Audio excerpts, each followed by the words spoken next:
we get to the end of session. This is our last Senate, state, and local government meeting this biennium, so we've got a lot of moving targets. So I appreciate everyone bearing with us and being patient.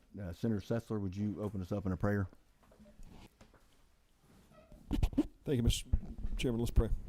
Dear Heavenly Father, Lord God, you're the giver of all good things. We thank you for all that you've given us. We thank you for all the folks that are gathered here today.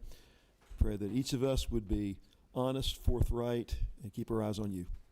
Let us glorify you in all that we do. Let us, our words and our hearts be directed for what's best for the citizens of Georgia. Give us the wisdom that only you can give. We pray this in your holy name. Amen. Well, as you know by the agenda, we've got many bills to go through today. I will let you know, if you look on the agenda, starting with HB 1245, 1317, 1523, 1526, 1543, and 1544. Those are all local bills. As you know, we've got a few vacancies in the Senate, so they do not have a Senate sponsor, so our rules, they had to come back as a general bill. I'll carry them on the floor. They're all local issues dealing with school boards, excise taxes, normal things that you would see on a consent calendar. We do have to hear each one. Representatives, I believe all of them are here but one. Just keep it very brief because we've got a long agenda. I want to get through these very quickly. And then also, I know we've got a couple of bills that are contentious and do have opposition. In our last meeting, it went very long. I did want to make sure that everyone had time to speak. Those two bills, there's some changes to it. We'll let the author or the committee member who's got the changes, we'll go through those motions, but we will not open it back up to the public due to time. This is our last meeting. We've got some other legislation that needs to get vetted. So I want to let y'all know that on the contentious bills, I will require order. We did have some talking back and forth in the last meeting. I know people are passionate about these issues because they hit home like a zoning case hits home. It's an immediate reaction. So I understand that, but if we get out of hand, I'm going to shut the meeting down, and I'll do it really quickly, and all these bills that are left will die. They're dead, and they'll have to get started over next year. So just want to let everybody know that up front. I don't want anybody surprised if I shut it down if we get out of order. But starting with HB 1245. And also, folks that have signed up to speak, unfortunately, you're going to have a minute. Now, of course, if there's questions or dialogue with the senators, of course, we're not going to time that. You'll have time to vet that out. But, make sure that you've got your sponsor, your questions or your comments or whatever you're going to say. Make it quick so we can get through this. Like I said, if we run out of time, then the bills that we don't get to, they have to start over next year. Good morning. Committee. I have HB 1245. The bill right now, the Walker County school system, the commissioner, the school board members are elected by the entire county. They do have districts, but they're elected by the entire county. They want to only be elected by their individual districts and not by the entire county. So I have a letter documenting, signed by them, asking for this. So that's essentially what's. Mr. Chairman, move to pass on HB 1245. Thank you. Yes, appropriate time. Do we have a second? Second. Any comments from the committee? Absolutely, Mr. Can we confirm the LC number that we're motioning to pass on? Thank you, Senator. That's a good point. Moving a little too fast, aren't we? LC, we're working off of, just verifying with you, LC 473833. That's the bill. Okay, thank you. Yes, sir. Thank you very much. Thank you, sir. And then, Mr. Chairman, yep. With respect to boards of education throughout the state of Georgia, has there been any discussion about requiring every single one to have single-member districts rather than at-large voting, even though they may have a variation of at-large voting for the chairman, for example, but as far as district voting at-large, has there been discussion about that? And You're in favor of them having districts? yes, sir. Yeah, no, I agree with you with that. You've got cities that are the same way. Some are at large. The problem with that, when they're at large, if you got a heavy population base in one part of the city or the school district, that's where all your members are going to come from when you've got needs that may vary throughout the district. Thank you. Yes, sir. Oh, yes. Forgot to vote. Any other questions? I'm trying to move too fast. Yeah, go ahead. Thank you, Mr. Chair. We'll probably not be supporting your proposal. I think your proposal is going to pass today. My concern about district voting is in a entity that you have executive and legislative power that's infused into one. We're a legislature. You have a House and a Senate, and you have executive power.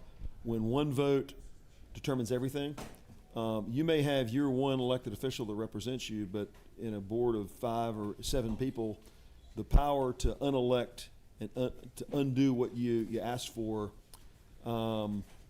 is you can't influence the controlling majority of the vote. I think in smaller communities, it makes sense that larger communities at some level, you get larger and larger and larger. I think district voting makes more sense.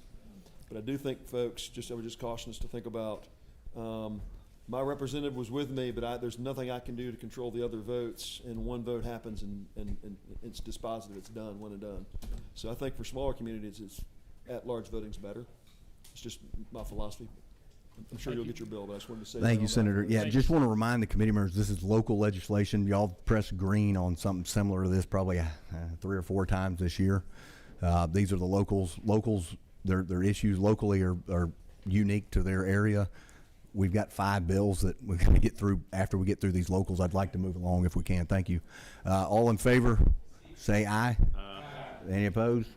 Carries. Thank you. Do you need the documentation letter, sir? Yeah, that'd be great if you could leave that for us. Moving on to HB 1317.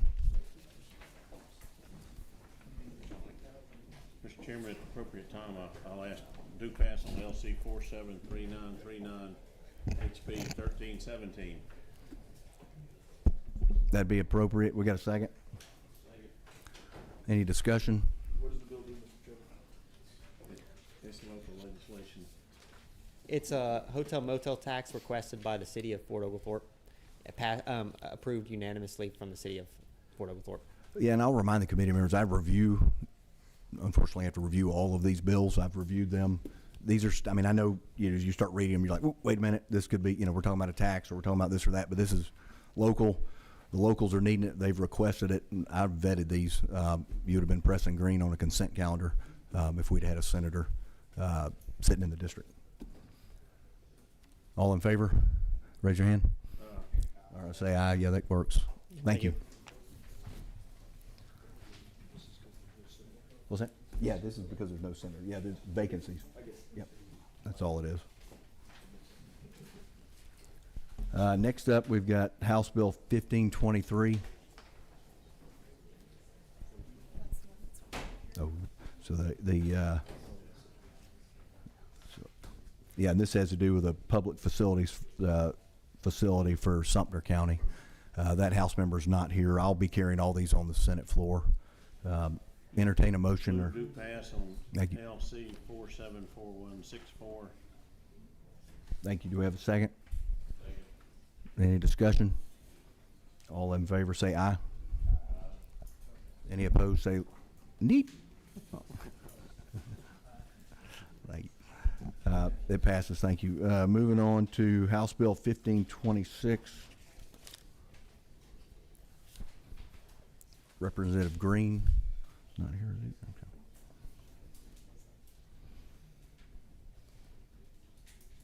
And this has to do with the local ad valorem tax. Mr. Chairman, I move do pass LC 474027. We have a second. Any discussion? All in favor say aye. Any opposed?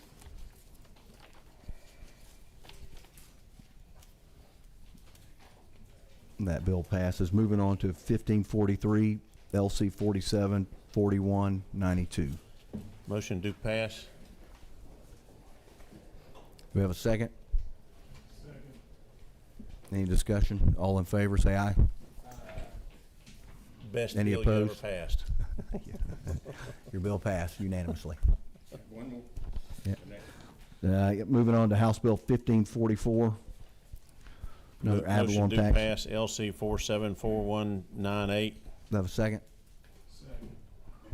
Any discussion? All in favor say aye.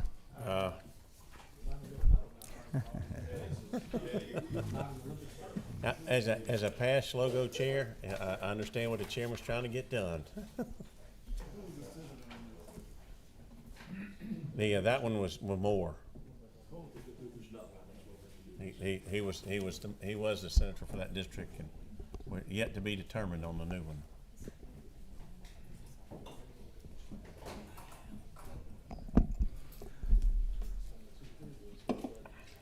We're going to have to, we'll move 309 to later in the agenda. There was a substitute added to it. Discussed it with the committee members. In adding the substitute, there was a paragraph that was left off of the original bill, so we're adding that back, and the representative will present that. So we'll move on to Senate Bill 628, Senator Max Burns.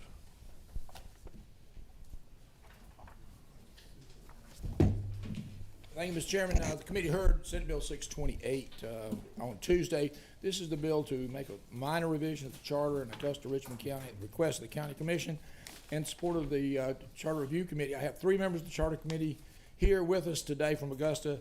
I'd like to just ask them to stand and hopefully agree that this is what they'd like to see. So at the end of the day, we made changes only to accommodate Delegation Chairman Brian Prince, and that's on lines 27 through 32. It allows a county manager form of government. It allows the mayor to make a nomination. He must make at least 2 nominations and up to 4, and then he has no vote in the decision unless there is a tie. I request favorable consideration from the committee. Thank you, Mr. Chairman. Comments, questions from committee? Mr. Chairman, are we gonna have any testimony from anybody else other than the author of the bill today? No, was not going to open it back up to public testimony. Of course, y'all know we had a good three plus hour meeting and didn't limit testimony. Let those folks, they were very passionate, let them speak their mind. It's my understanding with the author, there's been some changes made, but by all means, we'll open it up for questions from the I'll author. point out, this is LC 474309S, and the only 49. change, excuse me, I can't read, 4309S, is that correct? That's correct. 4309S. And correct, and then the changes were made, as I pointed out, lines 27 through 32, at the request of our delegation chairman, who is Representative Brian Prince. Mr. Chairman, I move do pass on SB 628 LC 474309S. We've got a motion to pass. We've got a second. Any discussion? Discussion. Go ahead, Senator. Hit the whole button there before we pop the motion. Yeah. Senator, with all due respect, I was very disturbed that the commission had 3 members the last time, and now we got 3 members here this time, or at least 3 witnesses last time, and they had a different, they were telling us that they had until March 31st to do something, and then they had an additional 90 days, and it looks like we're stirring the pot, and if it seems like this must be on a, you got to do it, and you try to do it by November. What are the consequences if it does go through and let the local situation work itself out?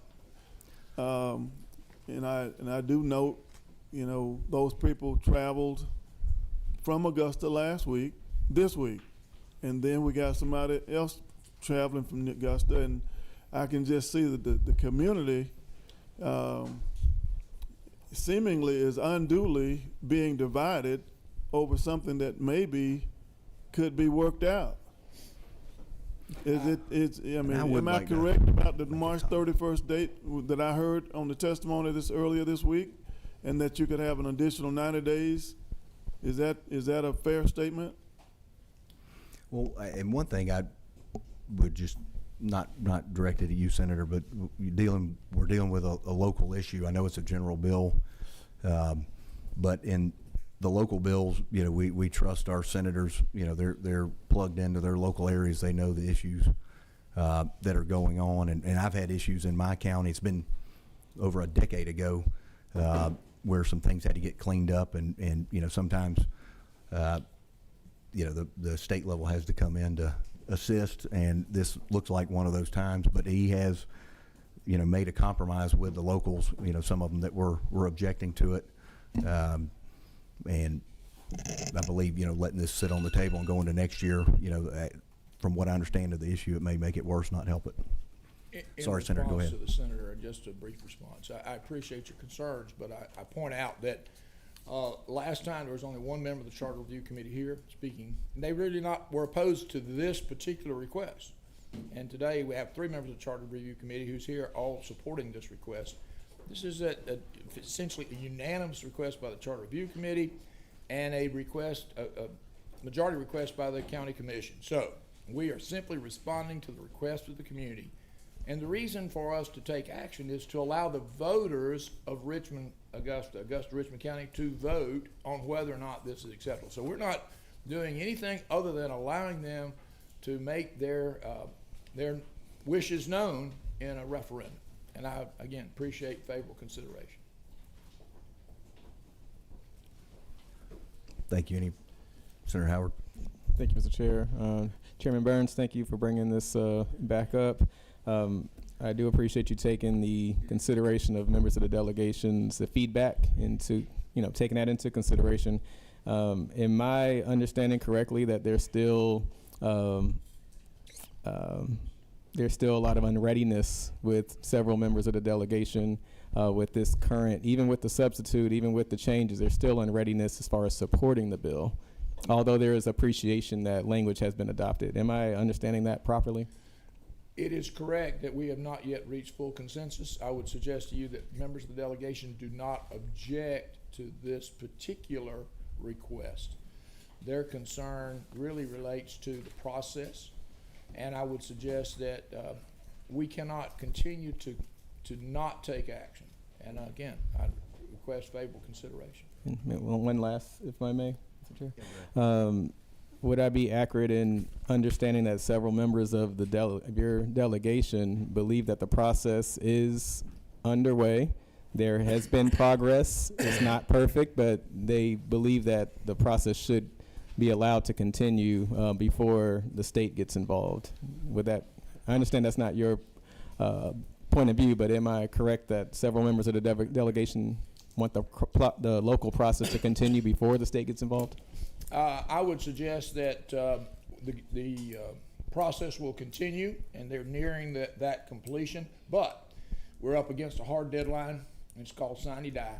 And if we do not put anything on the ballot, then the voters will not have an opportunity to express their will. This is an opportunity for the voters of Augusta Richmond County to express their will in this matter. This year, right? This year. This This year, is for a county manager form of government. I apologize. No problem. Thank you. Senator Mallon? Thank you, Mr. Chair. To the senator, my only question is in regards to the drafting of the ballot question and its vagueness. Any reason for how that was drafted? Lines 87, 88. Usually, when you see, sometimes they put a little more detail in so you can understand the referendum or the question. But this one is just really vague. So folks may want, for example, the council manager form of government, but they may not understand the back end of what that looks like as to how it's prescribed in the other portions of this bill that will tie that to this referendum. So just wanted to ask that question, if there was guidance given to the legislative council. I accept the wisdom of legislative council, and I recognize that the community will have to educate voters to determine a correct response. Any further comments or questions? Seeing none, what's the will of the committee? You already got a motion and a second. No, I forgot about that. Thank you. Let me know that. Whenever Keeping you me wanna on track. Remember, you don't have an election there, sir. All right, so we got a motion, do pass, and a second. We've had discussion. All in favor, raise your hand. Any opposed? Bill passes. Thank you, Chairman. Thank you, Mr. Chairman.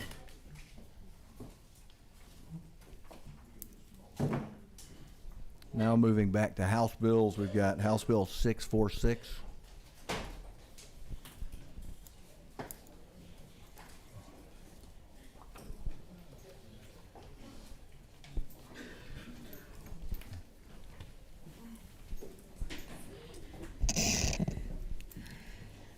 Well, good morning. Good morning, y'all. Good morning. How are you doing? Good, good, good.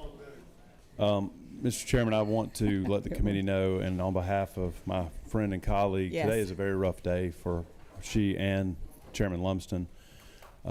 Shirley Spencer, their admin, has passed away. She had a stroke yesterday and unfortunately succumbed to that. And so it's it's a tough day. So Miss Patty's happy to be here, but we appreciate your consideration. And we have done a lot of compromising. Yes, we have. We've worked together. And also, for the committee's benefit, I think Section 4 needs to have its just presentation from its author, because that was his bill, Chairman Lumsden. So I think that I'll let Patty kind of explain the compromise on the corner section that we made with ACCG. My understanding is they're now neutral on that. They may want to speak to Section 4, but I think it would be appropriate, if the chairman so sees fit, to allow Chairman Lumsden the opportunity to assuage some concerns that some folks had at the previous meeting. So, Yeah, absolutely. But I'll let Patty Yes, go ahead that is- first. Yeah, the floor is yours. I'm fine with yielding to Chairman Lumsden. Thank you. Mr. Chairman, in honor of Ms. Spencer, I just ask that we give her a few seconds of silence. And Thank you. I think Thank that's somebody that served you and the citizens of Georgia that way. There you go.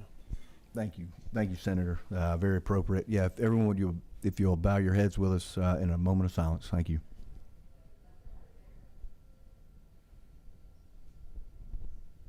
Thank you, Mr. Chairman. Thank you.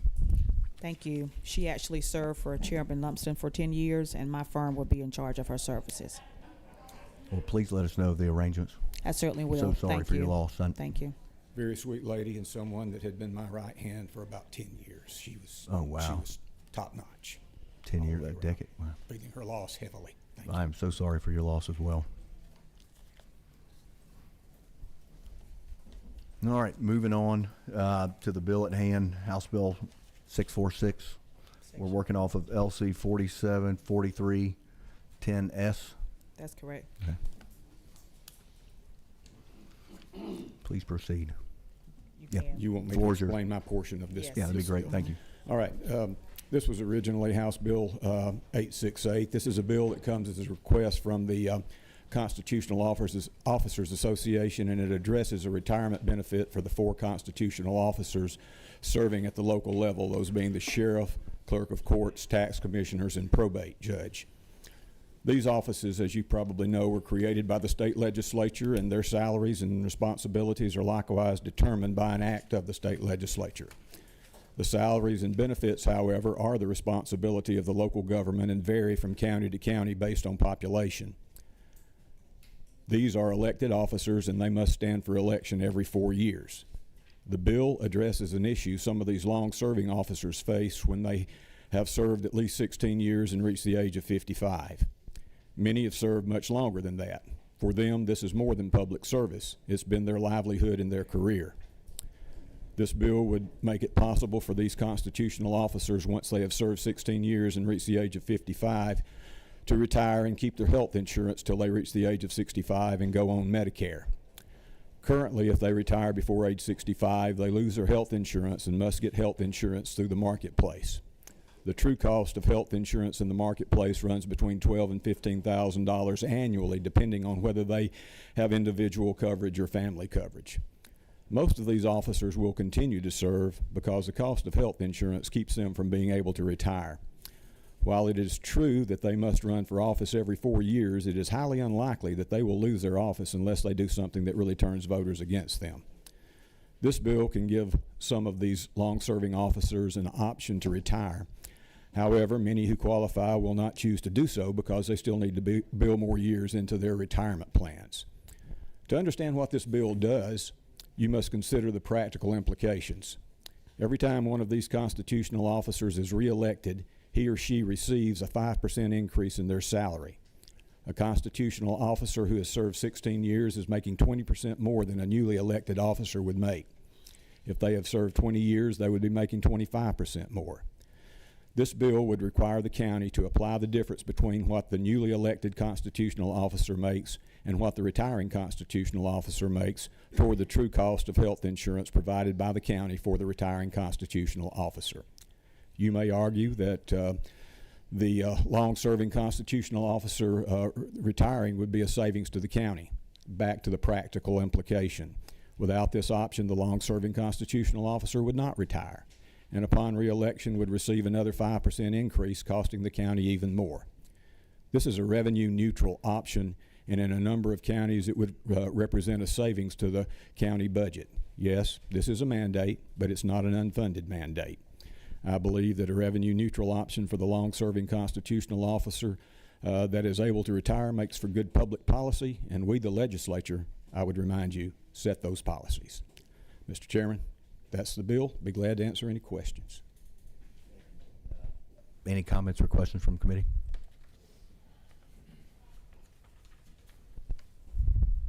Senator Howard. All right. Thank you so much. I appreciate this bill.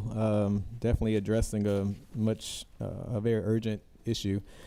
Just wanted to see your thoughts on rising healthcare costs, current legislation to decrease our property taxes, which could affect, will likely affect the revenue for our counties, and just trying to find a way to put these things together, because we know best case scenario, budget neutral, and also, but there are going to be some scenarios where that may not be the case, especially with all the other dominoes that are following real time.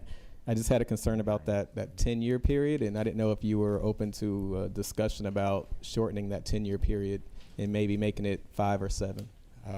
For me personally, I think this, as I said, came from the constitutional officers. I think it was a good faith effort on their part to try to address that concern.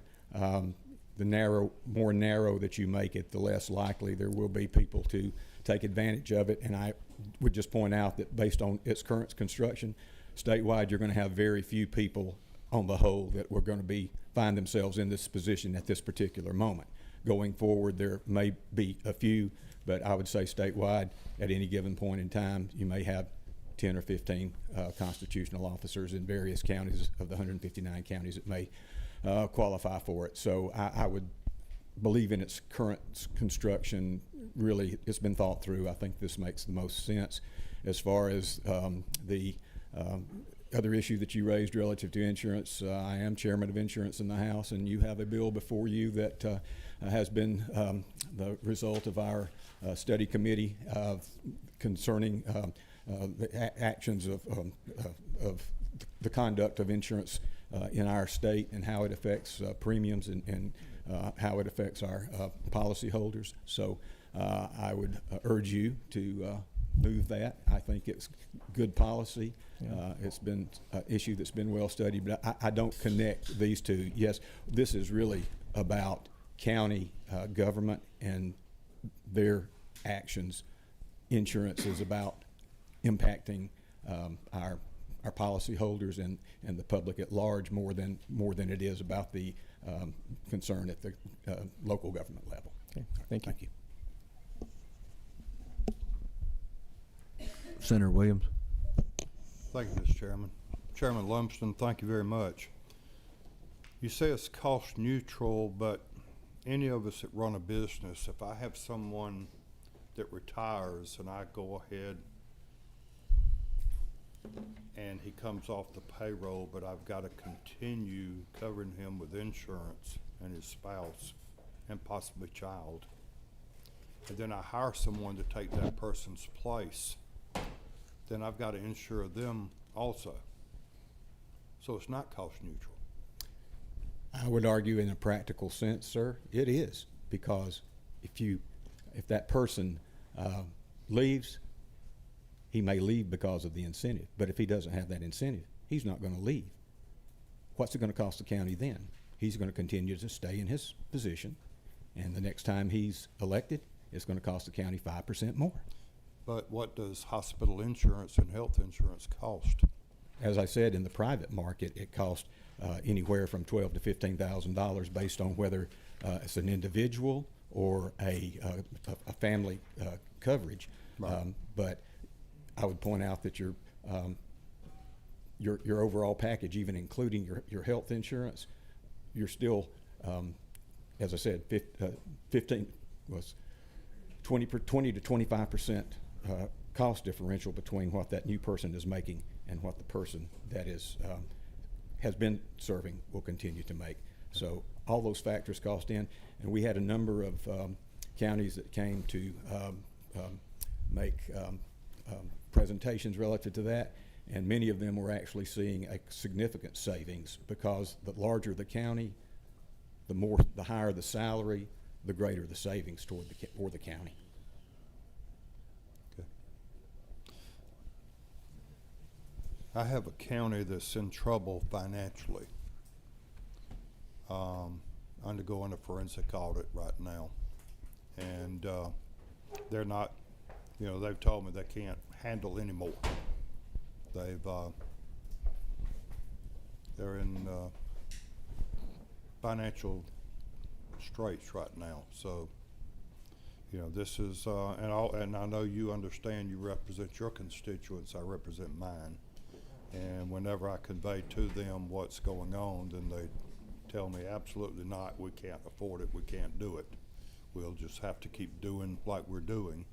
And I know that's a big thing, especially a lot of county commissioners are concerned right now with the legislature talking about doing away with property taxes, lowering income tax, and the other things, and the counties are wondering where we're going to get the money to operate. So I understand, but I thank you for your testimony very much, sir.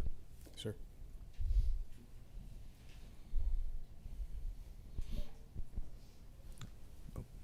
Go ahead, Ed. Mr. Chairman, appreciate Chairman Lumsden, you bringing this. I think about this from different perspectives, and there's some there's a limiting effect in here. We've not really delved into this, provided, however, that such premium payment should not exceed the savings realized by the previous employee and the incoming employee. If these are county commissioners, let's say a county commissioner in a small county makes $12,000 a year, and the incoming commissioner makes $12,000 a year. The difference in their pay is zero.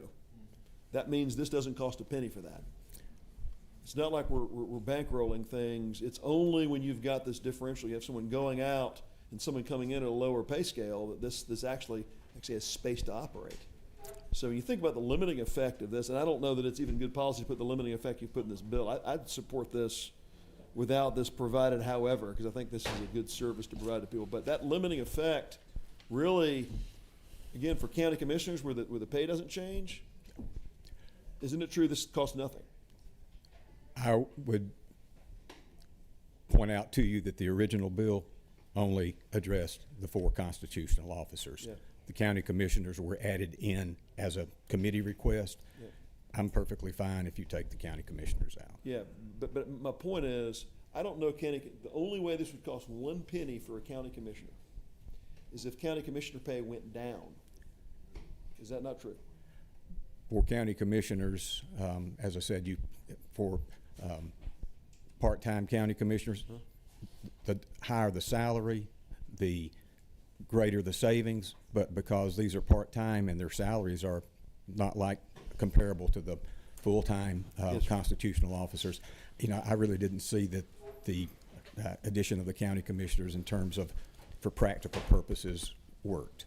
And Mr. Chair, could, so the thrust of this bill to me is, if you've got a sheriff that's been serving 20 years, more than 16, and they're 63 years old, or say they're 61, and they're saying, do I stand for re-election or not stand for re-election? Let's say they've done 20 years, they've had a good run, they've been in law enforcement for 40. I don't think we want to incentivize a sheriff who's had a great career to stick around for 4 more years only to get benefits. I think this is a soft touch that says, you know what, if 40 years of law enforcement's enough, you're ready to tap out, we're going to at least allow you, after your years of service, to get this benefit for the last 4 years until you're kicked off and you're in the Medicare. I think this is a very soft touch you're asking for. I support this strongly. And I just don't think we want to incentivize folks in these senior responsible roles to have the perverse incentive to stick around just for health care. They've been serving for 16 or more years, so, which is twice the vesting period of us. We're vested at 8. Thank you for the bill. Thank you. Senator again. Go ahead, Sam. Thank you, Mr. Chairman. Again, I appreciate the effort here, and I don't agree with what a state senator or state rep gets paid. But we all do it for whatever reasons we do it for. But obviously, to kind of add on to what the chairman over here said about, we have these positions there, you said that they vary by population. Some of them's insurance varies depending on, obviously represent a lot of small rural communities. And they have heartburn with this as well and how they're going to pay for it. We're also, I think, created some winners and losers with the lists that are on here, and then who else is going to want to be added to the list later on. And then the unknown of, the property tax bills that we have and how counties are going to pay for this. I guess I just have a lot of questions on what this looks like long term. And I have that fear for the state of Georgia and all that we're doing on the tax credit side and everything else that we're doing. I mean, at some point, somebody's got to pay taxes, and we got to run government. And it's just like any other business. Somebody's, we either got to make the money or pay for it somehow. So, just kind of a comment, and guess that's really all I have, Mr. Chairman. So, Thank you. If I may, I would just point out that we make tough decisions all the time here. The question before you, I think, is one of policy. Does this make sense from the standpoint of policy? would you be opposed to an option to let each individual, just like their salaries vary and their insurance providers may vary? Should we allow the counties maybe to have an option to do this if they want to? Counties already have an option to do this. They could do it. They don't. This legislation is not required. But for these 4 constitutional officers specifically, as I pointed out, we, the legislature, created them. We, the legislature, determined their salaries. So we, the legislature, also have a right to set policy regarding other benefits as well. Senator again. Thank you, Mr. Chairman. So first off, Representative Tinson, I like the corner bill, and I actually have one of my corners here today. I like the corner bill too. In support of it. Said Chairman Lumsden said I like the concept for a lot of places, and it makes a lot of sense. As most of y'all know, I was a county manager for 10 years. I was the first county manager in Franklin County. I got there, they were so broke they couldn't pay attention. Said I worked real hard to try to get the employee pay and benefits up for all the employees, constitutional officers as well as others. Said one of the things that when I look at this, and just to correct a little bit of error on here, county commissioners, constitutional officers, they all have a up in their pay which every time they serve for re-election, and their pay does go up. And one of the things that when I look at what's going on, you look at a more populated county or higher density, county, the percentage of taxes that are paid by an individual are almost insignificant when you look at the number of people that this would affect. But you go to some smaller counties in Georgia, some more rural counties that don't have that base that they're pulling from, and it gets down to the household. You're okay. Hey, we got these people here. Now I will tell you, and I'm going to brag on my constitutional officers. I'm going to brag on my county commissioners. Guess what? When they run for re-election, they know a lot more than the one that's coming in the door. And that's where, for me, that's why we give that boost in pay for somebody that will continue to serve in that position. Last week when we heard this bill, I had a tax commissioner. I think she could be tax commissioner till the cows come home. She does a great job, and that county can do this. What I'm going to propose here is an amendment that I'm going to read, and if we can, on line 157 through 159, on section 2, I'll offer this amendment. to read, and I'm going to give a copy to the chairman. The owner after January 1, 2027, if a given county has in effect an ordinance expressly adopting the terms and provisions of this subsection, each eligible county officer of such county may elect for himself or herself and the spouse and dependents of such officers to be included in that county's health plan. For each eligible county officer that makes such election, the county governing authority of such officer shall pay 75% of any. The reason I say this is because this is one of those things. When we paint a state law like this, we get every county in the state. Some of them can afford it. It's not a big deal. Some of them, it's a real problem. And for me, when I look at this, I think that this gives them an option. It does a great thing in spelling this out in state law. And I think it's going to be a push to push a lot more counties to offer that. If there's an incentive out there for this and it makes sense, I think the way you've got the Section 4 written does make sense, and it's something that I would encourage counties that can do this. Hey, here's an option for those people that have served in public office and reward them for that public office. But I don't want to paint everybody the same. So, Mr. Chairman, I would offer that amendment. I'll give you this copy so you'll have it for your file, but I would ask for a second on that amendment. And Yeah.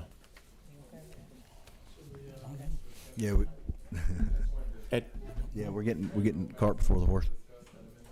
What's that? Yeah, absolutely. Yeah.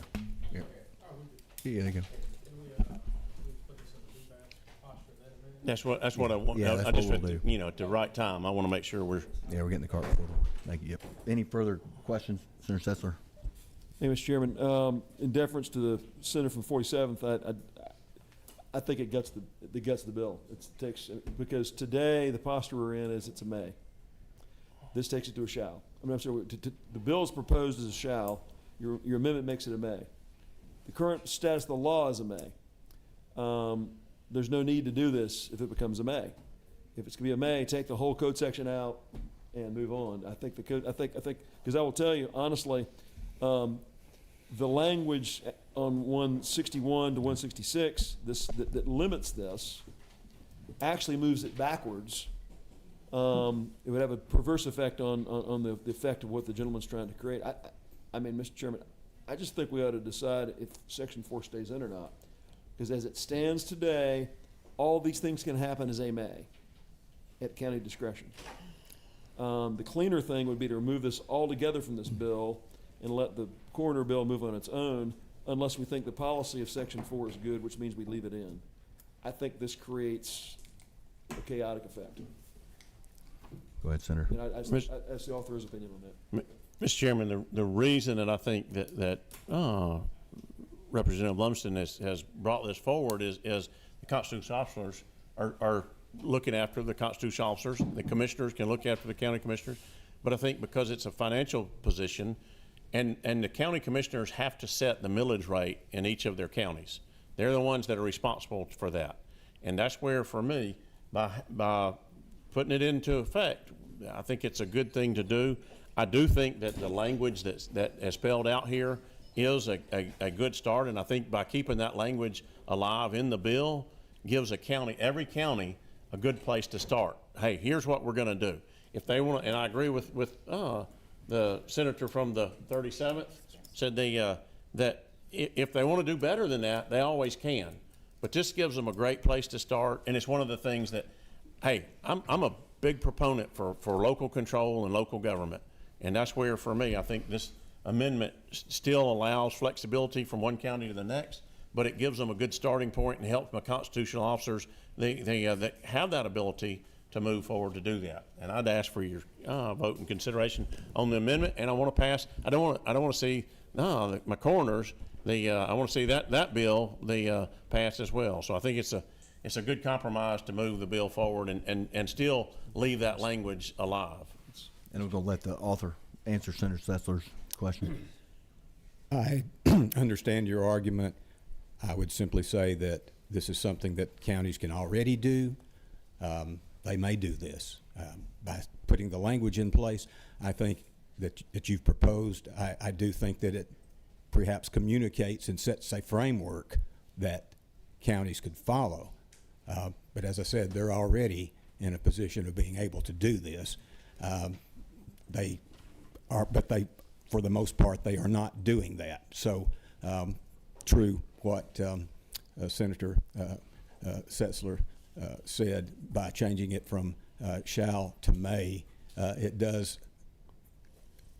not accomplish what I had hoped to accomplish, because as I said, we set policy. This legislature sets policy.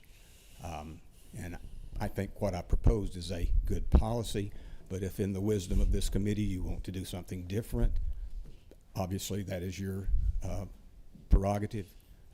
But from the standpoint of my bringing you the bill, this was about establishing a policy. So, thank you. Thank you. So you're saying it's not friendly? I'm just kidding. There you go. But thank you for explaining that well. Mr. Chairman, if the committee, and obviously it's the discretion of the chair, we can amend the amendment, or we could take a second amendment. On 161, after the words age of 65, if this amendment should be adopted, then we're actually constraining the law and moving it backwards from where it would be today. Because as it stands today, they may do this without respect to how much the new incoming person's paid, or the old person's paid. If we pass this, the only way they could provide a benefit is if the incoming employee's pay is lower than the outgoing person's pay. It further constrains, and it actually moves it backwards from where it is today. So we definitely have to strike after age of 65, or we make the prospect worse. Which it's the pleasure of the committee to decide whether they take the Senator from 47's amendment, but just as a matter of administration, I wanted to make that technical point. And may I say one other thing? Yeah, absolutely. I would remind you that if a person has served 16 years or 20 years or 25 years, yes, they're public servants. Yes, they have to be elected every 4 years. But for someone who has invested that much time in their working career into this is not just public service. It is their career. And we're talking about benefits that a person who has invested a career might be worthy of receiving. Senator Mello. Thank you, Mr. Chairman. Could we have Legislative Counsel opine on what my friend from Cobb County has said, and the gentleman from the 47, so I can understand these propositions to these amendments, if he could do so? Yes. First off, is there a copy of that amendment floating around? Right here. So, broadly speaking, we'll start with Senator Setzler's initial proposition is that the language on line 161 through 166 is basically a cap on the amount that will be paid out of that 75%. So, essentially, it is my understanding, and again, I'm in law, not math, that the amount the county will be paying would effectively be at most the same as they would be paying that officer up until age 65. So the way it reads right now, it's the county shall pay 75% of any premiums for such plan for such officer. That's 159 to 160. And then with that cap on it, it's basically, and unless that 75% would exceed the difference between the outgoing officer's salary and the incoming officer's salary. So let's say we 12,000 was an example earlier. If the outgoing officers pay 15,000, the new officers come in at 12,000, it'd be 75% of the premium, but that is capped at that 3,000 being the difference between the two. Is that what it does? And if today there's no such limitation, as the may exists, the person going out could be making 12,000, the person coming in could be making 12,000. They still can offer benefits to that person if the county chooses to fund it. If this were to pass, if the outgoing person made 12, any coming person made 12, they could provide no benefit. It would take away the county's option to offer a benefit to a person, which actually moves the ball in the opposite direction where Representative Lumsden is trying to take it. That's my only point. If we want to make this a May, we've got to take this out and remove the ball backwards and take away the county's ability to do it. Go ahead, Senator Gann. One of the things, and I'll ask Legislative Council to help me with this, but because we're talking about with an ordinance that would be passed by the county commissioners, said what would happen and how would we want to word this so that, because this covers those constitutional officers, their dependents, and their spouse, if we said no less than this coverage that's spelled out in the bill right here, so that's a starting. But if they want to make it better, they want to carry, they want to cover 100% or whatever the county commissioners want to do. Let the county commissioners decide. But I'm trying to keep the formula. I like the formula that you have. It makes what it does, and quite honestly, is push a big nudge for counties to, hey, this is a way that I like the math, and here's what it is. It gives a nudge to push for my constitutional officers, and at the same token, make this as a, here's no less than, if an offer is made, here's a starting point, and they can go above that if they want to. And I think that would take care of the Senator Setzler's concern that, we restrict them to only that. That if they want to cover 100%, let them cover 100%, but that be done, and just use this as a minimum coverage, so to speak, rather than going to the other. Can you work on an amendment to set this as a basis?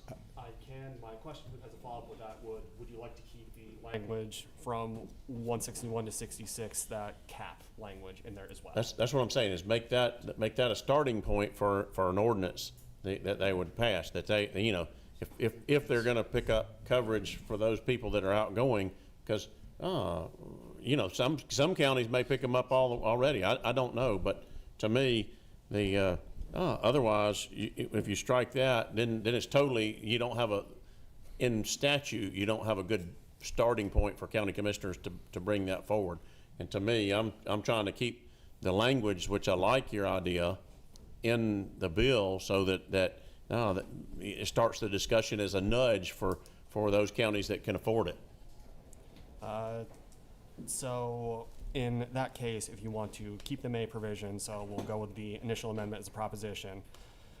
We're still looking at line 161 to 62. It is provided, however, that such premium payment, and instead of shall not exceed the savings, we'll turn it into shall, some iteration of at least match, or shall at a minimum be the savings realized between the counties? That works. I mean, I'm just, to me, I'm trying to keep that language because I like the idea. And I want to help my constitutional officers. At the same token, I know that, there's a benefit of keeping officers and those folks in office longer, because they learn a lot more and they're much more efficient at what work they do. And that's where the taxpayers, that's why you re-elect somebody in office. It's because you like the job they're doing and you want to keep them there. And I think that's a reasonable thing to do. And this pushes those counties that can afford it to go ahead and, hey, let's make this make sense without pushing them out of office. Go ahead, Senator Setzler. Mr. Chairman, if we say it shall be at least, if you have a tax commissioner that's going out making $120,000 a year, and a tax commissioner coming in making $90,000 a year, this benefit would have to be at least $30,000 a year. That doesn't make sense either. I mean, we need to pass good law. I think what we need is something that's clean. I don't know that the benefit, I mean, to me, we've got to strike this 161 through 166 language and just leave it to counties. We're going to leave it to counties. I don't think this formula does anything except seek to, a concession that Representative Lumsden brought, seek to provide a concession to the counties to limit their cost. He did that as an olive branch to counties to limit their cost. That unless there's a cost differential in the pay, they're not going to be out anything. I think it was a very generous thing for him to do. Let's just take that out. I would also point out, if I may, in most counties, the even the retiree would still be paying a portion of his insurance premium. We're only talking about 75%. Regardless of what the difference might be, we're only talking about 75% for the county to be absorbing. And that difference may be much greater than that 75%. Is there any, and let me ask, Yeah, go ahead, if you don't Senator. mind, Mr. Chairman. Is there anything in the bill that if we pass the amendment, that prohibits a county from paying more? You see any prohibition to a county paying more?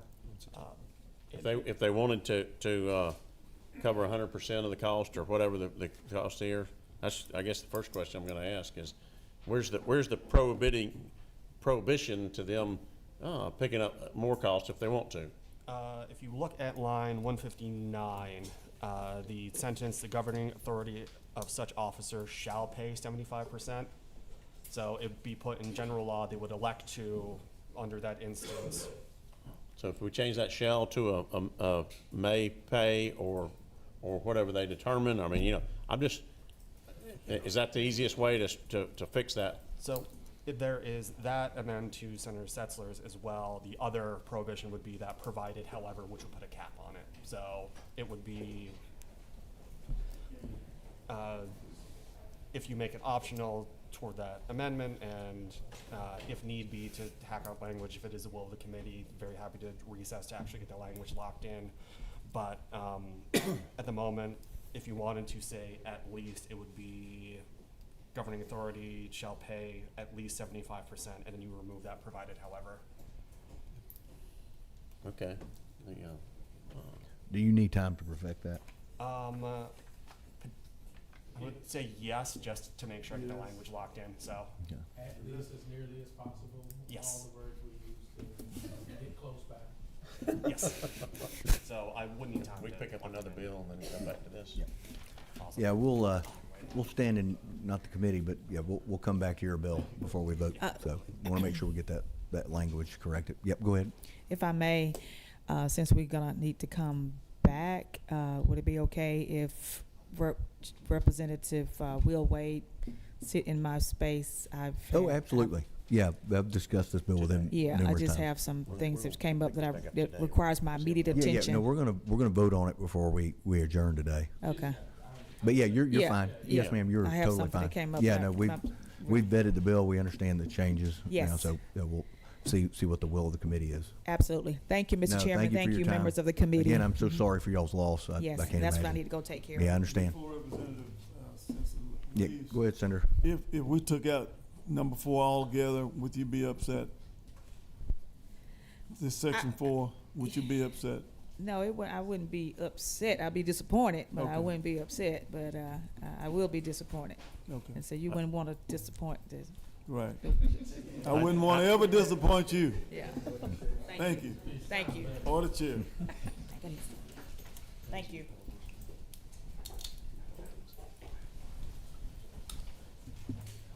All right, we'll move back up the agenda. Committee members, I believe you have the final substitute for House Bill 309. Representative, if you'll come up and explain your part of the bill.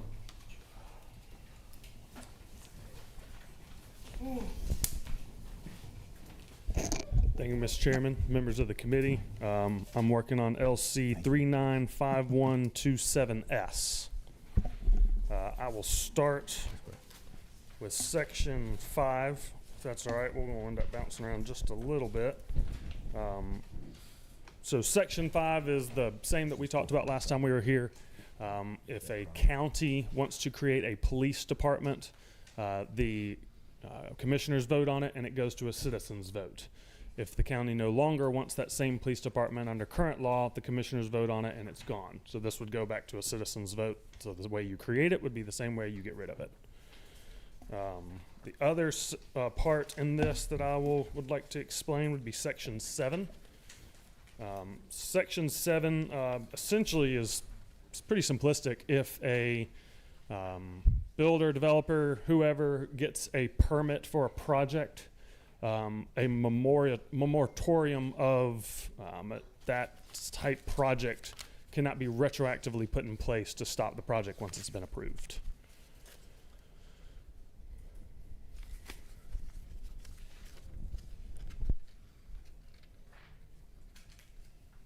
And that's only on approved projects that are already, they're already approved and permitted. Correct. Yeah. That's approved, permitted, plans in hand. Typically, usually already started digging some work or whatnot. A moratorium cannot retroactively stop that.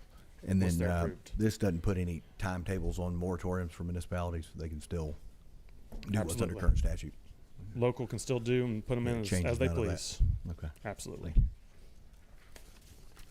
And then committee members, before we take questions, if you'll go to the first part of the bill, what I've done there, if y'all remember, it was a Republican Senate caucus priority dealing with permitting on land disturbance permits. It was Senate Bill 447.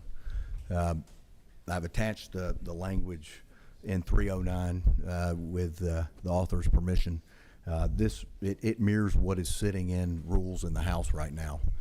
So we vetted this bill extensively when I got into House and in House committee and subcommittee and in full committee. Vetted the bill even further, made several changes. One key change that gave us heartburn on the committee dealing with what the stick was if the municipality didn't respond. At one point we had deemed approved. At another time we had where they would lose sovereign immunity. Perfecting it with the House, thought it was a good compromise. It was just it gave a right of mandamus, because you're not talking about large sums of money. You're talking about permit fees and time or copies, things of that nature, which get very expensive, more than you would think. But so we added that in there, and then also on the timetable where we had the initial project was submitted at 45 days, then the resubmittal dealing with comments, we had it at 14 days thereafter. The first resubmittal, the House changed that to, and I agreed to 20 days. That way, because typically, since we're creating that sandbox, the municipality's got to put all their criteria in that sandbox. Well, the first round of comments will definitely have the most work to be done by the municipality, so giving them another 6 days to complete that. And then every application after that will be the 14 days. Nothing changed with that. So the only thing it did tighten up the language, but it still keeps the locals accountable. I think it's a fair balance between the two. And with that, be happy to answer any questions on both sides of this bill. And the reason for, just so the committee knows and the public, the reason for sending this over, there is a certain delegation in the House that has an issue with the bill because they're dealing with something local, but this is a statewide matter. Go ahead, Senator. Thank you, Mr. Chairman. The only thing that we talked about after we passed this out of the Senate would be line in section E, starting at line 106, but more so going down to line 111. I talked about by a state or federal agency, and instances where that land disturbance permit may involve the Army Corps of Engineers, and that may be an external review that is federal, not state. We don't control the Army Corps of Engineers, and they may control, for example, water drawdowns, permits for water, certain things like that, to ensure that that is included. So while the application is in that review, it's told against the local government in case the instance you may need to get something from the Army Corps of Engineers related to your land disturbance permit, vis-a-vis water drawdowns, different issues. So I'd like to just, if we could just add by, state or federal agency. Yeah, it'd be friendly. Yep. Any further go ahead, Senator Sessler. Thank you, Mr. Chairman. Two issues to try to get this clean. Maybe clean up some list of questions I have, Mr. Chairman. I'm on line of 5127S. That's the 20-day submission. So there's the initial submission. What line? I'm on starting on line 93. Very bottom of page 4. So The resubmission, there's 20 days for the first resubmission.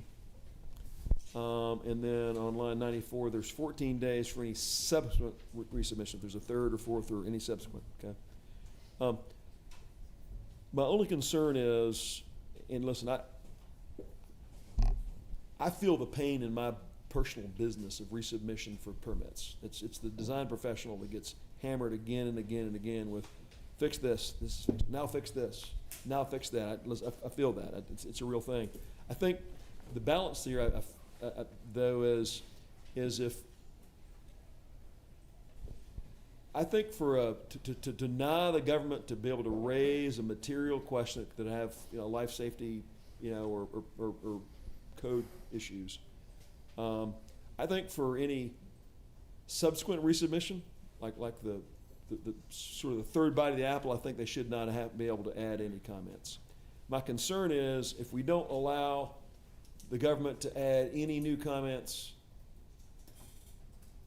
in their second round of comments. I mean, the first round of comments, permit comes in, or permit application comes in with plans, they review it, they put comments, fix these things. And then things come back. And they come back, okay, well, you satisfied these, didn't satisfy these. If they catch something else new there, it's my belief in policy, they should be able to say, oh, by the way, there's one more thing. Now, after that second round, I think it's reasonable to say they can't bring up anything new. So, round 3, they should not be able to bring up anything new. My concern is, as it's drawn now, Mr. Chairman, this says if they don't catch it in their first review and document it, they can never raise an issue. That means they have to get a 100 on their test paper. They have 45 days to do that. They do. I'm just saying. I don't know that we can hold a standard. They have to get a 100 on the test paper, or it's done. I definitely think after the second bite of the apple, absolutely, it's done. I just think if they find something the second time around, I'm just asking the chair of the committee as a balance here. I'd be opposed to that. I think that, it doesn't gut the bill, but I think it does away with the meaning of it.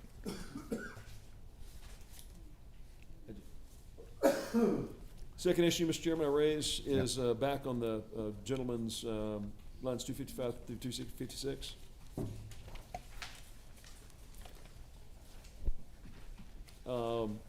This deals with moratoria. If such moratorium shall not apply to any property where, there's two things, the governing authority has been given in good faith written approval or confirmation. What line? I'm on line 255, 256, 257. 255. Yep, 255 through 258. I'm leaping back. This is line 30. This is LC 395127S.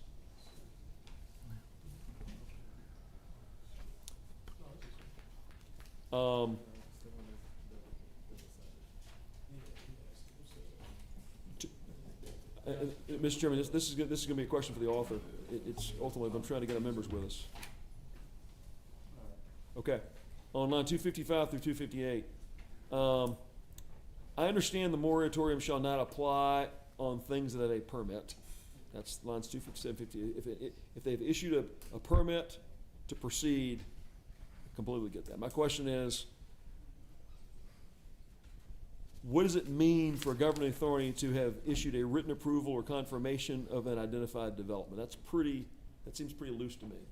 That's hey, met with the county managers, hey, we like this, we got the concept, yeah, we approve this in theory, but you need to see more details, show us your plans. I'm concerned that I think 257, 258 makes great sense. I think written approval or confirmation is too loose. I'm not sure that's defined enough to have legal substance. Just want to ask the author his thoughts on that. Thank you. Go ahead. If you want to comment. This was not a part of my original language. It was brought to me and added to be asked to it. The general principle of the fact that once you've been approved on a project, they shouldn't be able to retroactively. I can understand your language of this being a little more on the vague end, and I'd be open to other language. Mr. Chair, I think the permit's a solid line to draw. I just think there's other language, because sometimes, you submit concepts, you might present to a downtown development authority, they may look at it. Hey, we like this, this moves forward, you've gotten some kind of positive affirmation, but we gotta, this is a bright line test, because they put in a moratorium, what is in, what is out.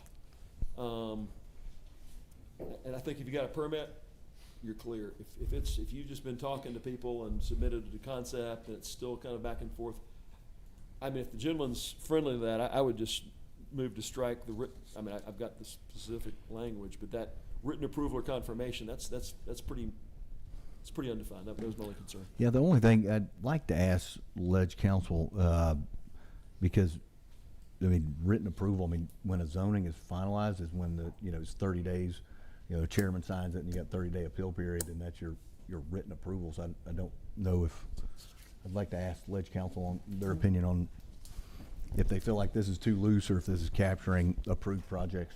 Mr. Chair, before council opines on that, I'd like to draw a specific question to, for example, a PUD, a plan unit development, and that being approved, but then you have made substantive changes to that PUD that would now result in the denial because you're outside of the scope of that PUD. Would that bind that local government with how vague this language is?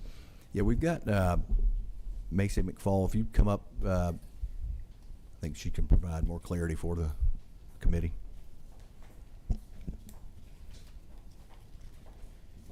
Good afternoon, y'all. So to your point, so generally what locals sometimes may do is they will send you an email or written notice that says, hey, you are zoned appropriately for this project. And so your project will go ahead and they may spend $100 million getting that project, like shoveling dirt, getting moving. And so this just ensures that written confirmation, and locals are very careful when they provide that allows you to have a good faith understanding that you can go forward with this project. And to add to that, under the dynamic of what you're speaking of, if they are said, hey, look, you're zoned correctly, this is good, the design period during that time could be 9 months to a year or longer, depending on what it is, at what point they're spending hundreds of thousands of dollars to then get up, submit, oh, never mind, moratorium is, I think that's worth considering in what we're trying to do here. To that point, the permit actually sometimes comes after it's been 18 months that you've been working with that locality. You've spent tons of money, and so I think that's the protection that we're trying to ensure. And then also remind the committee that the portion of this bill that deals with permitting would help tighten that up. Exactly. So And it's just they go one- intentionality on part of the locals too is what we want. And then it also doesn't, I know there were talk of time frames. There's no restriction on time frames with this language either. Go ahead, Senator Sessler. And Mr. Chairman, moratoria on certain kinds of development are tools local governments have. It's a tool that I support using in appropriate places.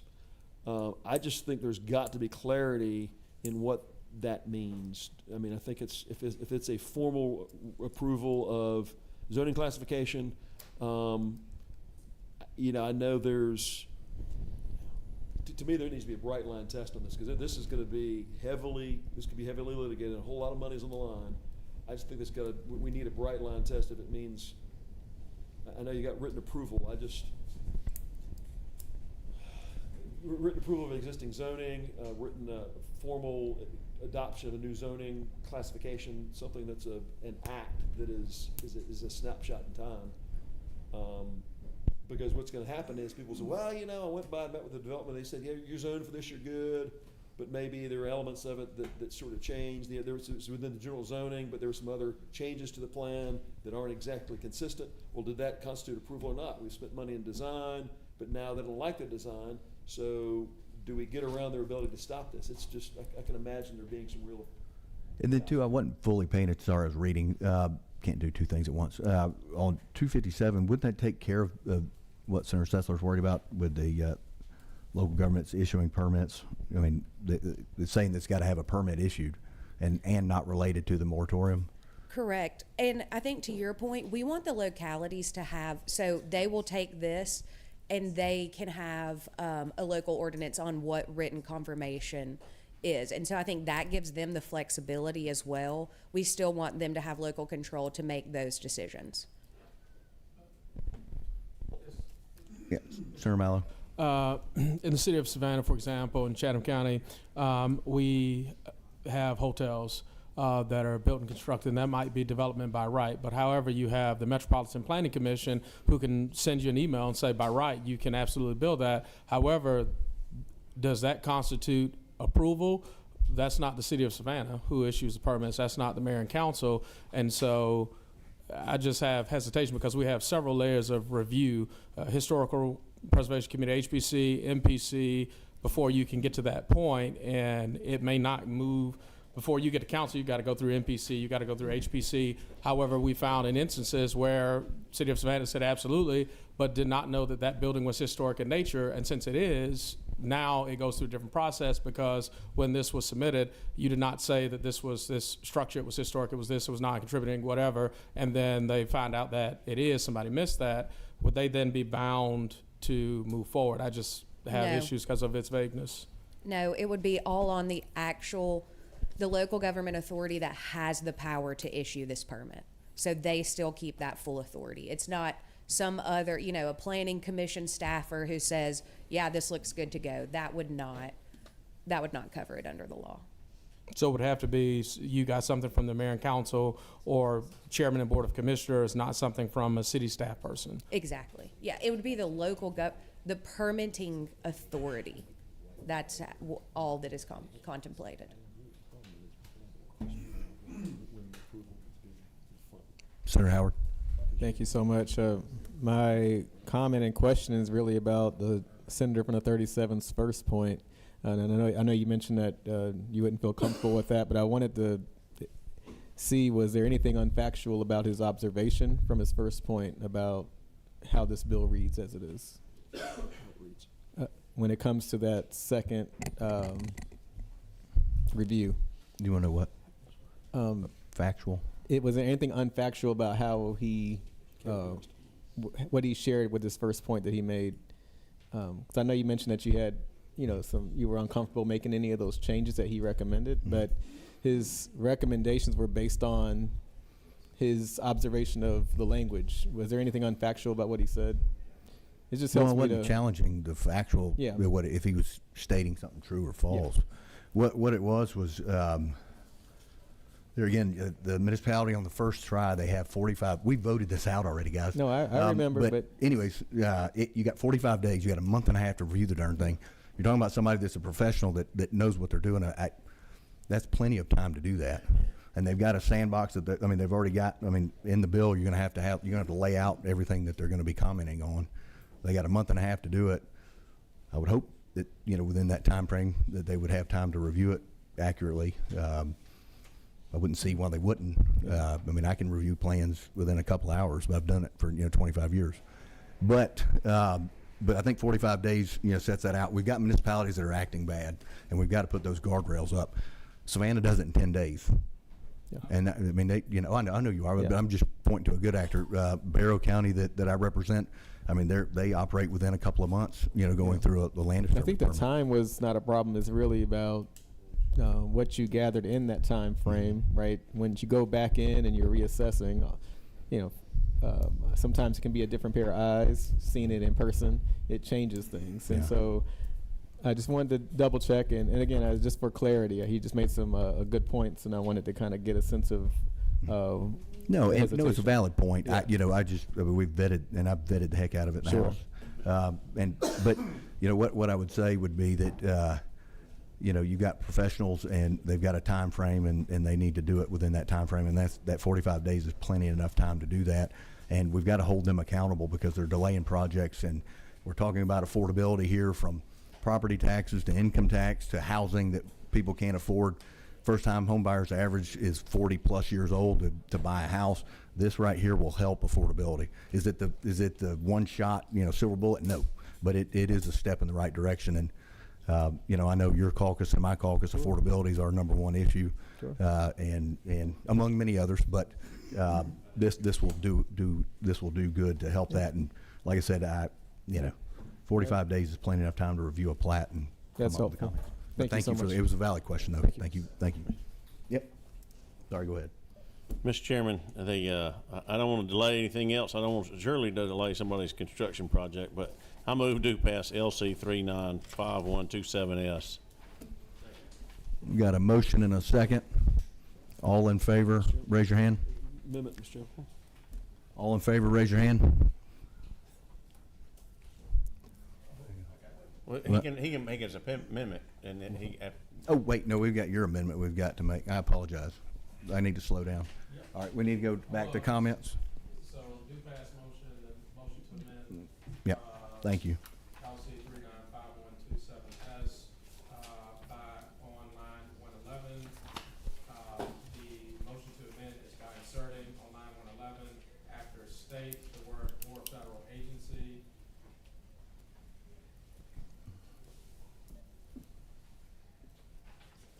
That's the amendment. And that is a friendly amendment.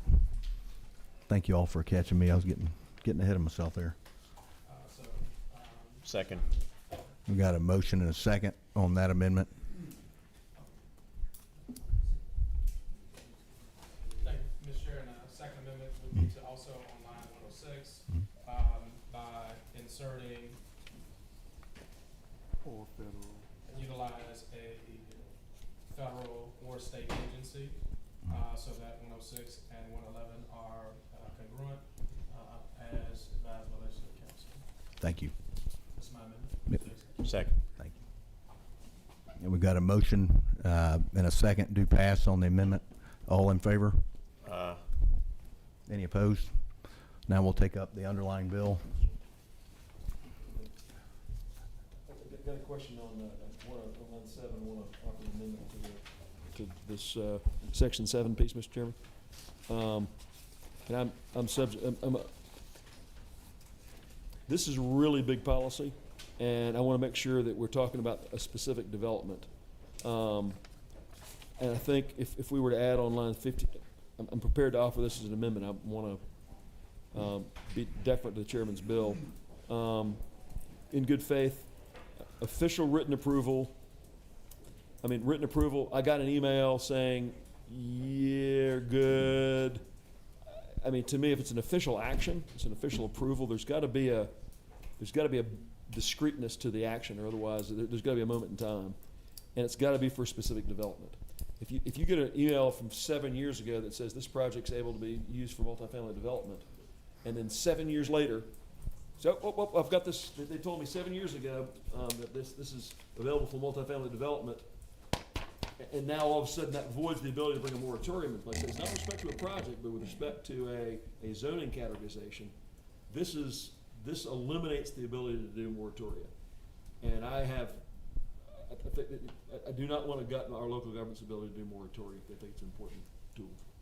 Could I respond to that if you don't mind, Senator? So Yeah, just, please go I ahead. think the language on line 56 already covers that. It's for an identified development of such property. So you would have already had to say, this is what we are developing this property for. It's not just some pie in the sky years down the road. It's for an identified development. Right, and I think we're going to do a community. We have this I'm not trying to be silly. I'm just saying. We have this dream of this senior living facility in this area, and we have our marketing sheet. We've done this as opposed to a specific scope. I think if it's tied to a scope, that makes sense to me. My communities use moratoria in very meaningful ways, and I don't want to gut their ability to do that. To me, if it's a official written approval, and if it's an identified development scope, if it's a specific scope, we're doing, 89 townhomes versus townhomes here somewhere. If it's a specific scope, I think that makes sense. It's broader than a permit. But Let council go ahead. Toward that end, it is important to keep in mind when especially looking at statutes that deal with specific industries, often it is read in industry terms. I'm not familiar with these industry terms, so if someone from the industry can describe the scope of what an identified development is as sort of within that industry, in this case, that may offer some clarification. Well, And, yeah, I don't have that at this time, I'm sorry. I'm just speaking from the perspective of an identified development. From a design perspective, developments sort of have their ideas that exist for years, and then someone comes in with a specific scope. If it's scoped, I mean, to me, a specifically scoped. I'm trying to find a way to get a yes on the bill, Mr. Chairman. So I'd like to. Well, we have a recovering county manager and city manager here. Yeah.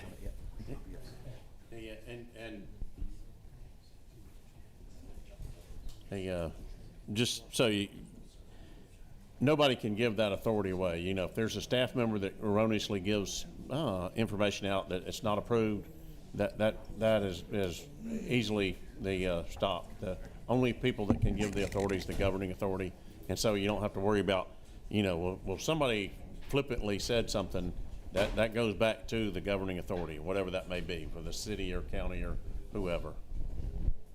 Yes, Mr. Chairman. So I'd like to offer an amendment. I may be alone on this, but I would like to offer one that reads the following. Before the word written, I'd like to insert the word official. And I'd like to strike the word identified and put the word specific. And after development, I'd like to insert the word scope. So line 256 would read, in good faith, official written approval or confirmation of a specific development scope for such property, scope 4, or where a permit's been approved. It's permits very narrow, very specific, very far down the road, but official approval for specific development scope, that's 89 townhomes in this place, you've got approval for that, you clear the bar. If we want to do townhomes in this area, and we have this dream, we've got a marketing slick, that doesn't qualify. Okay. What's that?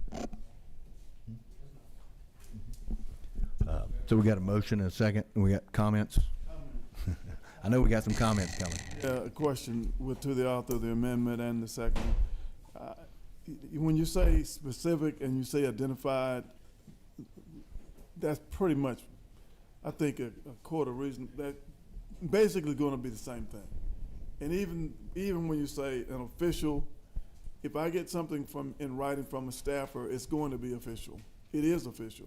So may I ask you whether or not your intent, would it be accomplished if on line 255 you gave it some timetable? Say such local government has within 24 months or 12 months or some period of time, so that you know that you're relying on it for 12 months, and after that, it's over.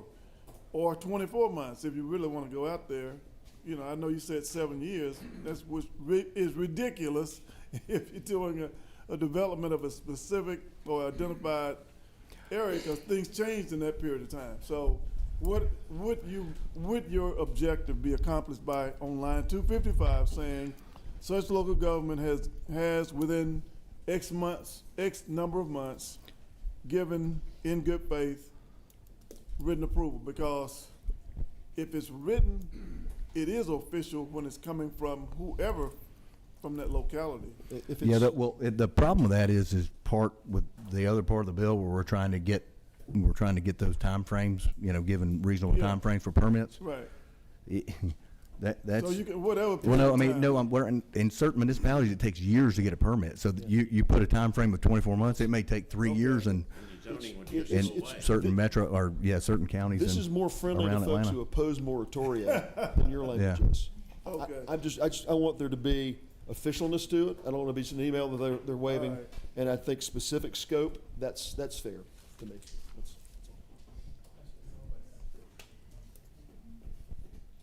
I'll move that, Mr. Chairman. And then just to read what the amendment would be, it would be on line 256, before the word written, you have official, which is underscored. Then you are going to strike and identified and replace it with 4A. Then you insert before development the word specific underscored. You're going to strike the word of after development and replace it with scope for underscored such property. So that line reads now, Faith, comma, official written approval, comma, or confirmation for a specific development scope for such property, comma, or. And that is the whole line.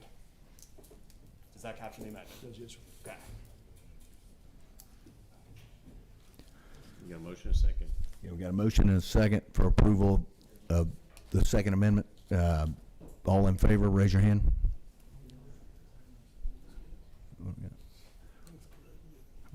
All opposed? Okay. Motion passes. Then moving on to the First Amendment. Oh, we didn't vote on that, did we?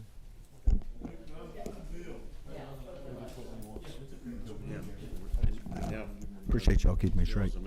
Okay, now we'll vote on the bill as amended, working again off LC 395127S. We got a motion do pass and a second. All in favor, raise your hand. After all that work, we got one opposed. No, I appreciate all the debate. No, I do. Thank you. No, I get it. Yeah.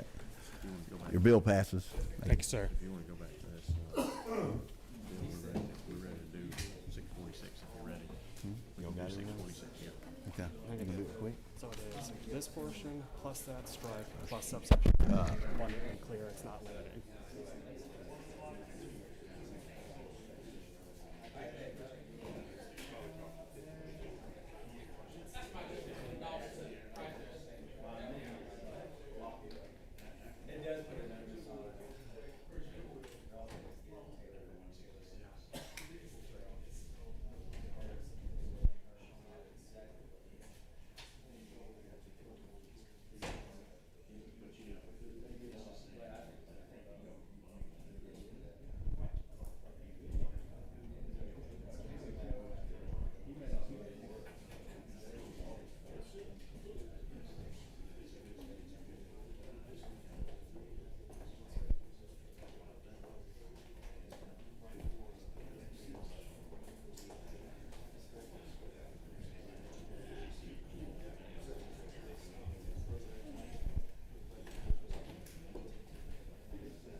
It's great to see y'all back. We're jumping around this, we're Christmas tree in our agenda like we're doing bills right now. And so, listen, I have to tell the chairman, I'm very impressed with mandating our communities to respond to the demands of the construction industry so we can help with affordability and get people in homes much quicker.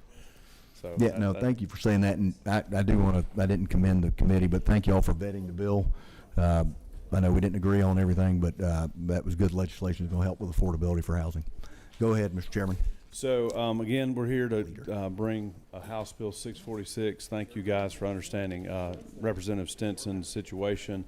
I'll remind this committee this is the third year in a row that Patty and I have been working on this corner bill. Honored to join Chairman Lumsden with his esteemed knowledge related to the COAG request.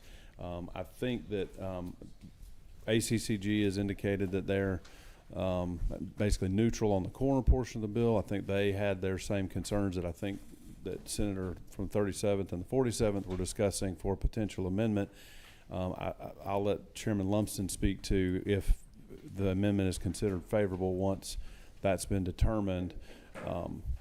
I think that in the vast majority of cases for the COAG portion, Section 4, I've been given information that I believe is accurate that there are less than 50 current constitutional officers that this would actually impact statewide right now. And I do think that Chairman Lumsden may have something additional to add, but we're ready to hear. I hope we can have a motion do pass and then to start the discussions on a potential amendment. Thank you, Mr. Chair. I move do pass LC 474310S HP 646. Got a motion second? Mr. Chairman, Got a I'll minute? offer an amendment. If you look on line 166, after 166, and that's following section 2, we're starting to section 3 with the verbiage, nothing in this subsection shall limit the authority of the governing authority to pay a higher amount or percentage of county health plan costs for eligible county officers than is provided in paragraph 2 of this subsection.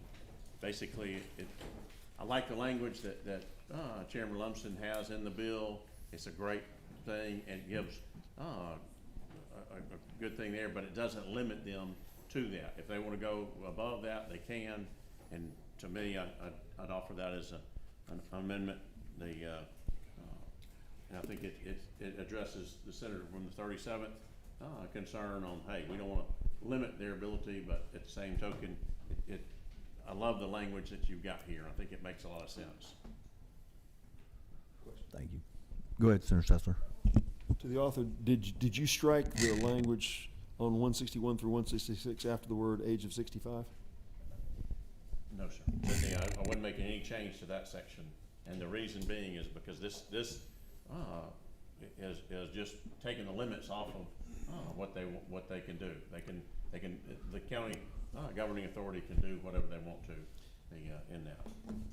As council said, though, if we don't eliminate 161 through 166, then it will have the unintended consequence, which is not your intention, of putting a limitation in place that does not exist under current law.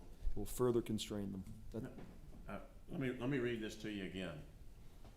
Nothing in this subsection shall limit the authority of a county governing authority to pay a higher amount or percentage of county health plan cost for eligible county officers than is provided in paragraph 2 of this subsection. So, correct. That's right. And paragraph 2 says if the salary of the person coming in is equal to the salary of the person going out, the amount of benefit can be exactly 0.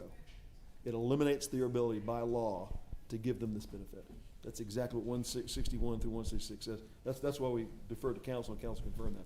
All we're looking to do is strike 161 through 166, so it doesn't have the effect that you're not trying to create that. I agree. Let's just make sure we do our homework and remove that so we don't have the unintended consequence. That's all. Because if we leave in 161 through 166, it will have the effect.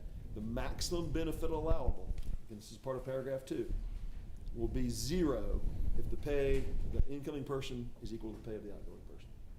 That's the way that works. Mr. Chairman, can Ledge Council comment? Because I don't want to argue or disagree with either party. I mean, I would assume that he can clarify. I mean, if it's saying that language that Frank Ginn, Senator Ginn from 47 is offering would basically set the language that the Senator in 37th has highlighted as the new minimum, and then thereby creating an opportunity for the county to go above that in those cases in which there would be an unintended 0 net change. Is that how I'm understanding it, or? So for the amendment, assuming you still want to include your initial I want to do amendment the proposition to make it optional. Yeah. With that, and this is now a slight change to your language, which may be able to harmonize it. If you keep paragraph 2 as amended with the making it optional, the new paragraph reading, nothing in the subsection shall limit the authority of a county governing authority to adopt an ordinance to pay a higher amount or percentage. So initially it's adopting an ordinance, and this is the formula for it with the ordinance. However, if they instead decide to adopt an ordinance at a higher level, so instead of saying limiting the authority to pay, they can similarly adopt an ordinance. Yeah, I think you're right. If it says nothing shall limit the ability to adopt the ordinance that pays more, yes. Okay. If it references back the amount that prescribed, works. if you reference back to paragraph 2, that part of paragraph 2 guts what he's trying to do. That works. Okay. So to read this again in total for the amendment, we have the initial amendment, which strikes lines 157 through 159. and replaces it with the following. On or after January 1st, 2027, if a given county, and from that I say adopts an ordinance adopting the terms and provisions of this subsection, each eligible county officer of such county may elect for himself or herself and the spouse and dependents of such officer to be included in that county's health plan. For each eligible county officer that makes such an election, the county governing authority of such officer shall pay 75% of any, and then it continues on from there. This, that paragraph, the rest of that remains unchanged. The second part of the amendment is now, after the 48-5-183 period on line 166, we are adding in a new subsection 3, which is to read, nothing in this subsection shall limit the authority of a county governing authority to adopt an ordinance to pay a higher amount or percentage of county health plan costs for eligible county officers than is provided in paragraph 2 of this subsection, all of which is underscored. So moved. Man, I'm glad I'm not a lawyer, but thank you. We need you. All right, so we've got a motion. I think we've got a second. Second. All right, all in favor, raise your hand. Any opposed? Thank you. Passes. That just proves we can't make everybody happy. It gets the bill. And then moving on. No, it's a great corner the bill, underlying- and I want to thank my corner for coming down. So, Moving on to the underlying bill, we got a motion to pass and a second. All in favor, raise your hand. Any opposed? Thank you. Thank you. thank you, Chairman. Thank Yeah, thank you. Great work, committee. Appreciate all of what I got for you. That's 4 years. Congratulations, Representative. There we go. I don't even know where I'm at now.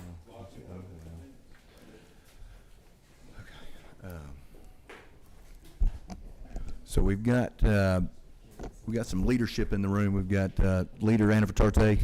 I'm going to bump you up. I believe you've got a bill that's not too controversial. Which one is this? This would be HB 1166.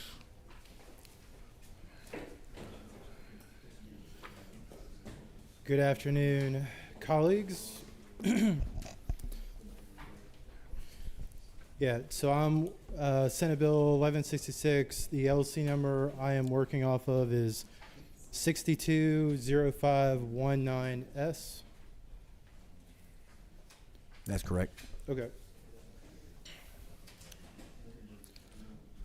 So today I'm bringing this bill to 1166 as a substitute to address a problem that I and many others, I guess, are witnessing and having to endure, just not in our local communities, but across this entire state. And it seems like it's accelerating very quickly. And that is on the topic of distressed municipalities, and find a new way to take detailed steps in an effort to help save cities, protect cities, who are at risk of being disincorporated because of their financial status. This bill, and I'm going to go through the details of it, and I do have a couple folks that'll probably come up and speak after me, Mr. Chairman. But basically, this bill adds and defines what a quote-unquote distressed municipality is.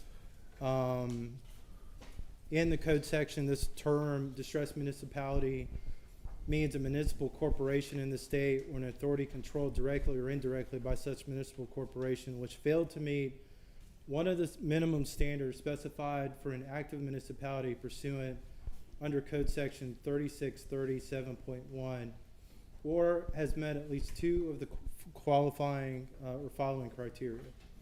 The list includes, but it's not limited to, the inability to pay employees for 30 days, the inability to prepare and approve an annual budget for 2 consecutive fiscal years, and accumulated and operated a deficit equal to more than to 5% or more of its revenues. It adds provisions for the governor to appoint a review commission done upon the written request of the majority of senators and House of Representatives members whose districts include all or a portion of the alleged distressed municipality. It also allows under that section a list of requirements for members to review for the commission that's listed. Within 14 days of the appointment, the commission shall make a written report of its findings to the governor. If the commission finds that the municipality is a distressed municipality, the governor may direct the Attorney General to file a petition in the Superior Court of the Judicial Circuit of where the distressed municipality is located. This petition will name an individual to be appointed as the receiver. The Superior Court does not have authority to appoint anyone other than the person who is named in the petition. A list of requirements for the receiver is given and includes requirements such as requirement of a minimum of 5 years of experience in local legal, management, or budgetary matters, and must be a resident of the state. The Attorney General shall publish a notice of the filing petition in the legal organ of the county, which is the legal status of the municipality, or newspaper having general circulation in the county or at least equal to that of the legal organ. And the Superior Court will conduct a hearing within 30 days of the AG's filing, which will issue an order on the petition within 60 days of the filing. If the Superior Court grants that the petition finds a municipality to be distressed, the court shall order the following. It'll set forth some findings. It will appoint a receiver for 2 years. However, the Attorney General may request additional 2-year extension if further implementation of the recovery plan is needed to bring the municipality out of distress. It'll direct to develop a recovery plan within 30 days and submit it to the court. The recovery plan shall include items such as, but not limited to, continued provisions of vital and necessary services, payment of obligation among finances related to the distressed city, timely deposit of required payments, and the execution of new contracts or agreements. The bill also provides the items that in the recovery plan and receiver are not authorized to commit.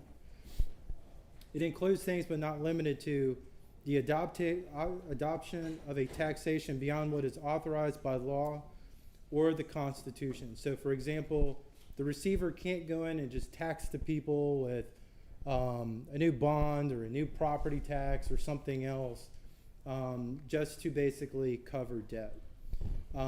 Interference with a lien, charge, covenant, relative priority held by the holder of debt obligation of the distressed city and granted by contract, law, rule, or regulation, unilaterally impairs and modifies existing bonds, notes, municipal securities, and other lawful contracts or legal obligations of the city.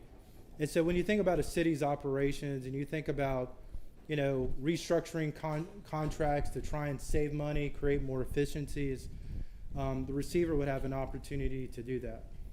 It would also apply proceeds of sale without applying those proceeds to the payment of outstanding debt obligations. So if a city wanted to sell a building, land, other assets, basically those proceeds would go to the debt first before just going back into a general fund. There shall also be a court hearing on the recovery plan within 30 days of receiving the plan.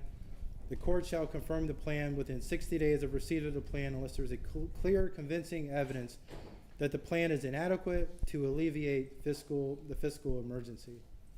The powers and duties of the receiver shall include, but are not limited to, requiring the distressed city to take actions necessary to implement the plan, require the distressed city to engage in intergovernmental agreements between itself and other political subdivisions.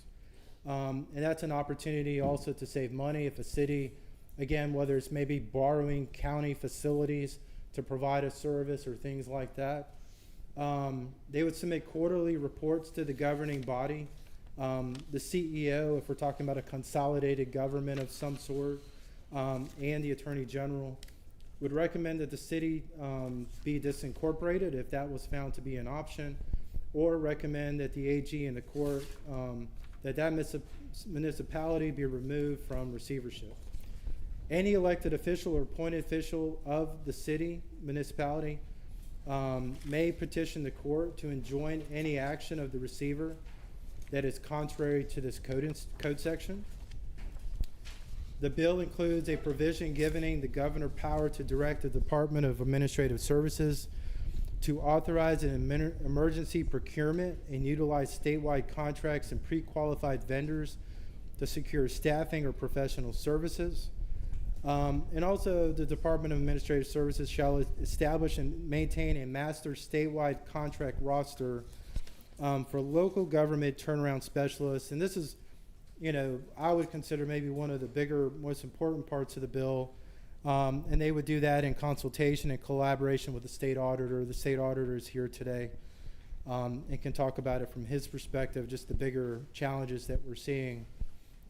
And finally, a list of requirements of those turnaround specialists to help the city recover, get back in a good financial position for its citizens. And that experience is, someone who's experienced in providing fiscal recovery and also professional credentials. We believe that this is an opportunity to where we're seeing time and time again. I have in my own county 2 fiscally distressed cities. One we've seen in the last 24 months spending down a fund balance to basically make their budget even, looking into the future from their own words that they're going to have to take out temporary loans to make payroll. And then I have another city that's probably, according to the tax commissioner, collecting nearly $300,000 without an adopted budget, has not had a state audit in 18 years. City court where there's no reconciliation of court cases and fines and fees from law enforcement. And then we've seen even recently a fire chief in that city arrested by the state fire marshal for alleged fraud, with really no recourse in terms of what should happen to that city on behalf of the taxpayers of the government. So we believe that this also helps depoliticize a lot of these situations where we find ourselves whether it's senators and representatives or others, trying to make, political issues out of a city when there is truly financial crisis, spending issues, deficit issues from their balance sheets. And you all may have seen this in your communities where, auditors go in, they audit cities, they audit counties, they even audit school boards. And many of those government agencies, and I'm speaking as a former city councilman, so I've lived this and breathed this myself, even as a former school board member. So I believe I have street cred to talk about this. An auditor can give clean findings. An audit can be found to be clean, but you don't truly know what is the financial condition of that city entity, county entity, or school board until you really get into the dollars and cents of the audit to understand, for example, are they spending more than they're bringing in?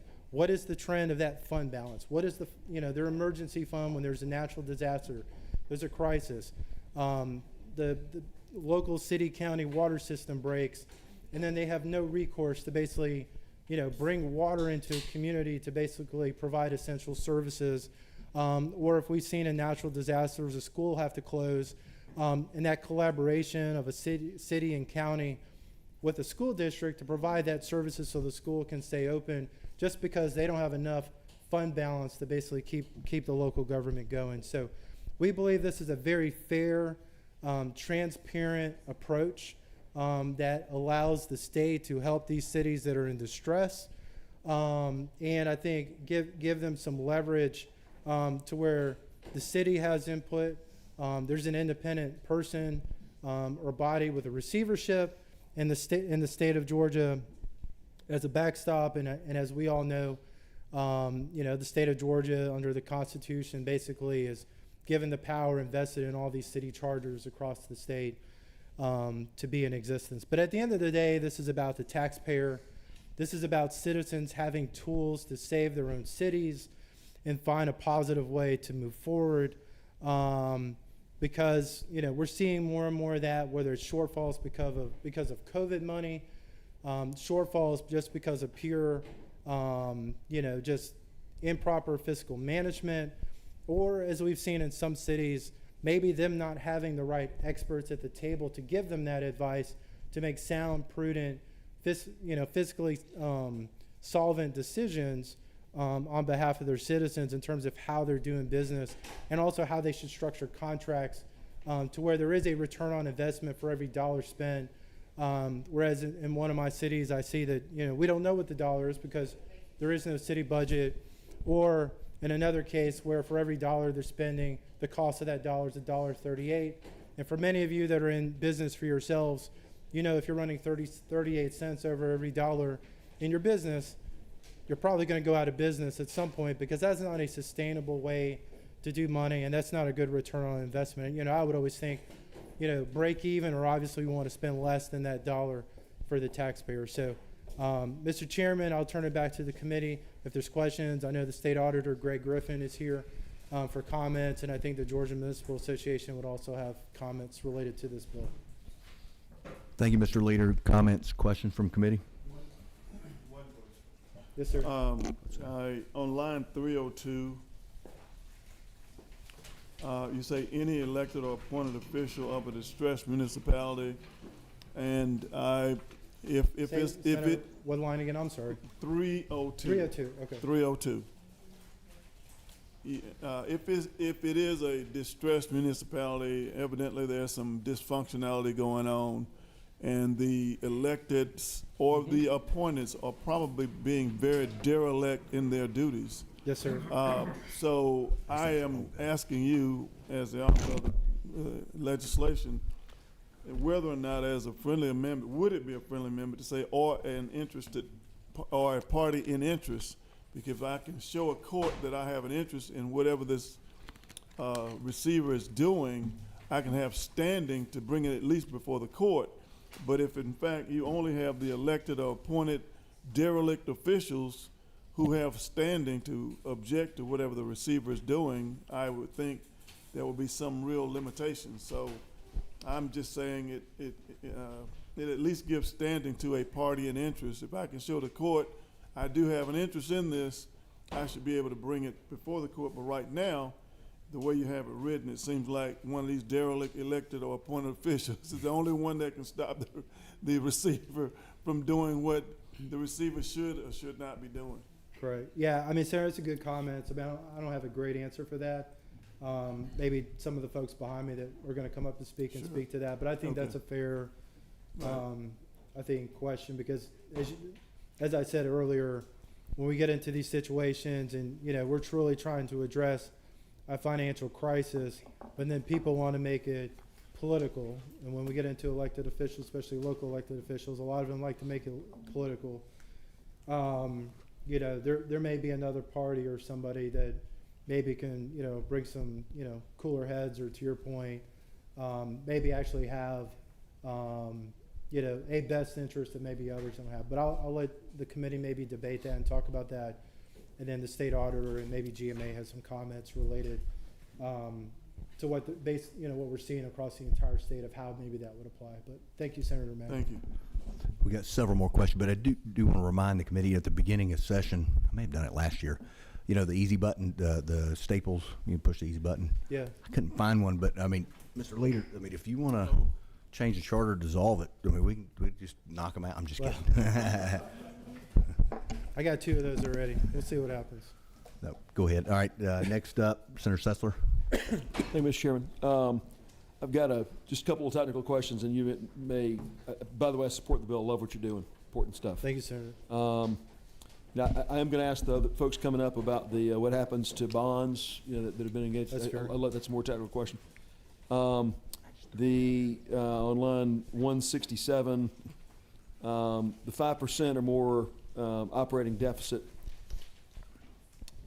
My mind goes to, do we want to set that over some period of time? Is it a 5% deficit over 2 years, 5% deficit over a year? I know there could be certain 5% operating deficit for a number of months.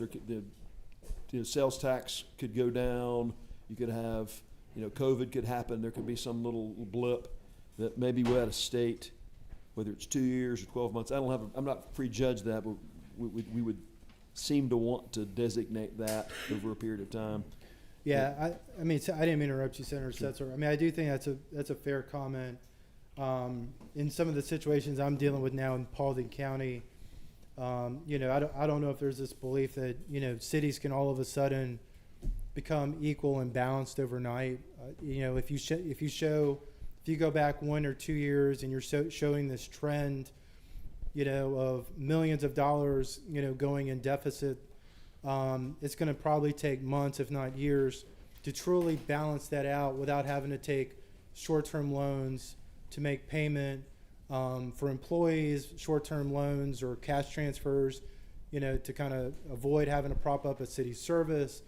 I think the ultimate goal here is to wipe all those things away to where basically your accounts receivable, you're just, you know, based on whatever the taxes you're bringing in and the tax you're spending out, it keeps it clean to where maybe you are building up this fund balance for those emergencies. So I think to your point, you know, what is 5% is at 6 months, 12 months, 18 months over time to allow a trend. And I think that's, you know, what I've tried to express to some of our communities in Paulding County. Like, you need to have a trend in place before you just go and balance your budget or write it, you know, something to say, hey, I'm healthy again. I don't think that it happens. It doesn't happen when you got a cardiovascular disease. It doesn't happen, for example, when you're trying to recover from something as serious as cancer. I mean, in every other facet of life, even in a financial perspective, there's no one pill that's going to make you healthy again and give you a perfect blood pressure and a perfect, you know, workout routine to where you're going to live, you know, for the rest of our lives till we're 150, which, unless you're Moses, maybe he can tell us right now, that's not going to happen. So I do think that's a fair question, but I think that trend of how we get to healthiness and see some of our cities that are struggling and failing, even the situation I've heard through some of our colleagues on both sides of the aisle with Quitman, how do we even take dire situation and maybe get them back to health? And maybe it takes a decade. I don't know, Senator, but I think to have these tools in place so it's transparent, the taxpayer knows what they get, and I think there's a little bit of this independence that Senator Mangum and I were going back and forth a little bit on, you know, what could that look like to kind of get to cooler heads, I think would be the ultimate goal. So I think that is a fair question. And one last, Mr. Chairman, the two cities in question you're talking about, these are not cities with a population of 500 or 700 people. These are cities of, I guess the smallest ones in the 4,000 or 5,000 range, and others are even larger. Yeah, I mean, one of my cities is 300 and something people. I mean, that's a whole nother. And the other one, I mean, we're talking 5,000, 6,000, 7,000 people. You know, so what I would consider kind of your low to medium size city. You know, and I feel like in kind of that low, medium to medium size, we're seeing a lot of this distress. I mean, we know the big cities have their own financial challenges. And I know those are way more complex than probably we have, you know, 12 hours to talk about it here. But I think it is the long-term longevity of these smaller towns in rural or kind of on the fringes of Metro Atlanta that are struggling because of growth, and maybe some of that's separate from just fiscal mismanagement.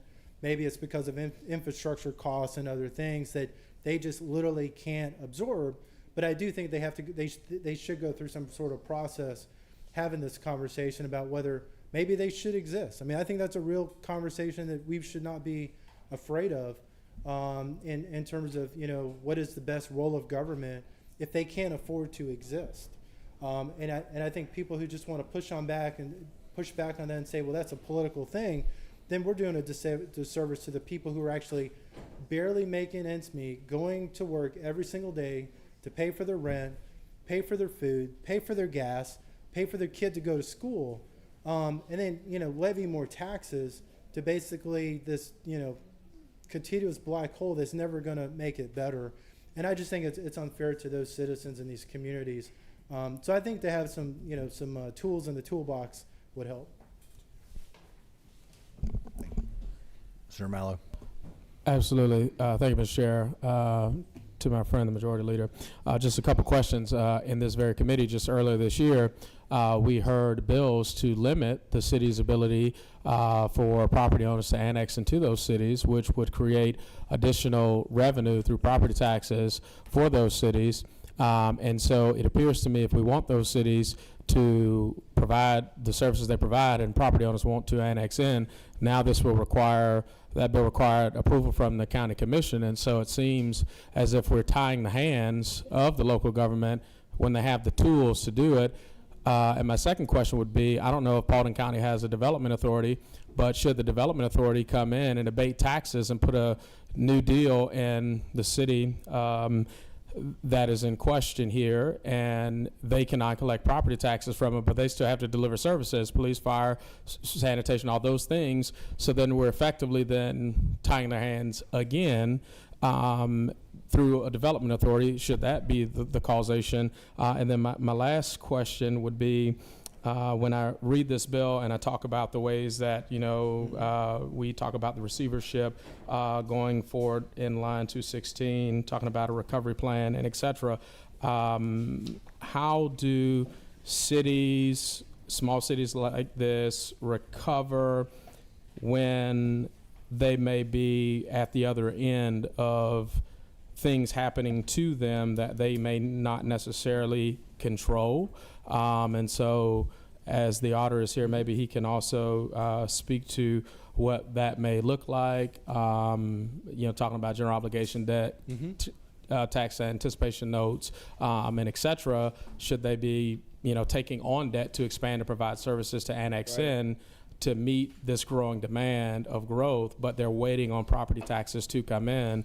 What does that period of time look like? Are the collections where they should be? Do they just have people not paying their tax bills? Could it be one large entity not paying the property tax bill, but they've received the services? Can you speak to those questions? Yeah, so I'll work backwards in kind of what you said. So I think, Senator Mel, I think the last part of what you said, I think is critical, because I think to have that, just like you and I with our family budget, or those of us that do financial planning for our families or even our businesses, like you're going to every tool and understand what is that plan. Most of these cities, they pass a budget, there really is no plan.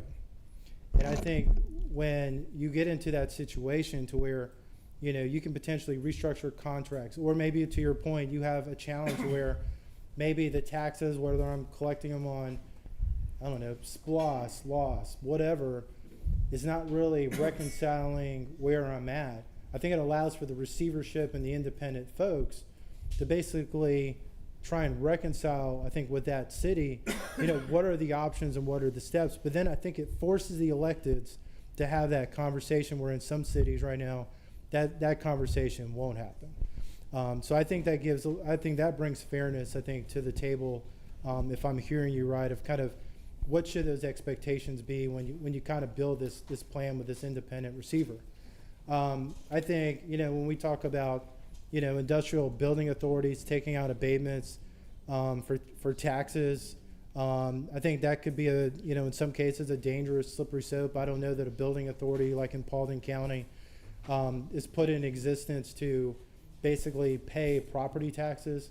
I do think it's there to encourage growth.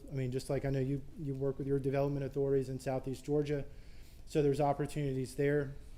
But the city I'm referring to in my community doesn't even have a property tax. So we are in a situation where money is basically not being managed appropriately with no property tax. So every year when I build this family budget for the city, I have a finite amount of money coming in the door that the taxpayer is paid. It doesn't probably change.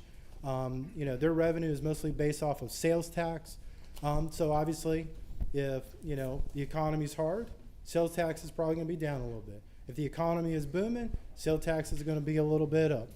But they're working off of literally a fixed budget. And when you're overspending that fixed budget and you don't have a tax, like you kind of already know what your baseline should be.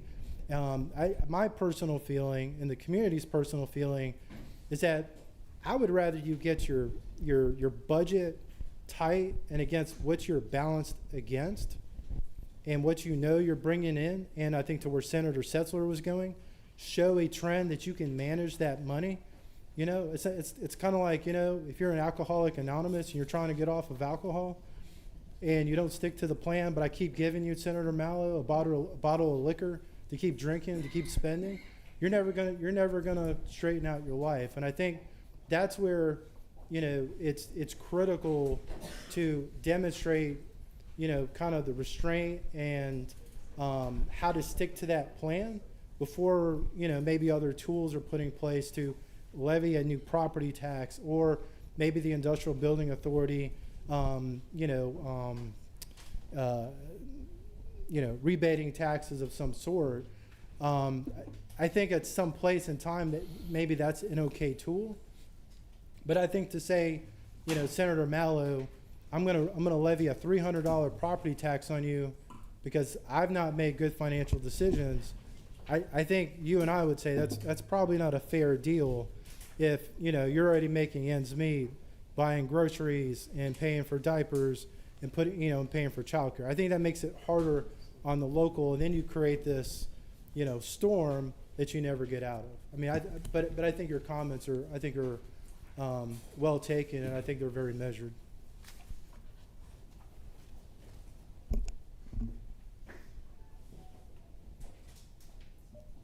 Go ahead, Sam.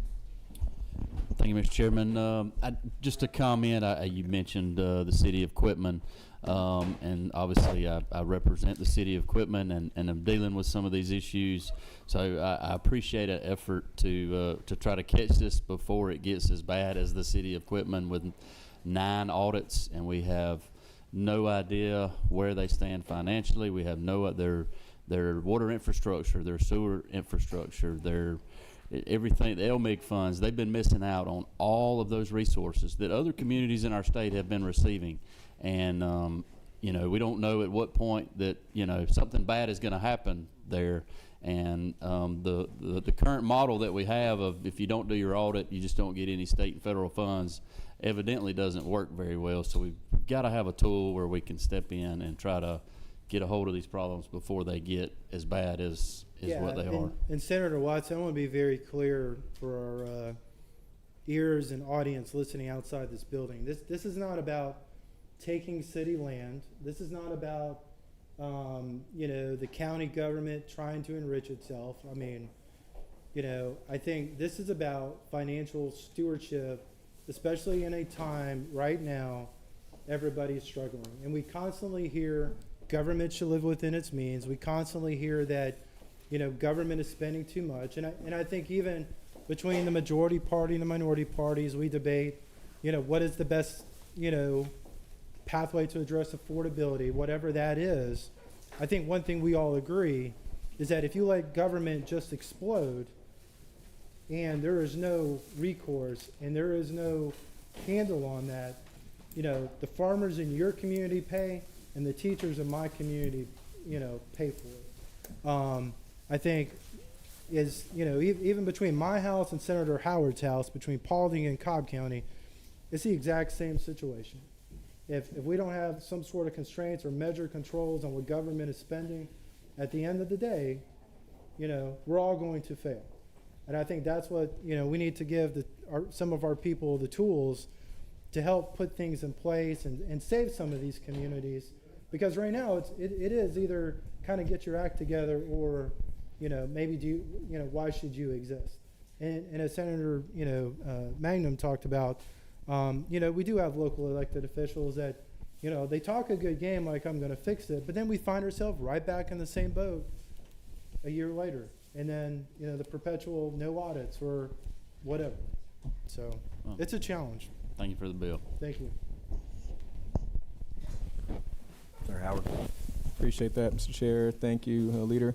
The Majority Leader, you clearly, you're in here because you care about the people and you know about process. So I'm trying to catch up. So this is a pretty extensive substitute, and clearly you're identifying problems that have been going on for quite a while, and you've been, you know, state senator doing your thing for a while. Can you tell me how we got to this point with this solution?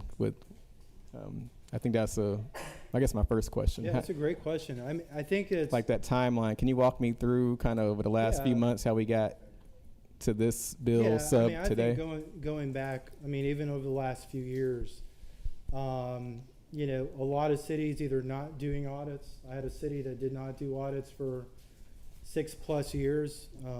The city of Aragon in Polk County, Georgia. They had a lot of challenges. They had a mayor allegedly taking city dollars and loaning it out to private citizens. You know, just a lot of different challenges. And then once they clean house, with the help of the state auditor who's in the room, we were able to find a pathway for them to, you know, get audit compliant, I guess is what I'll say. And it took a number of years. And it took us having to talk about dissolving the city. It talked about a lot of those challenges. But one of the challenges, that, I'll let the state auditor speak for himself, is that, you know, when it comes to holding people accountable, as Senator Watson said, you know, beyond, you know, DCA money or maybe some DOT money, there really is no kind of, you know, mechanism in terms of accountability. We know what the mechanism of accountability is with the state when we don't perform and bond ratings go down and everything else, or what would happen in mine and your private business. But I think what we've seen the last several years, and this kind of just, you know, accelerating into more cities across the state is why we're here today. If I may, I was kind of talking about this specific legislation. We're looking at a pretty extensive substitute that's doing something very big, right? We have to sign a superseding the will of the people because there's a unique challenge, right? So with this particular sub, you know, I'm just catching up reading it in real time over the last hour or so. How did this language get here? Like, what did this language look like over the last couple of weeks or a couple of months? Because this is obviously the problem is big. Mm-hmm. You've had eyes on it for many, many years. You have some leeway when it comes to, like, you have some sway when it comes to getting legislation through. You've passed some very important legislation over the last few months. So how did this language get here, considering this is such a big issue? Yeah, I think so. We introduced this legislation or a version of this legislation several weeks ago. So this is not a new concept. Was that which Senate bill was that? I'll have to go back and see which one. But in terms of the concepts and some of the mechanisms in here, it's not new. Also, and these are things that we've been talking about for months, if not in some form or fashion, or, you know, conceptually, you know, for the last few years. Okay. So I think that's why, you know, as we continue to see challenges, you know, this creates an apolitical solution to allow the citizens, the electeds, the House and Senate, and the community, you know, find some independent remedies to solve a problem. I think we have a lot of agreement there. Can I ask another question? Because I just want such a big deal. We need to make sure we have good input on this, right? So getting it last minute makes it hard to. So that's why I have a few questions. Go for it. Clearly, the state this is not the first time the state has had to deal with cities that have had some trouble, and there's laws in place. But this bill is changing some of those laws, and you went through it pretty briefly earlier. Can you go through that again? Like, what are the specific changes that triggers the state needs to get involved? Yeah, and I'll leave some of that up to the next couple of guests that are going to talk, and they can get into the weeds. I think I've covered the questions. But just big picture. When you're asking, when your constituents in Paulding County say, "Hey, what are you doing down there?" You're talking about a couple of cities. I don't know if it's Hiram or others, but you're going to get questions. How would you say that? How would you explain what this law does as far as the triggers, like in a sentence? So I think it goes back to what Senator Watson said. You know, cities do audits, but audits don't tell the full story. Just because somebody checks the box and says, "I have a clean audit," doesn't tell the story until you get into the weeds of what is the audit. And last year when we found that there were challenges in terms of more expenditures than revenue, just kind of basic simple math, it started leading down this road of questions and conversations of, you know, what is the best way to do it? At the end of the day, whether it's popular or unpopular, it takes leadership to basically find ways to empower and create tools. You know, and so, you know, we have an state auditor that works with the House and the Senate who is independent in nature.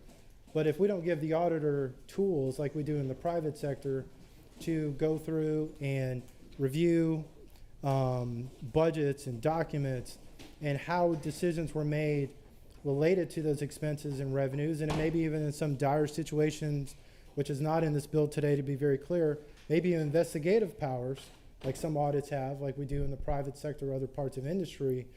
I hate to interrupt. I'm not hearing what, in just real layperson's term before we get to the auditor, what does this bill do to change the trigger to say the state needs to get involved? I think what it changes is that it allows tools and mechanisms for the state to hold people accountable sooner than later when problems happen. Not wait until basically we're in a dire straits situation without many tools to use. Would you think it's helpful if we were able to kind of review this language a couple of weeks ago, in this committee, instead of like, we're almost done, we're a couple of days out, right? Yeah, but this is important language. This is so important, and it seems like having that good dialogue to really dig we're having a good dialogue right now. Yeah, but you had time to read this for, a while. I'm reading it right now. We can get together offline and review. Yeah, but we're talking about a potential dissolving cities and charters, like through a receivership,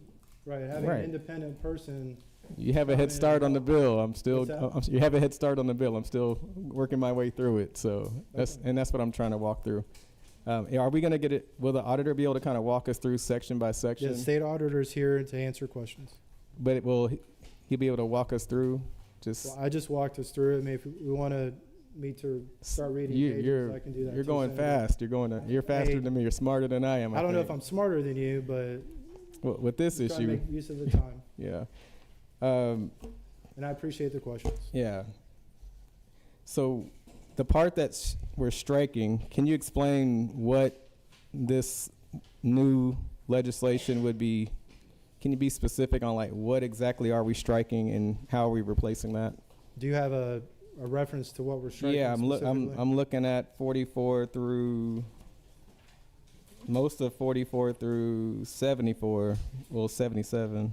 Yeah, 74. And I don't even know if people online or in the audience even know. So what's basically 44 through that section is Senator Watson and I we were discussing before, when it comes to the Department of Community Affairs holding state grant money, compiling a list of cities that are not in compliance.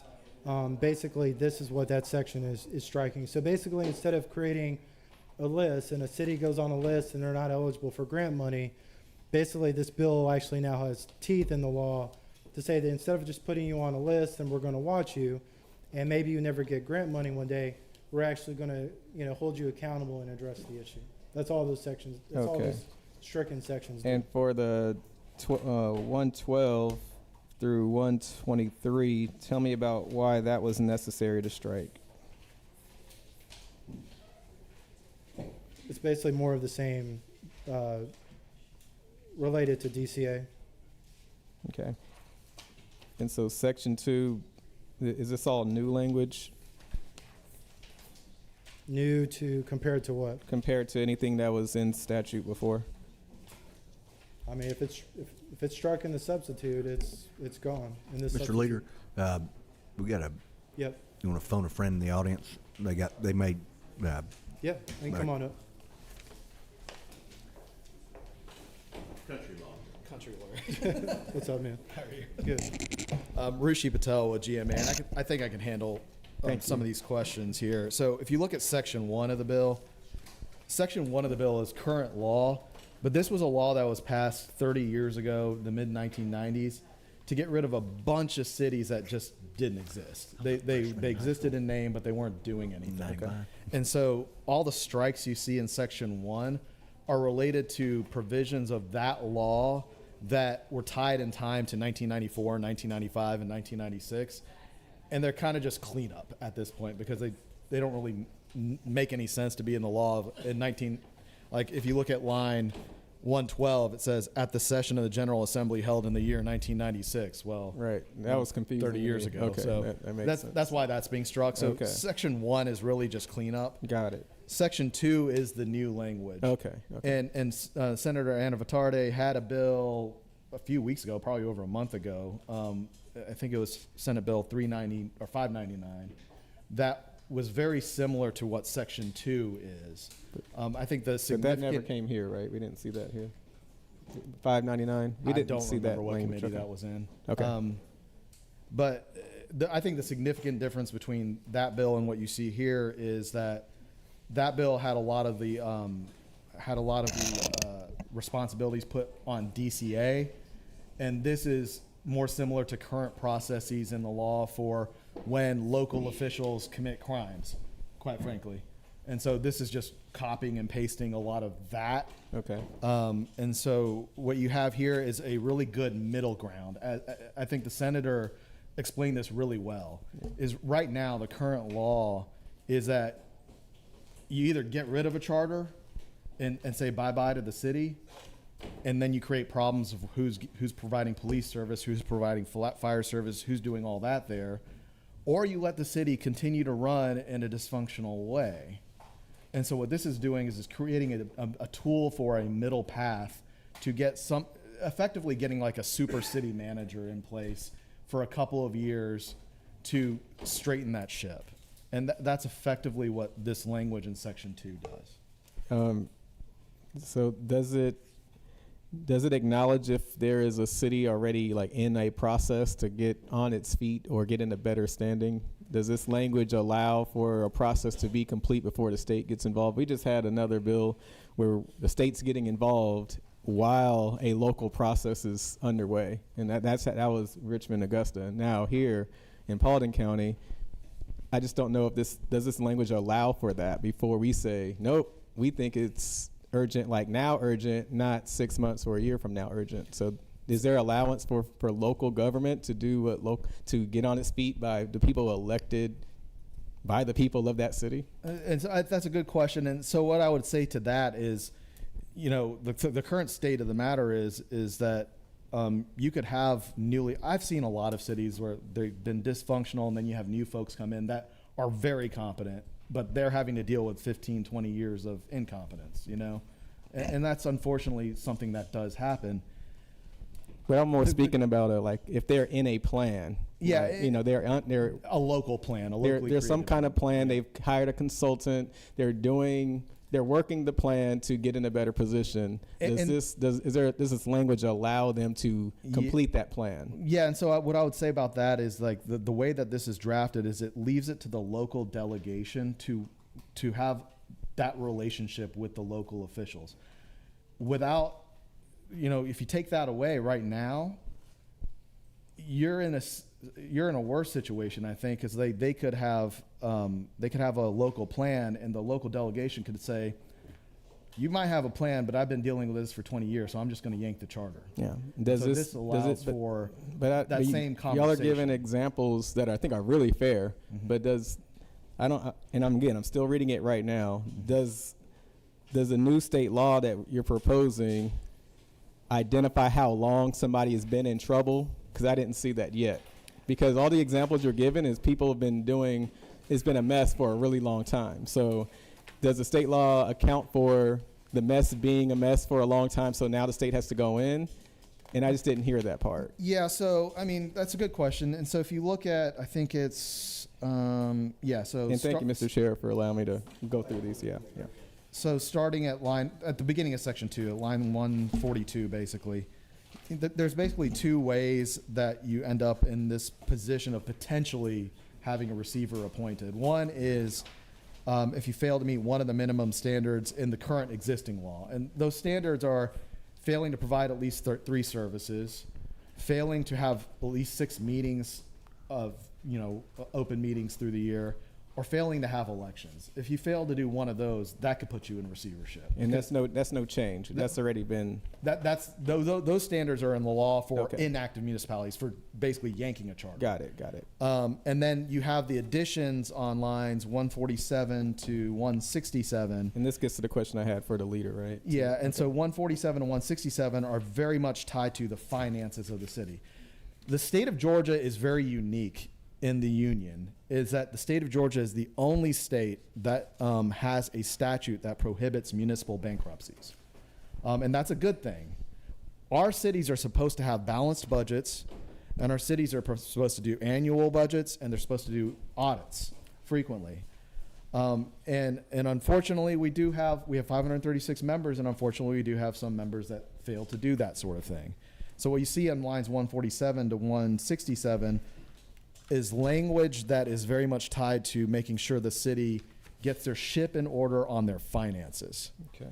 Because we're not supposed to go bankrupt in Georgia. You say that 3 times fast.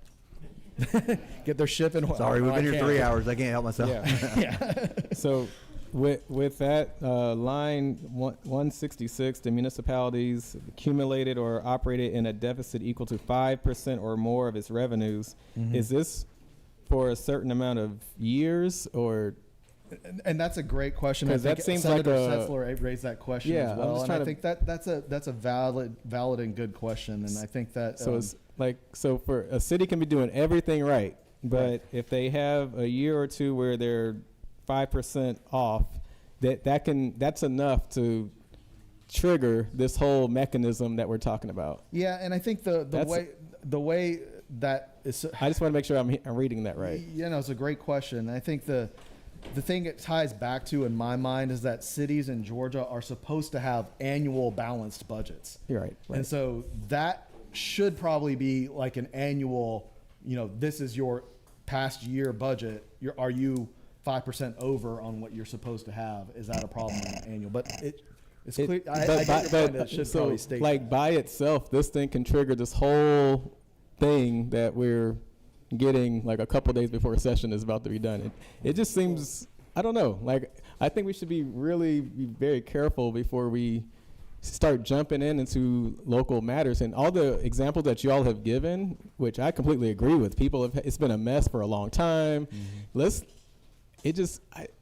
As fellow, we've been school board members, it seems like a local folks should have a chance to elect new people, get things in order with, say, some help. You do this, you help folks all the time. But the fact that this trigger is like, boom, like this is a new trigger. This is not a... I think the alternative to having this in the law is the charter getting yanked. And that is much worse for the people who live in that community. Yeah, y'all because they remember the lose their hammer, right? We services. got this. We can, if you want to. Yeah, that's fun and all, but this is serious business. Like, actually, I reject the fact that you only have this or this, because we have other options, which is let's work on our relationships with our delegations and all those other things, and then maybe if there is and maybe I can offer But an amendment. Senator, Maybe I mean, in fairness, I hear you, and I know the road you're trying to go down here, but I mean, let's be real. like I a think pattern is if- what I'm after. Well, there's a pattern with elections, but at the same time, if the taxpayer and the citizen that's paying the taxes is going to be, rely on the politician to save their problems, do you really think that's going to happen? I mean, maybe Yeah. where you live in Cobb County it does, but I've never seen that in Doraville. I've never seen that in Paulding County, where sometimes people have to step in and have hard conversations. I think did we wait for new elected board members to happen when the DeKalb School Board basically had to be completely removed and a receiver I'm put in glad you place brought by the that. governor? I'm glad you brought Because that that's up. kind of the same situation. No. I'm glad you brought that up, because in DeKalb County schools there was a pattern over many years with various school boards, and so it's a different situation. All I'm saying It's not is that different. So all I'm saying is maybe, and again, I can make an offer an amendment if Okay. you would be okay with it. But line 166 says the municipality has accumulated or operated a deficit equal to 5% or more of its revenues. If we can put some kind of timetable, for 2 consecutive Well, I think years, that's what Senator or- Setzler had right, already raised. yeah, and Right. but I just wanted to highlight it, echo. We're not battling. We just want to make it right. I think we just want to No, be fair. I mean, I want it to be. And I think we all agree that we don't want That's right. dysfunctional municipalities just kind of continuing on. I agree with a lot of what you said. Right. So, and this goes back to those triggers. Like, I just want to feel good about before the state jumps in. Like, I think me and you are on the same page with that. Yeah. And I think. And of course, that's I'll what yield. I mean, I'll yield you have to the to Senator of demonstrate. 37th. And Senator Howard, I mean, you have to demonstrate like a trend. But the trend in terms of how you know, got into the situation, there's got to be a trend how you're going to get out of the situation too. But I think leaving it up to people who are saying or rejecting a payment plan or a financial plan, and for them just to say in public, I'm going to fix the problem, like that's not a plan. And that's, you know, if we want to talk about the city of Hiram, that's basically what they're doing. I don't know enough about it. I think you do, but it's okay. I love you, man. You're a freshman. We still got to haze you, though. We need you to bring a bill. Amen. Praise the Lord. And also, just as true is that I'm just now kind of finding out there's some drama going on in Hiram. I really don't know a lot. Hold on. I don't know a lot of the backstory at all. I'm just speaking to this pattern of like itchy Yes, trigger sir. finger for the state getting involved in local matters, Yeah. which I've been on the backside of, you know. We So can trade war stories. I'm yeah, sure. so I just want to be, as a principled body, No, I hear you. Sir. let's just consider some of the ideas that, you know. And our districts are almost neighbors. We're not neighbors, but Yeah, we're close. hey, in my mind, we are neighbors, and again, that's part of why I love you, sir, because I'm loving my neighbor. So thank you, Thank Mr. you. Chairman. Yeah, I'm going to I'll make a speak comment to- for you as well. If you look at lines 168 through 173, you know, you've got where the governor would appoint commission, but it's got to be triggered by a majority of the senators and representatives from Right. that affected district. So you've got some backstops there as well at the state level. And Mr. Chairman, I might add that commission is going to be the DCA commissioner and 2 city officials from somewhere else in the state. So it's local folks that are going to be on that commission. And it's good that we got ACCG sitting next to the leader. I mean, GMA, sorry. My bad. Sorry, I know that was offensive. I apologize. And that was not intended to be a joke, so that was the most laughs I got. Wow. You owe him now. I do. Yeah, I'm aware of that. Okay. Appreciate it. Thanks. I don't remember where we're at now. Senator, again, you still have a question? Well, Mr. Chairman, I don't know how long you want to have speakers come up. That'd be appropriate. But I would think that if we've got support from, is there anybody in opposition to the bill?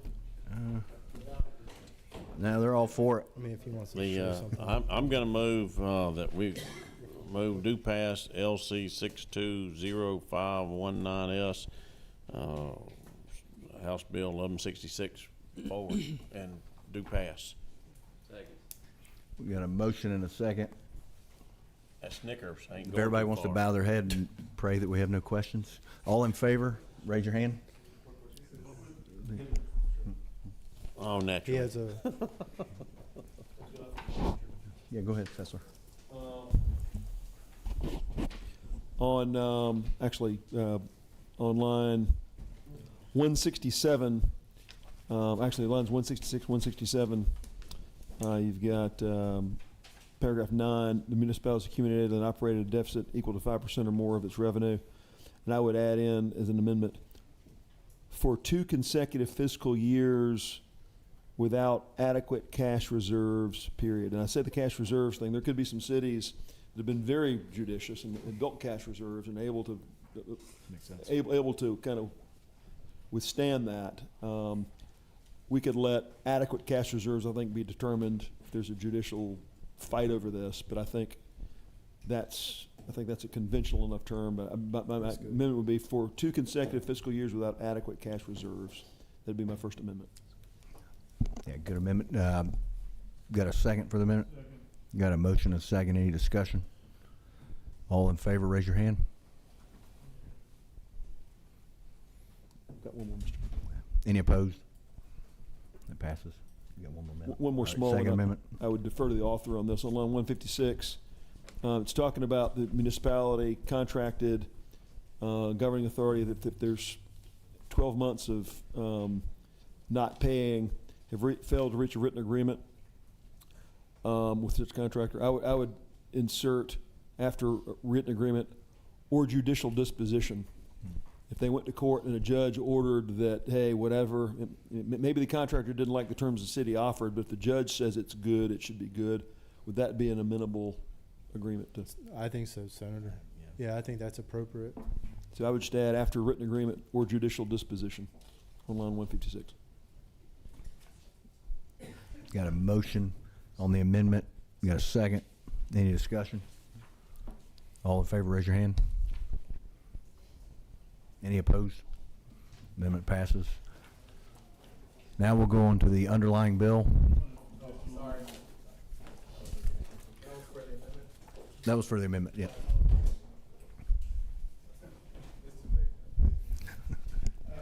I know we've been going long here. We've got some more candy bars down here if y'all need some sugar. If anybody's diabetic or pre-diabetic.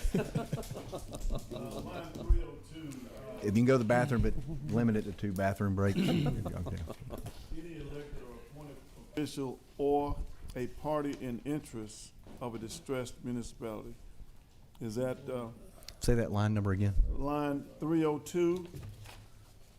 Any elected or appointed official, comma, or a party in interest of a distressed municipality. I propose to amend on line 302, add the words "or a party in interest" after the word "official." So that it would read as follows: any elected or appointed official, comma, or a party in interest of a distressed municipality may petition the court.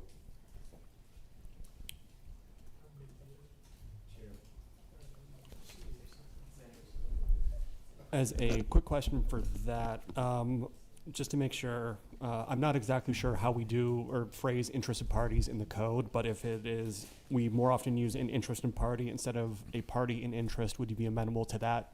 Either one of the two? Yeah, that's fine. Okay. Senator Sessler. I want to understand the effect. Would this allow a private party that's upset with the city to be able to petition to initiate this process? What's the effect of that? I would ask the author and counsel. Well, what I'm trying to do is if someone's water is going to be put out and they can show that what the receiver is doing affects them in contravening some of their rights, that they have a right to come in and show the court that their rights are being affected, and they can show that. I mean, they have to show the court, they at least have standing to go before the court. Right now, they wouldn't have standing. Okay. And it would be dependent upon derelict duty elected officials. And in the first place, the ones who screwed up in the first place would be the only ones that could come into court. Go ahead, counsel. That specific provision is for the official or municipality to enjoin the actions of the receiver. So it wouldn't be initiating the process, it'd be enjoining certain actions, so preventing them from happening would be the effect of that. So the interested party would stop the receiver from doing something. Stop the receiver from doing something that they are claiming that the receiver is violating the law, basically. Like Senator Mallow, do you have something? I think council clarified my thoughts. Is that a friendly amendment, or do we get a? I got a question for Les Council. Go ahead, Senator. Should the party even have standing on a, to join that receivership between the city and? You think there would be an issue of standing to include all interested In that particular case, parties? for the determination of standing, at that point, it would be a judicial determination. If a party is interested in the event, it sort of is an implication that they have some sort of standing for it. But ultimately, at the end of the day, if a court decides, no, you don't actually have standing, then that'd be a judicial decision. But as an initial matter, potentially, if they are interested, they would maybe have standing. But I would leave that to the courts specifically.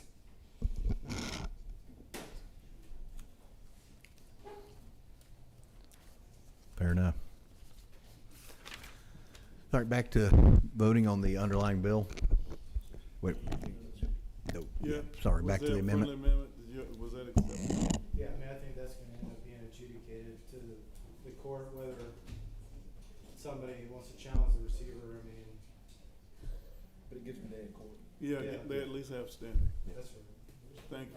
Or the judge can rule that to your point, Move. Moves. All right, back to, now we got a third amendment. We got a motion and a second. We've had plenty of discussion. All in favor, raise your hand. Any opposed? What? So that the resident has standing to challenge the receiver. Since they don't have elected officials, I figured All right, now we're gonna vote the underlying bill. I hope, LC 620519S. All in favor, raise your hand. Any opposed? Bill passes. Thank you, Mr. Leader. Thank you, GMA.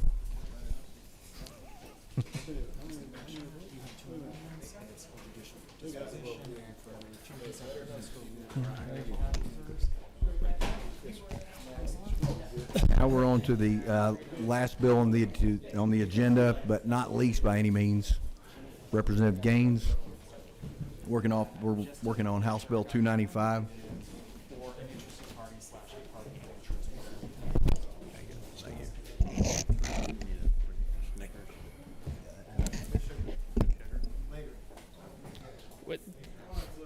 Thank you, Mr. Chairman. I'll be brief. I know we're 3.5 hours in, and have Thank you for your enjoyed all the commentary so far. I didn't know we were in judiciary today, so but want to thank I'm you. not a lawyer, but I did stay at Holiday Inn Express right. last night.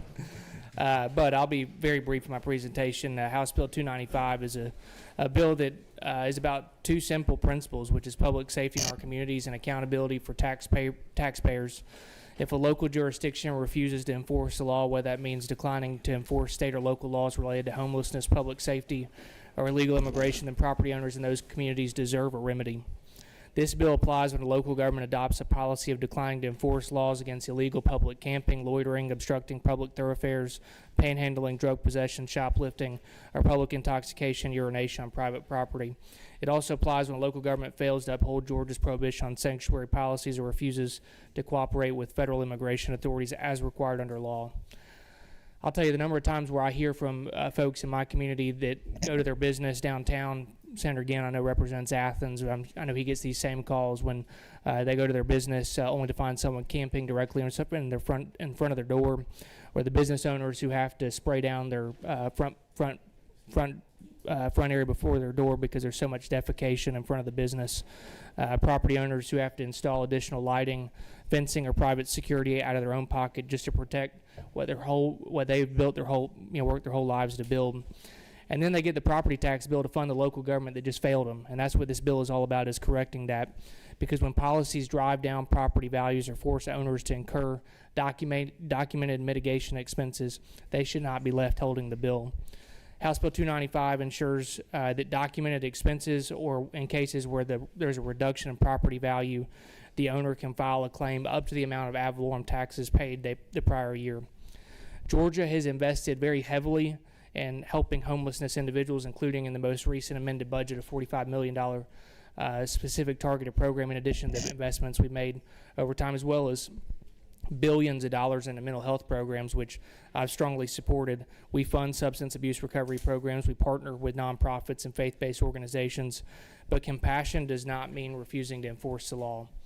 Allowing illegal encampments, theft, and disorder to flourish is not kindness, it's neglect. We want compassion. We want people to get into treatment and shelter, but we also want accountability. House Bill 295 creates a straightforward process where a property owner can file a claim. The local government has 30 days to act, and if it refuses, the owner can seek relief in the courts. Our goal here is that property owners never even use this statute. Our goal is simply to get local governments to enforce the law, and that's what we're here to do. And if a local government chooses not to, taxpayers should not bear the financial burden alone. And Mr. Chairman, that's what this bill is. Happy to answer any questions. Any questions, comments from the committee? witnesses? Quite a few. And if it's okay, if it's okay, Mr. Chairman, I would, there's Greg Gould, who I just met in the hallway. I know he's here. I know he may be on the testimony, but he actually lives here in Atlanta, heard about this bill, has had many issues in Midtown, and just showed up to support it. And I want to make sure he is able to say hello, because he came here just hearing about the bill, which I think shows the need for passing this. Yeah, we've got him number 3. Great. On here. Yep, we'll make sure we're here from him. Thank you for letting us know that. And then I've also, you're probably wondering who's sitting next to me. I guess I should introduce him. But Chris Sharp is with the Cicero Institute, former law enforcement, retired military, former professor, including at Valdosta State University. And, he's happy to answer questions if there are any as well. Thank you. Any comments, questions? Committee? Several questions. However, I would like to hear some testimony before I get to it. That sounds good. Quite a bit. Thank you. Yeah, and we'll give you all time for rebuttal and let your speaker speak as well. First up, we've got the City of Atlanta. Sorry, I'm gonna put my glasses on.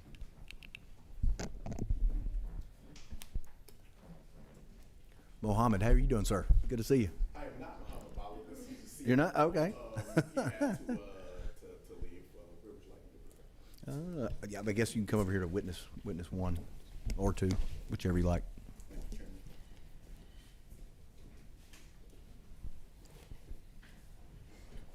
Good afternoon, Chairman and members of the committee.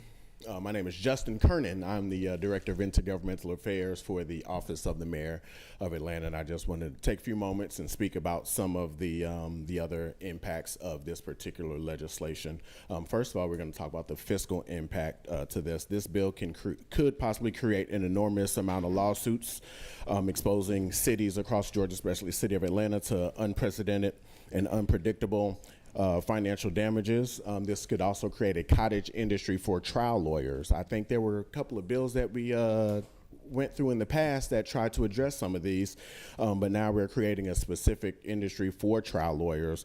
This bill would greatly benefit that industry, and we can look at the city of Phoenix and what happened in the city of Phoenix when this exact type of law passed. It created that type of industry and did nothing to actually reduce the number of homelessness. In fact, those numbers actually went up in that particular city. And so it's proven that this type of thing is not necessarily a fix for the actual underlying issues. And then in the bill it says damages are based on fair market value or the mitigation of cost.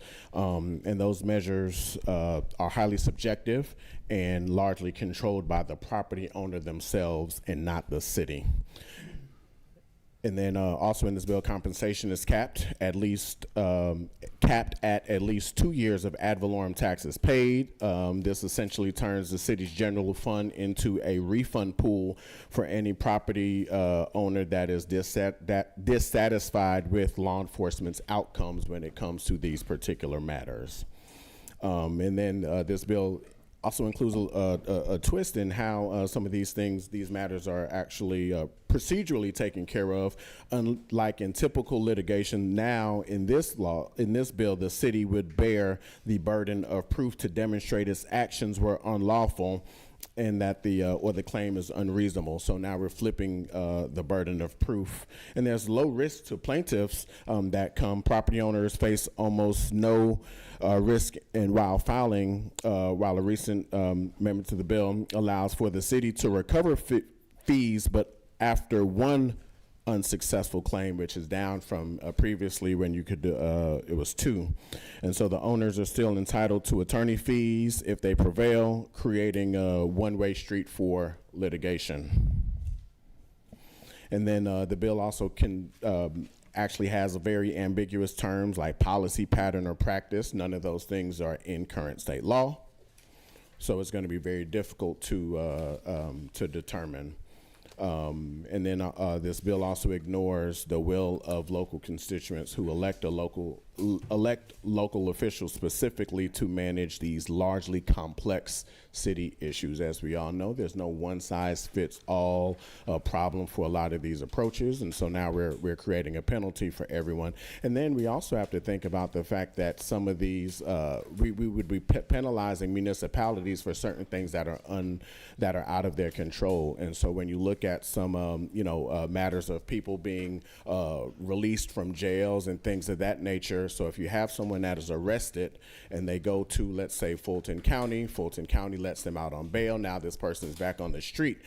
This person is part of the criminal justice system, cycling through that process back on the streets. Now the city can get sued, but we're not the reason why that person may be back out on the streets. And so this is a lot more complicated than than it perceives.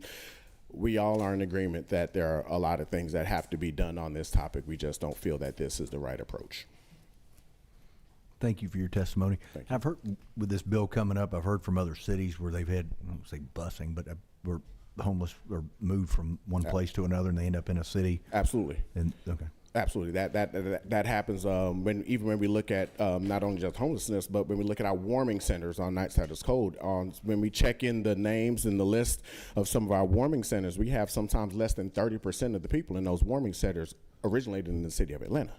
And now we're having regional conversations because Gwinnett County is going through that same thing when people from neighboring counties that don't have the resources are coming in. So people flood to the areas that are providing resources. And so it is our obligation as a city, or the mayor has taken it as his obligation to try to mitigate this and to take on these things as possible. But some of these are residents that have originated somewhere else. Thank you for that. Any other comments or questions from the committee? Thank you very much. Thank you. Senator again. Justin, if you don't mind, talk to me a little bit. Okay, I'm a taxpayer in the community, and every morning I get up, I know a lot of us come around the Washington Street here, and I'll just use the church as an example. There's homeless people out there pretty much every day out in front of the church. They may actually encourage that. I'm not sure, but they're sleeping on a public sidewalk. They're sleeping in doorways. There's seems like a little bit more trash than what I would expect to see on a city street. So if that was a private business and that was in front of your business, what would you want to do to address that? How would you? If you're the property owner, you're trying to run a business, every morning your customers are trying to come in your door and you got homeless people sleeping on sidewalks in front of you, what would you do, and why is this bill not a good start for addressing that? Well, to address the scenario that you placed, you are 100% correct. When you come down Washington Street, you see people sleeping on sidewalks and on the streets. The church has a shelter inside. The people that are left outside were not able to get beds inside of that shelter. And so some of them have waited in line for a good amount of time, and they've decided to just set up camp right there. A lot of people also typically try to stay closer to those shelters in those times because of the fact that they know that they have a finite amount of time in which they can receive those services. And so that's why, unfortunately, you see a lot of that congregating here, is because, once again, people flood to where those services are. And to address the business part of it, that is a complicated issue that we are working through with a lot of different approaches. But like I said, there's no one-size-fits-all approach to any of these solutions. So the bill that Representative Gaines has presented us gives a remedy for that. So and that's where, as a business owner, it all comes down to, I know there's places up as I ride through Athens, Clark County, and I'll see encampments of lots of people. And if that's your property, there's two things that you want to worry about on that encampment. So first off is the liability that exposes the property owner to. And then the other side of that is what type of illegal activities may be taking place on that property. Absolutely. And to me, I'm trying to understand what it is that, if you don't start here, where do we go? And that's where I applaud Representative Gaines for bringing the legislation, because I can see it firsthand. Every day I come to the Capitol, I can see, you know, the sidewalks cluttered with this, and I don't know what the local government's doing about it. So this is also a cyclical issue, because you have homeless people, you can charge them with trespassing, you can arrest people, you can get them off the streets, they go to jail, they get right back out, and they're right back in the situation. That's why this bill will not do anything to address that particular, part of the problem. City of Phoenix, like I said, there's something like this on the books and it's not working. And so to that point, allowing for lawsuits does not address the underlying issue at all. It does not. And so and I applaud the author of the bill for working on something that he felt would solve the issue, and we would love to sit down with the author and work together with us and then other cities and counties across the state, which everyone is seeing those numbers going up currently, and we would love to work on some type of plan that's going to actually work and has the flexibility for the different municipalities and or other forms of local government. But this is not all it does is create a cycle of lawsuits that does not address the underlying issue. Thank you. I'll ask the sponsor of the bill to address. Maybe he's got some ideas on, what we do. Thank you. Thank you. Thank you, Mr. Chairman. Thank you. Senator Sessler. Thank you, Mr. Chair. Thanks for being here. I'm going to ask a related follow-up question. I just want you to advise us how we ought to proceed as a legislature. My mom, for example, just as an example, she's a very small woman. She's about 5 foot tall. Doesn't have great physical abilities to, she's fit and she's in her 80s and she walks, she's very healthy.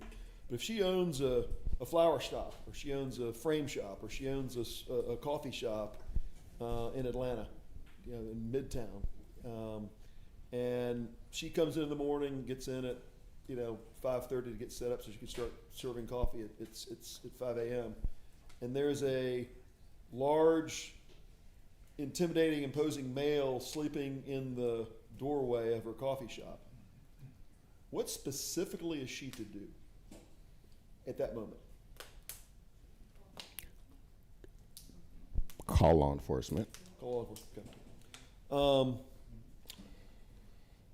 And law enforcement would have a duty to be there pretty expeditiously, and they would remove the person?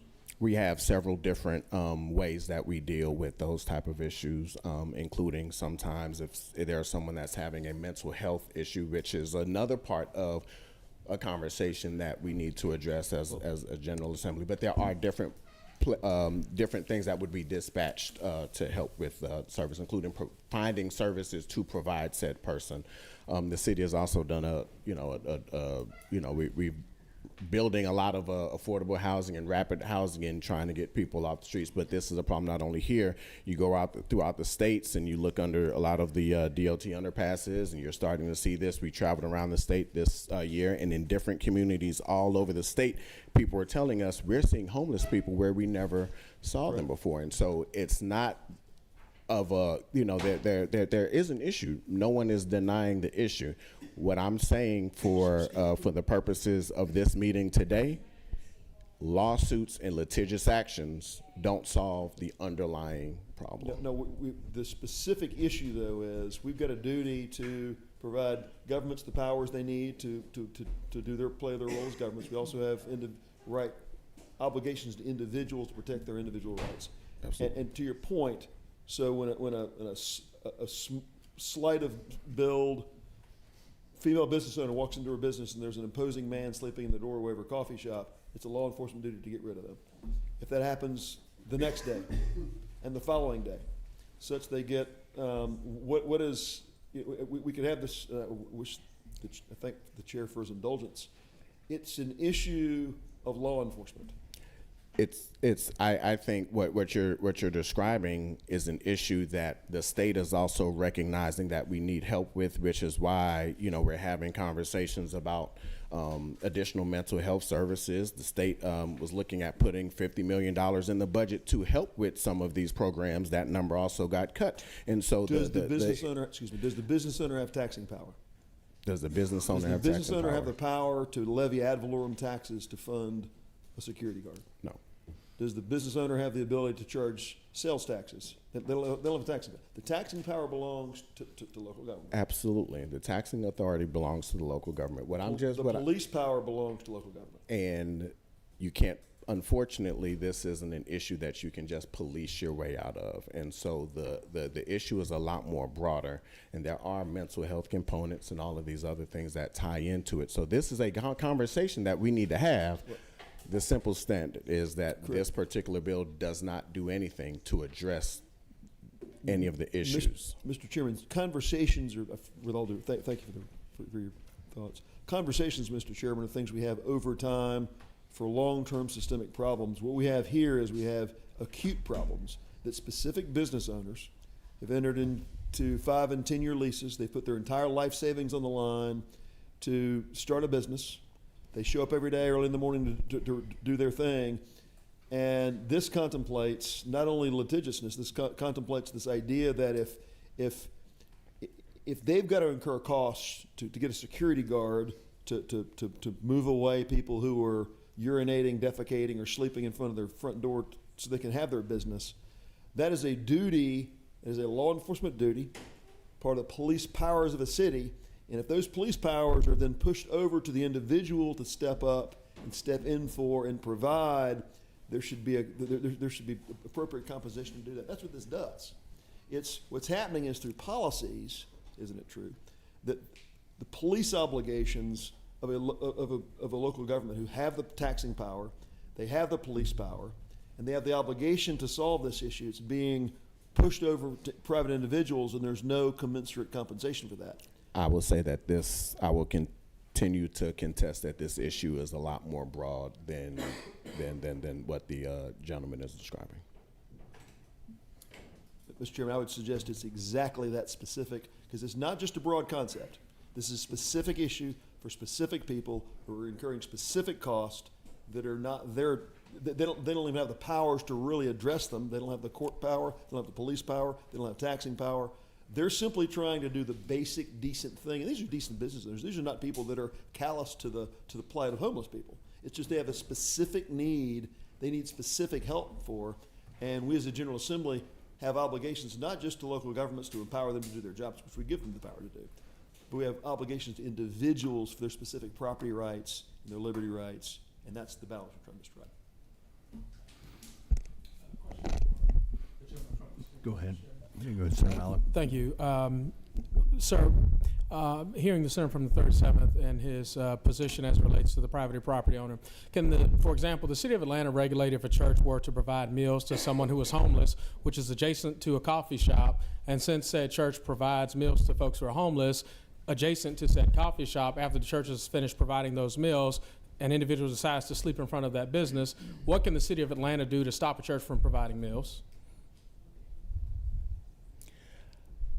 That is the church has the right to provide those services on their property.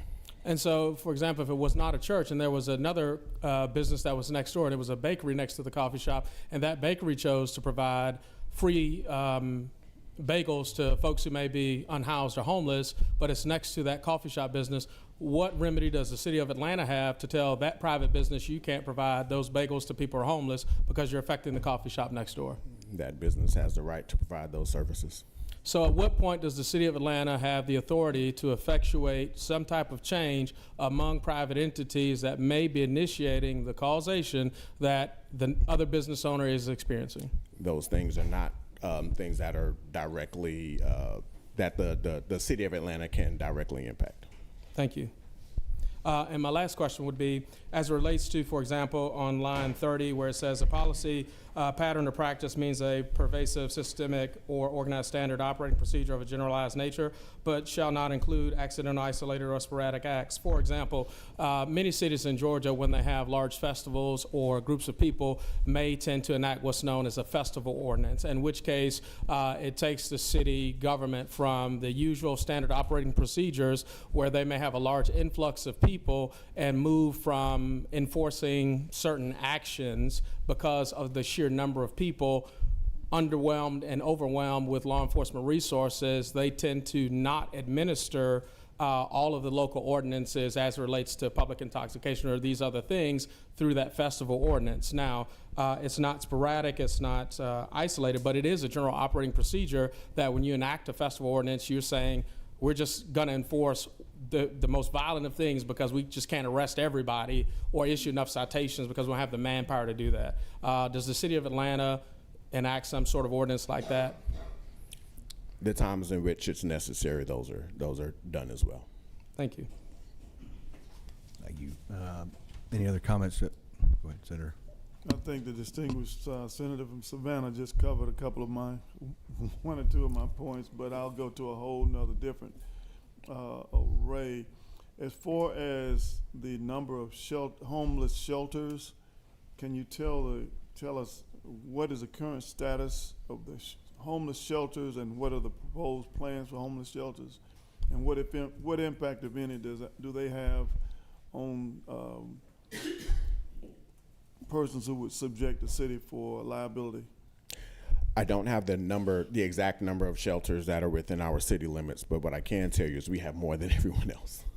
And so we have those resources, that's the major thing that drives people into the center of our city, because of the fact that that's where the resources are. And if you, in fact, have these homeless shelters, and how many, if any, private shelters, and how many, if any, provided by the city of Atlanta or Fulton County or some governmental entity? Do you have any numbers of that? The shelters in the city are not operated by the city of Atlanta. Right. So the city of Atlanta has no control over people who are attempting to alleviate the problem by providing shelter to these homeless people? It's a public service that is operated by mostly churches and nonprofits and other organizations within the city. So if someone provides shelter to the homeless and there are only 100 beds and 200 people show up, is it fair to say that those people have nowhere else to go? They're going to just hang out at that particular location? Senator, I believe you just described the reason why we see so many around this particular building, because that is exactly what happens. And people get in lines and they wait in lines for long periods of time, sometimes for those beds, and then there's a cutoff. And when they get that cutoff, everyone else that has not made it into the facility at that moment, they are left outside of that, and sometimes they don't have a way to get back to go to anywhere else. Sometimes they have traveled from somewhere else to get to that point and try to be there on time. It's a tough life for those individuals to have to live. With the witness, is it a fair statement that a number of these people that are on the streets are mentally ill? There's a lot of data that shows that. And if you can get some of that data, I would really appreciate that. Is it further fair to say that a number of persons who are mentally ill, even if you provide, even if there is housing, they may choose not to avail themselves of that housing? That is something that we have interacted, that we have directly encountered. We have provided housing services for folks, and they still either sleep in the car in front of their house, or sometimes they're in their homes during the daytime and they have to find someplace else to sleep because You know, some people have been out on the streets for so long, it's a very difficult adjustment. And speaking of the mental health services, that is something that is beyond the city's scope of services to provide. Those services have to be provided by the county. Therefore, when you're trying to solve an issue such as homelessness, it's difficult because you do have to have every single level of government working together to actually solve the underlying issues. Is it fair to say that rising housing costs, poverty, mental illness, as well as high rates of addiction are contributing to this housing crisis? Yes, there's a lot of data that shows that, and it's a nationwide issue, not just Metro Atlanta, not just Georgia. Is it fair to say that the state of Georgia also has a role to play in alleviating this homeless crisis? I believe the gentleman believes what he's speaking. Well, is there effort by the city to work with the state and other actors to alleviate this some solutions to this homeless problem? Are there some plans, and can you even share any of those plans if you have any?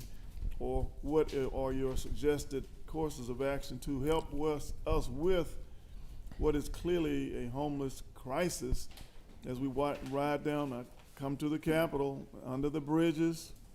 We have people sleeping under the, I saw where, I guess, I don't know who did it, but you put rocks up under there where they couldn't sleep under there, but they still have an encampment there. What, if any, plans do we have to try to address this, a solution to this homeless issue? There are, the city has done a lot of work, especially over the last 4 years under this current administration, to not just get people off the streets, but get people off streets into homes and trying to find ways to provide the mental health services and the other wraparound services that have gone along with that. The city has built thousands of units of affordable housing in the last 4 years and has transitioned several people. There's a wonderful facility not too far from this building called the Melody, in which we took container homes and we built those into semi-permanent structures, and those are used to help to get people. So when we're closing these encampments and we're doing all of these other things, that the city is working very closely with the state. We work very closely with GDOT to close encampments and under bridges and things of that nature. And the goal is to move people in housing. But that's a very difficult transition. It takes a good amount of time to do it. You have to build structures. You have to have everything in place. You have to have the wraparound services in place. And there are still greater needs that local governments have in order to get those services. So we were very excited to see that there was a budget line item that was going to be dedicated to some of those type of projects all around the state. We were very excited to hear about mental health hospitals and all of these other resources that are needed. I feel like those are the types of investment that local governments need from the state in order to help to solve some of these issues. Thank you. Yep. What the governor did, I was really proud to see that line item. Is $45 or $50 million that I had not seen that type of investment before. What, if any, involvement would the city have directly in, how would the city of Atlanta have any influence over those dollars, if at all? So we actually have, and we are fortunate in having a leader in the city that has such great foresight to actually create an entire kind of office around this. So a subsec in our housing office is someone that is responsible for coming up with solutions specifically on homelessness. And so depending on what the requirements are that would come out, we would definitely, we're already thinking through we have a lot of different things that we have, we just don't have the funds to do it. So this would give us the operational capital to actually carry out some of those plans. Thank you, Senator. That's all. Senator Mallow. Thank you, Mr. Chair. I just had a question for Legislative Council, specifically related to line 45, where it talks about panhandling. I believe the city of Savannah had an ordinance on panhandling, and there was a Supreme Court. They stayed a case. They did not hear a case to overturn a lower court's case on panhandling. Can you speak to that, or because we've not enforced the panhandling ordinance for that reason. And maybe my colleague, Senator McNeil, may have, I saw his legal brain light up. So he may want to opine on that as well. Go ahead, Senator McNeil.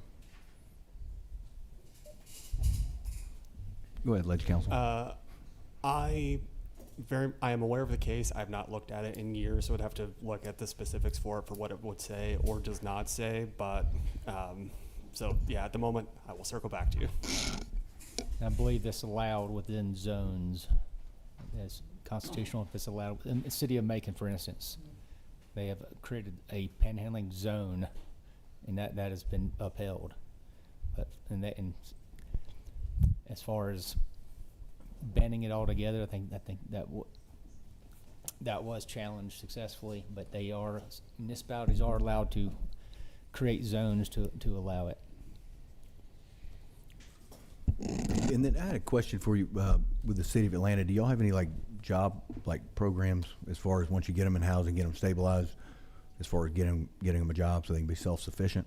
Yes, the city has worked with the nonprofits that we work with, placing people in homes and other wraparound services. Employment is one of them, and the city also has a Department of Labor within itself to help with some of that stuff as well. Thank you. Yeah, I've got to give a shout out to Home of Hope in my district. They help pregnant single women that are essentially most times homeless or in their cars, and it's a 90-day program, but a lot of times it takes upwards of a year before they've got a job and then they've got permanent placement as far as a home and all. So, but yeah, no, thank you for saying that. We'll move on. We've got several other speakers. Thank you for your comments, and committee, thank you for your questions on that one. We've got next up is House ATL.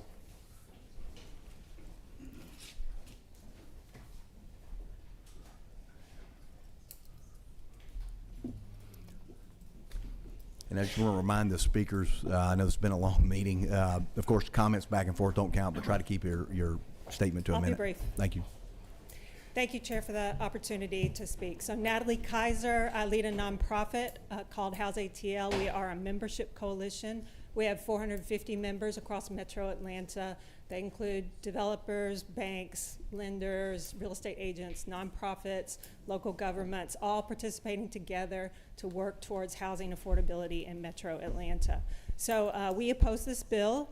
And I really appreciated the conversation that was had previously. I'll try to touch on it a little bit, but I'm just going to share that we're very concerned. We understand the concern about homelessness. We know it is increasing. We understand the desire to legislate this kind of solution. We think that, as the prior speaker said, that the direction is not addressing the cause.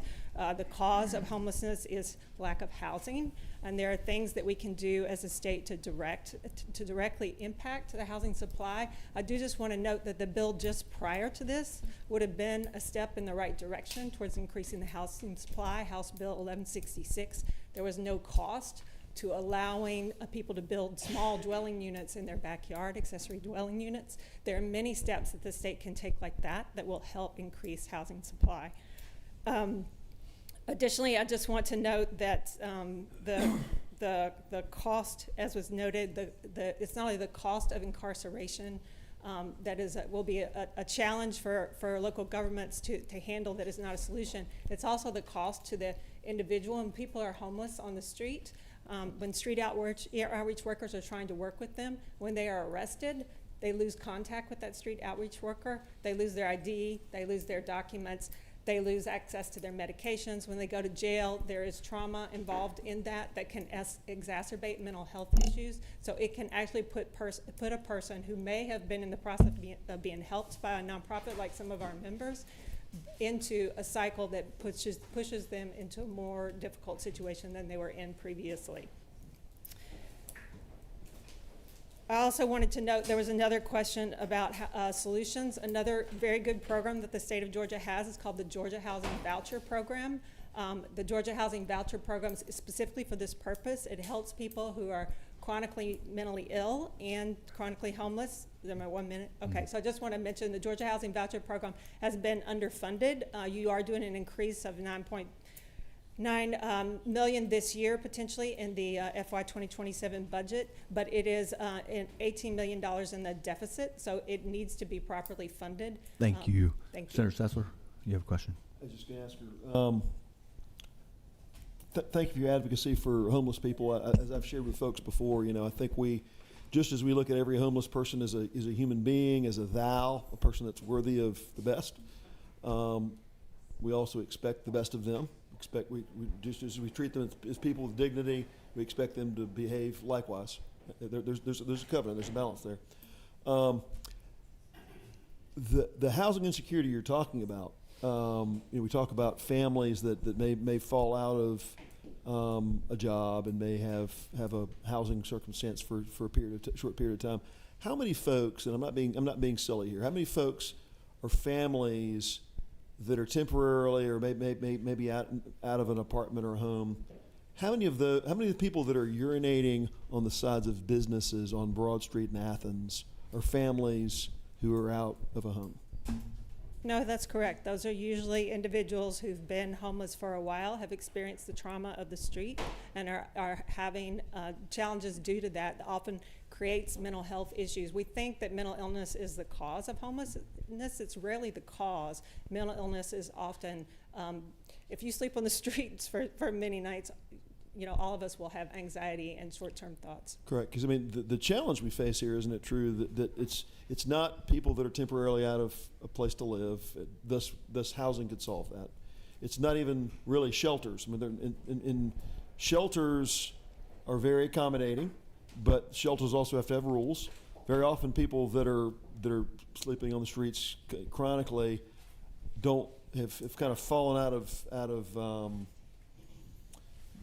they've broken the rules of the shelter. They've repeatedly broken the rules. Well, sometimes, a lot of them are fearful of the congregate settings. Correct. Or as you just said, or thirdly, they just don't feel comfortable in a shelter setting, and they would prefer to be, not housed. Our experience has been in Metro Atlanta, when you give someone their own space with a door that locks where they can keep their stuff and they don't have to exit. So they have a permanent housing unit, even very small. I would encourage all of you to visit the Melody, which is walking distance from here. Even if it's very small, they will choose that. Right. So this bill in no way discourages, places to live with doors that lock. That no way discourages more shelter. This simply says that business owners themselves that are trying to have a place of business ought to have the support of their local governments and have their basic property rights maintained. This is not an attack on homeless people. This is a recognition that cities need to be held accountable. The complexity, the mosaic of all the people that are unhoused and homeless is a mix of people, mix of issues from mental health to criminality to hesitancy to be in communal settings. There's a mix of these reasons, and we're not attacking those people. We're simply saying, getting back to this issue, the property, just as we care for homeless people, and we invest in that, and we care about that, we also have to care about our business owners. I respect your concern. My parents are small business people. You gave the florist shop example earlier. My mom and dad ran a florist shop. I worked in a florist shop. I respect that, and I understand that, but this is not solving the concern that florist shop owner has. If you pressure local governments to try to from the state level to decide the solution that they should be using, incarceration, it's not going to fix that cycle of homelessness. But again, isn't it true this bill, in fact the bill author, I think delicately and appropriately talked about our commitment to mental health and trying to address these root issues. This bill does not purport to solve root issues. There are root causes that need to be invested in. I think the General Assembly's done a good job of that. This addresses, however, not the root issue, but does address an acute issue, which is one of businesses that can't do their jobs, gas stations that can't be gas stations, because governments are not performing their part in trying to police aggressive panhandling and folks that are just destructive to the interest of business owners. This is not a root cause issue. But this is an acute issue that people need help with. I think it's taking resources, it's drawing resources from the city to try to deal with this litigation, and also directing those resources towards arrest and incarceration when a lot of these local governments are trying to work with nonprofits, with churches, with others in their community to work on solutions to these issues. Maybe there are cities that you're working with that are not trying to solve this issue. I don't know, but in Metro Atlanta, many of our cities and counties are trying to work together to solve these issues. One last thing, Mr. Chairman. Again, I applaud the city of Atlanta for many of the things they're doing to address these root cause issues. Housing availability, housing affordability, places to stay, places to, providing, for food insecurity. I applaud those things. Those things need to continue. Yes. But what's happening is there's an awareness of those things, thankfully, but there's a neglect of a specific thing, which is businesses that need to not have people who are aggressively panhandling or sleeping in front of their businesses or defecating on their businesses. That specific thing is where the gap is, and this seeks to only address that issue. I'm not sure that there is a neglect. I mean, the city and if you're talking about the city of Atlanta and Fulton County, they've invested heavily in the pre-arrest diversion initiative is one effort that they have where outreach workers can go and assist in those exact situations that you're describing. They have outreach vans, they go, they assist, they help the person get them to a place and try to get them services and find them housing. So they're investing in that. But if young women are afraid to leave their cars at the gas pump and walk into a convenience store to buy a bottle of water or a protein bar because the environment around a gas station or a basic convenience store is scary to them, a reasonable person would be scared of that. We have a law enforcement problem, and there's lots of root causes to this, which I think we can all agree on, but there's an acute problem that people are afraid to live within their communities and do basic things like walk in a coffee shop or go into a gas station because there is this one thing which is providing a safe environment for law-abiding citizens is being neglected by local governments. That's what this bill's addressing. There is a problem. To suggest there's not a problem that young women or men perhaps, it's 7:45 at night after the sun goes down. It's not their fault that they're scared to walk into a convenience store. There's a real problem that's got to be addressed, and that is specifically being neglected by our governments. So I'll say as a woman, not young any longer, but I have been there, my fear is not, when I'm at a gas station, is not normally around people who are homeless. It is around other types of characters that identify as threatening. Aggressive panhandlers, other kind of issues. Well, we disagree. Any other questions? Senator Howard. Thank you so much. I appreciate you sharing your perspective. Obviously, this is it's complicated, or this would have been solved a long time ago. You mentioned you partner a lot with the city. Is that correct? We do. And from my recollection, cities are funded through property taxes. Yes. And usually cities are stretched thin with budgets to try to achieve like a lot of different goals that we have, including homelessness. Yes. And they're funded through property taxes. Yes. And so, and we've spent a tremendous amount of time in this legislature talking about ways to reduce the revenue stream for our cities, right? Yes. Okay, so there's a pretty good chance that at the end of our session, we'll have less revenue for our cities to be able to provide services for cities across the state, right? Yes, that is correct. Okay. We've been interested in trying to identify more dedicated revenue sources for these so that we do not have to struggle so hard in the general allocation every year to find the appropriate services for housing and homelessness. It just helps because I'm just connecting some dots. Sometimes we talk about taxes in one vein, but we don't connect it to services in another vein, and yes. These things all interconnect, and they are sometimes when we get nervous we just say throw people in jail like that's going to make things better, but we all know that ends up making the problem worse. But I do agree with my colleague from the 37th that there is an acute issue. There is an acute issue. And again, I think we're all searching for the right solutions. Yes. I think it's fair to say that this is a good attempt at trying to find the right solution, but sometimes our best intentions still have challenges. So thank you for your testimony. Thank you. Thank you. Thank you very much for your testimony. Next speaker, we've got Greg. Thank you. Thank you. Can you hear me? My name is Greg Gould. Thank you very much for your time today. I'm a resident of Midtown Atlanta. I drink coffee at local coffee shops. I've seen what they look like. It's called a bunch of feces on their front door. This was just 3 weeks ago. But I'm not here to talk about that specifically. I'm here to talk about my community, my private residence. I was assaulted by a homeless person 2 years ago, February. Thank goodness it was me, not my 4'9" wife. If my voice is shaking, it's because I think of her every time. I think this is a very serious issue. It is a acute issue.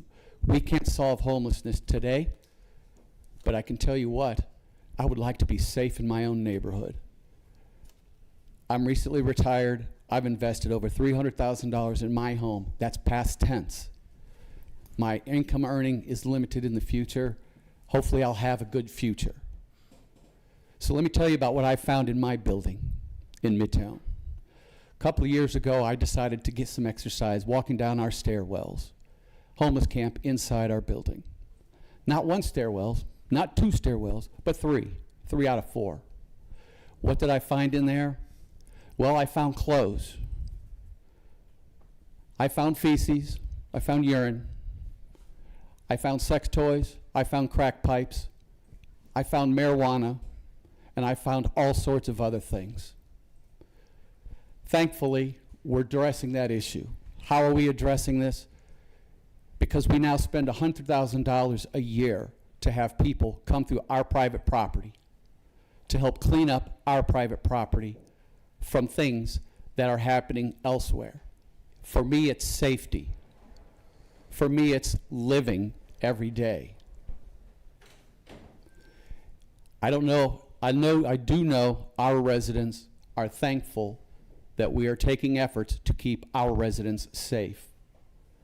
As recently as 3 months ago, I had a homeless person on our property, again, threaten me with physical violence and say words that I wouldn't repeat here. What was I doing? I was picking up the trash that he took out of the trash can and threw on our property. That's all I was doing. Didn't even address him. I'm not just one person. We have 500 units. And we have a lot of people.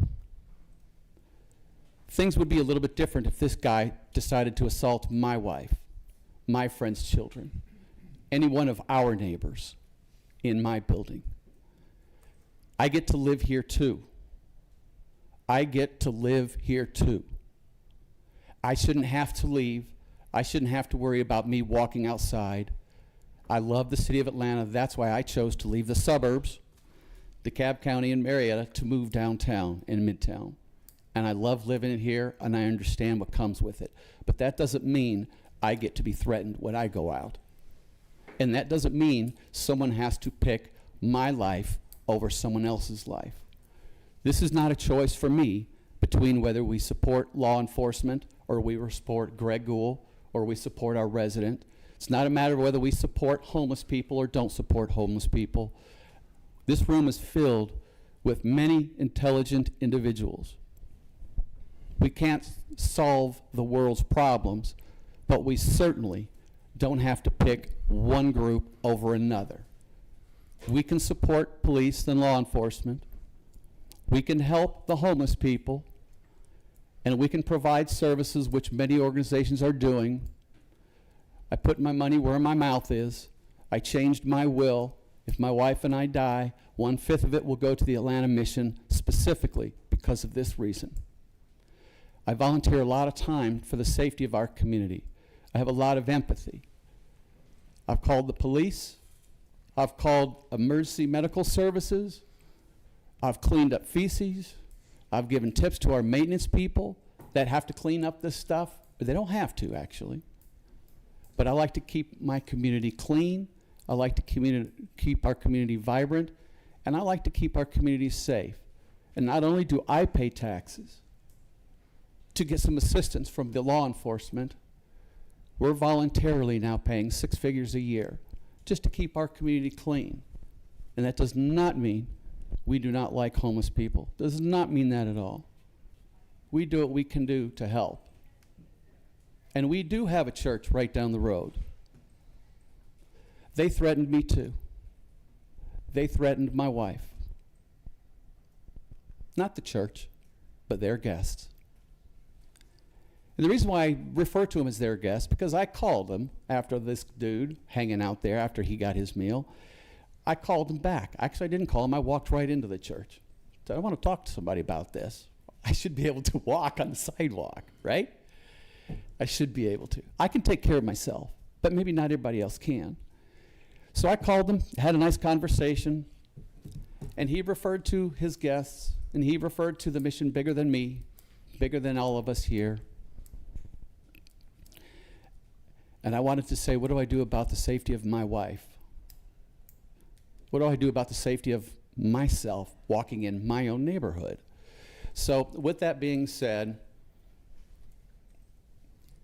it's my understanding that if anyone from that church guests threaten me again, the church has some responsibility to their guests. And I don't mean that mean. I volunteered to work there too. I'm recently retired. I volunteered to work 1 or 2 days a week to help figure out something else, to do anything. I don't even care if they ask me to clean up afterwards. I'll do that. But I just wanted to say thank you. This is an acute problem. And we have a lot of well-meaning people, very smart people, that are helping a lot of people. And I just wanted to say I support this bill. But I'll tell you what, this is not a choice between homeless people or us, police or us. We can help and support everybody. And thank you for listening very much. Thank you. And I have one question. Yes. Your building, assuming outside your walls, is common area? In the Do building, what? The building you live in, is it a condo, like common area outside the drywall? Like, do you live in like is it condominium ownership? Yes, I live in a condominium. I live in a condominium. We have 500 units. So what does law enforcement do when you call onto, I guess, private property or the association property? What can they do? Well, we invite them on our private property, and they help escort people off. I'm also here to tell you that one gentleman who had a very well sense of being, I get to know a lot of these folks because I walk a lot, was actually the officer invited him, told him that he would be a great candidate for the Gateway Center for a diversion program, and he turned it down. So yes, so we have retail at the bottom level of our building. We have retail parking, and then we have residents that live above it. So a lot of the homeless population, vagrants, are entering our stairwells through our retail public access parking lot. And we own, I say we own through our homeowners association and our master association, we own that property. So they can also use the restaurants in there, right? We have restaurants down below. And then we also have other common areas of hallways and lobbies, and they often get in there and sleep. So when I refer to these stairwells, these are emergency stairwells that the entire community use, and often people in the the retail use to get out. Thank you. Any further comments? Go ahead, Senator. Thank you for coming down. Yes. What if any suggestions do you have for example, you were threatened when you went to the church? I was walking by the church, yes. Walking by the church. What recommendations will you have for involvement of the church, law enforcement, as well as the city? What would you like for them to actually do to assist to make it just a better situation? Great question. I wish I had a real big answer, but I have a couple of ideas. I've asked that church specifically if they could perhaps modernize their food giveaway program, maybe modernize their mission of helping less fortunate and hunger. What that church does, let me phrase, I'll focus a little bit better here. What I've asked their church to do something that they're not going to do. I've asked them to serve the food and provide meals for the homeless on their property. And if the homeless want to eat, they can eat on their property. So what are they currently doing? And tell what us. are they currently doing? They and I know they have the capacity because I've lived there for 25 years and I've been there in church many times. What they do is they put their food and their meals together and they box them up in styrofoam containers, and then the people who want a meal come up to the door and then they hand it out, and then the people with the meal go elsewhere. Quite often some of them come to our building and hang out inside. But that's what they do. So they're giving it and then they go out. I have suggested quite literally to the deacon or the gentleman who I spoke to, they got a building. They got a room. They got a room this size or bigger. Set up tables. Invite them in. Have a 2-hour block. If they'd like to eat, they could sit down. Maybe they can get additional wraparound services. I will volunteer to serve if they do that, because at least we have an opportunity to make sure they're getting fed. And I'm not saying that they don't try.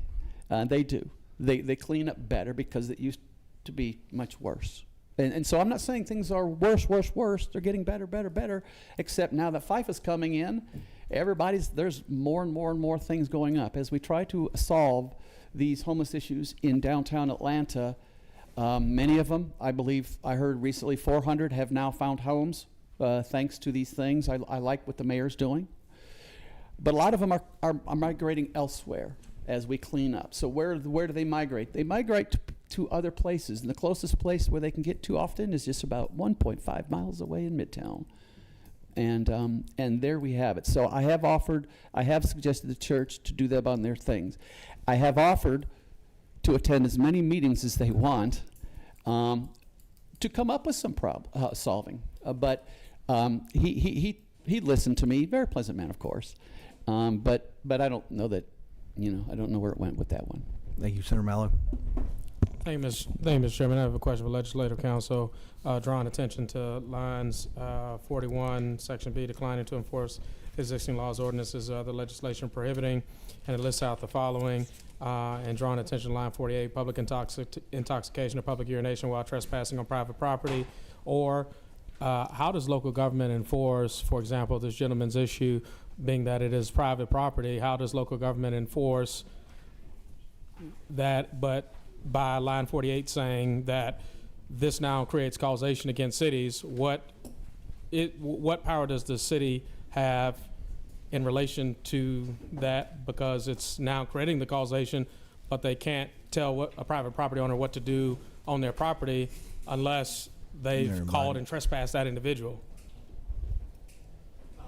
In general, in the Georgia Constitution, the police power is one of the supplemental powers given to, I do believe, both counties and municipalities. So, not to give a lawyer answer, the police power is a fairly broad example. It's not just criminal enforcement, but the keeping of order, ordinances, that sort of thing. So, municipalities and counties have fairly broad authority to enforce it. Of course, within their own ordinance and laws are general laws and constitutional provisions. And so, for example, should the city come and cite all the individuals and trespass them, and the property owner or the group of owners in the condominium make no reasonable effort to solve the problem that exists by providing security fencing, gating, or additional things, and the city starts to come out and provide those calls for service, but now each individual condominium owner can cause action against the city, but the actual owner of the property has no duty to do anything? I'm not exactly sure how the interactions will play out, as well as how actions will proceed under this. This just appears to be giving sort of, it's two separate powers, which is the police power versus a cause of action is the wrong word for it, but versus an action against the city itself. So it's kind of dealing with two separate things. For example, this gentleman lives in a condominium, so he therefore is an owner, but he is not the master property owner. So as an owner, he has causation under this, but he can't the city, he can't effectuate the change because of the condominium and it's multiple owners, but he can now have that issue against the city. But if the city goes back and tells the homeowner association, you should do this, what causation do they have to ensure that they do it for the people that live in their association, right? So I'm just making sure that 300 condominium owners can't bring calls against the city, but the actual thing itself does nothing to help reduce that. Like they get blamed for it, but they really can't control it.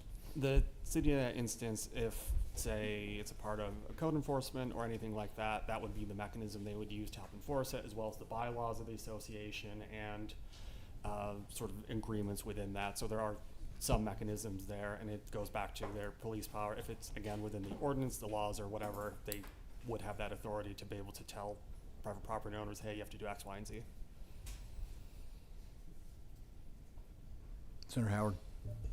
Just want to thank you for the testimony and thank you for being so active in not only identifying a problem, but trying to do the best you can to be a part of a solution. I think that's admirable, and we need more people like you.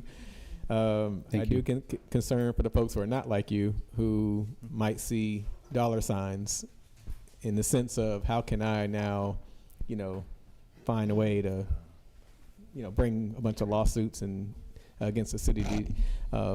Based on what I'm understanding about the current version of the bill, do you have concerns about folks who are not operating with the level of integrity that you're operating with, but Every day. but they're fired up and they may be seeing? I mean, we do live in Georgia. If I listen to the gospel channel, the commercial come on and people are trying to get their checks by getting run over by something. So this just seems like I don't know if we're there's a possibility we might be encouraging an industry of folks to find a way to let's sue a municipality, because clearly there's a problem. It's complicated. It's nuanced. Your testimony is so spot on just how complicated it can be. I just want to know your thoughts on the legal part. Yes. Absolutely. So I got back on our board to make sure our community was doing what we could do for the residents of our community. Last week, a young lady threatened to sue the board. All I knew to do is tell her how to spell my name correctly. People say all the time, I'm going to sue this, I'm going to sue that. I'm not going to live my life anymore, worrying what someone may or may not do. I'm not going to live my life afraid. Thank you. Senator Sessler. Yeah, Mr. Chairman, I would just say to the senator from the 35th, raise the question about, being able to bring a case and get big settlement for it. Lines 97 through 103, subsection E, I think it's important to understand for the senator. The compensation paid by the local government person of this code section shall be in lieu of other claims. So they're essentially limiting their ability to pursue claims under theories of tort or cause of action. And then B, the second part, and two, not exceed the amount of ad valorem property taxes paid by such owners partial. So if your property taxes for the year as a business owner is $10,000, then under no way could you ever pursue compensation more than the amount of taxes you paid. So there's a real limit to the amount of taxes that's the amount of exposure cities have here. You're sidestepping other causes of action to use this, if you avail yourself of this, and there's a significant limitation. There's not some pot of gold, some damages that you're going to get from a jury as a result of this. This is just really getting decent service from your city. This creates an incentive for the cities to step up and help. So, sure, go ahead. And based on how you're reading it, Senator, could an attorney work with other attorneys and just get a collection of people in different properties, and especially if you have a unit with 500 units, each unit has their own property tax. It just seems like attorneys are very creative on building cases. So based on how you're reading, again, I'm not an attorney, but based on what you're seeing here, the attorneys in the room, do y'all not see that this is an opportunity for some version of that? I would say if I've been harmed by a powerful actor, and I don't have resources, I'm thankful my attorneys serve me well and do a good job. I think in this case, we talk about in lieu of other claims, this cannot be characterized as a big pot of gold. Now, if the answer is individual property owners have paid $2,000 a year and $2,500 a year. If we engage an attorney that understands the nuances of this and can bring a claim for me, if I can demonstrate actual harm, I'm thankful for someone to be able to bring a claim that can demonstrate actual harm. So in this situation where you have 500 folks, right, and clearly there's been a case building up, Yeah. could all class action, if I don't know if that classifies it, could all of them work together with an attorney to all meet the whatever $4,000 or $5,000? I'm just picking a number, and multiply that times 500, and then that's just one building. Yes, sir. If the remedy for a big complex like this is spending $100,000 per year specifically for the issue, cleaning up trash and feces and the sort of the clutter and chaos that's created by non-enforcement of existing laws. No, again, the first time that doesn't happen. First time there's a couple. This has to happen a couple of times before you build the case of non-enforcement for a city. It simply allows a person to be made whole, and not made whole in the big sense, not the pot of gold sense, but just really a direct cost sense. If I've got to have a security guard because repeatedly in this repeated, again, the definition, and I would tell you yeah, because I don't think that the individual will kind of get some big pot of gold, but I do think that there may be some attorneys that are very astute that can find a way to get their pot of gold off of the city's or the county's dime. And again, like I mentioned to the last speaker, our cities and our counties are going to be dealing with more belt tightening with property values going up and taxes going down. I mean, it just seems like, again, I don't have the answer. I'm just asking questions about this particular point of view. I will tell you, if you're, as a business owner, and I know you are one, if you had to demonstrate all the elements that are required to prove this plus this plus this plus this plus this to win one of these cases, there's a lot that's got to be proven to do this. There really is. I think it'd be hard to prove these cases. That sounds like billable hours to me. Well, but I mean, and to stop the commentary back and forth, I mean, great questions back and forth. I thought thank you. Oh yeah, and y'all do have, we've got to keep moving. I understood. But and great questions back and forth. But you've got to understand, and I'm not a lawyer, won't pretend to be one. But if he's been harmed for 25 years or however many years you've had the issue, and the municipality's not. I mean, and if they're taking all the steps that they're spending $100,000 a year on security, keeping, from where that transition from commercial to residential space is, and they're still being harmed, and the municipality's not helping them, then they should have a cause of action. And I mean, the city exists because of the taxpayers paying the city taxpayer money. If they're not performing the services, there should be an issue. Could I say one other thing? There should be a right of action. I'd like to say one other thing, and then I'll appreciate your time. I don't know that as a board, HOA board, that I would recommend filing a lawsuit from a HOA and challenge our dollars on something like this. And the main reason why is our condominium, our bylaws, very specifically state we do not provide security. That is up to the individual resident, individual homeowners. HOA attorneys are regularly regularly telling condominium association boards, don't supply security. And I look at them every time and say, are you kidding me? We live in a place where it's reasonable to do something, and then they back off. But I'm the one guy out of 15 HOAs, I'm the one that guy says, are you really? Of course we don't provide security. However, we can make sure that back alley is lit up, which we did 2-3 years ago for another $10,000. We can for another $8,000. We can put more lights in the front. We have access control systems. We have concierge systems. So all I'm saying relative to that is even that's what's coming at us. So and this came directly out of one HOA attorney's mouth. Well, you just have to get creative how you do it. Thank you. That's my job, I guess. Because I think we should be able to do some reasonable things to protect or create a reasonable environment. But you think about the dilemma when we talk about lawsuits. Think about the dilemma when attorneys are telling HOAs not to provide security, and then we have police force not around or doing other things, where does that leave us? We're in that middle zone.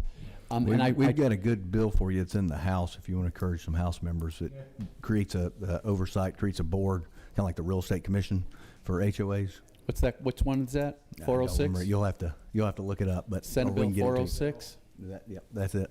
Thank you. I'm all over it. Thank you. Next up, we've got. Appreciate it. Thank you very much for coming. We got Spark. Is that right? Where's it?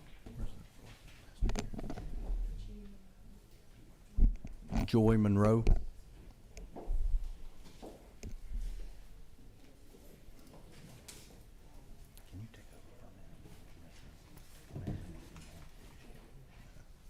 Good afternoon. I'm Joy Monroe, and I'm the director of SPARK, which is the Single Parent Alliance and Resource Center. And I just wanted to talk about HB 295. As a woman who's also not as young as I used to be, nor as petite as I used to be, I do appreciate concerns about public spaces and safety, but this bill takes us in the wrong direction. As we heard earlier from the gentleman from the city of Atlanta, this bill simply doesn't address the actual problem. It doesn't solve homelessness, it entrenches it, and simply perpetuates the cycle instead of bringing any forward progress. What actually solves homelessness is housing. Because of the increase in homelessness and the widely acknowledged housing crisis, my nonprofit has had to do a great deal of research on homelessness and what works and what doesn't. We've had to expand our scope, host forums, and travel to see, to learn what others are doing and what is working and what isn't. We heard earlier that this model already exists in Arizona and has not been effective. That jibes with what I already knew. The models that do work do not lead with incarceration. They lead with housing, diversion, and supportive services. While we do acknowledge that the problem exists, we want to stress that we want to get behind and partner with others on solutions that actually work. It's not us versus them, but if we arrest individuals and they're incarcerated and then released and then put back on the same streets from which they were arrested, we have not made any forward progress. We have simply wasted resources that we do not have to waste. Additionally, moving resources away from the cities that have invested in solutions and partners with service providers is counterproductive, to say the least. Criminalizing homelessness won't solve homelessness.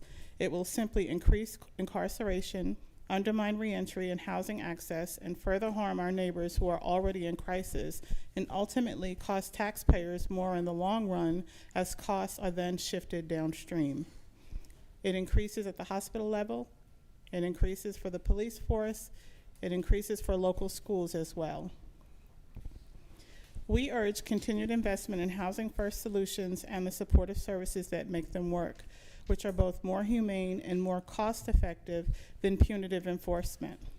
National studies estimate that incarceration can cost upwards of $60,000 per person per year, while supportive housing programs cost between $24,000 and $35,000 per year. It's a much more cost-effective solution that actually works to reduce recidivism and homelessness. I work closely with many municipalities and law enforcement agencies who are working with compassion to move people into housing.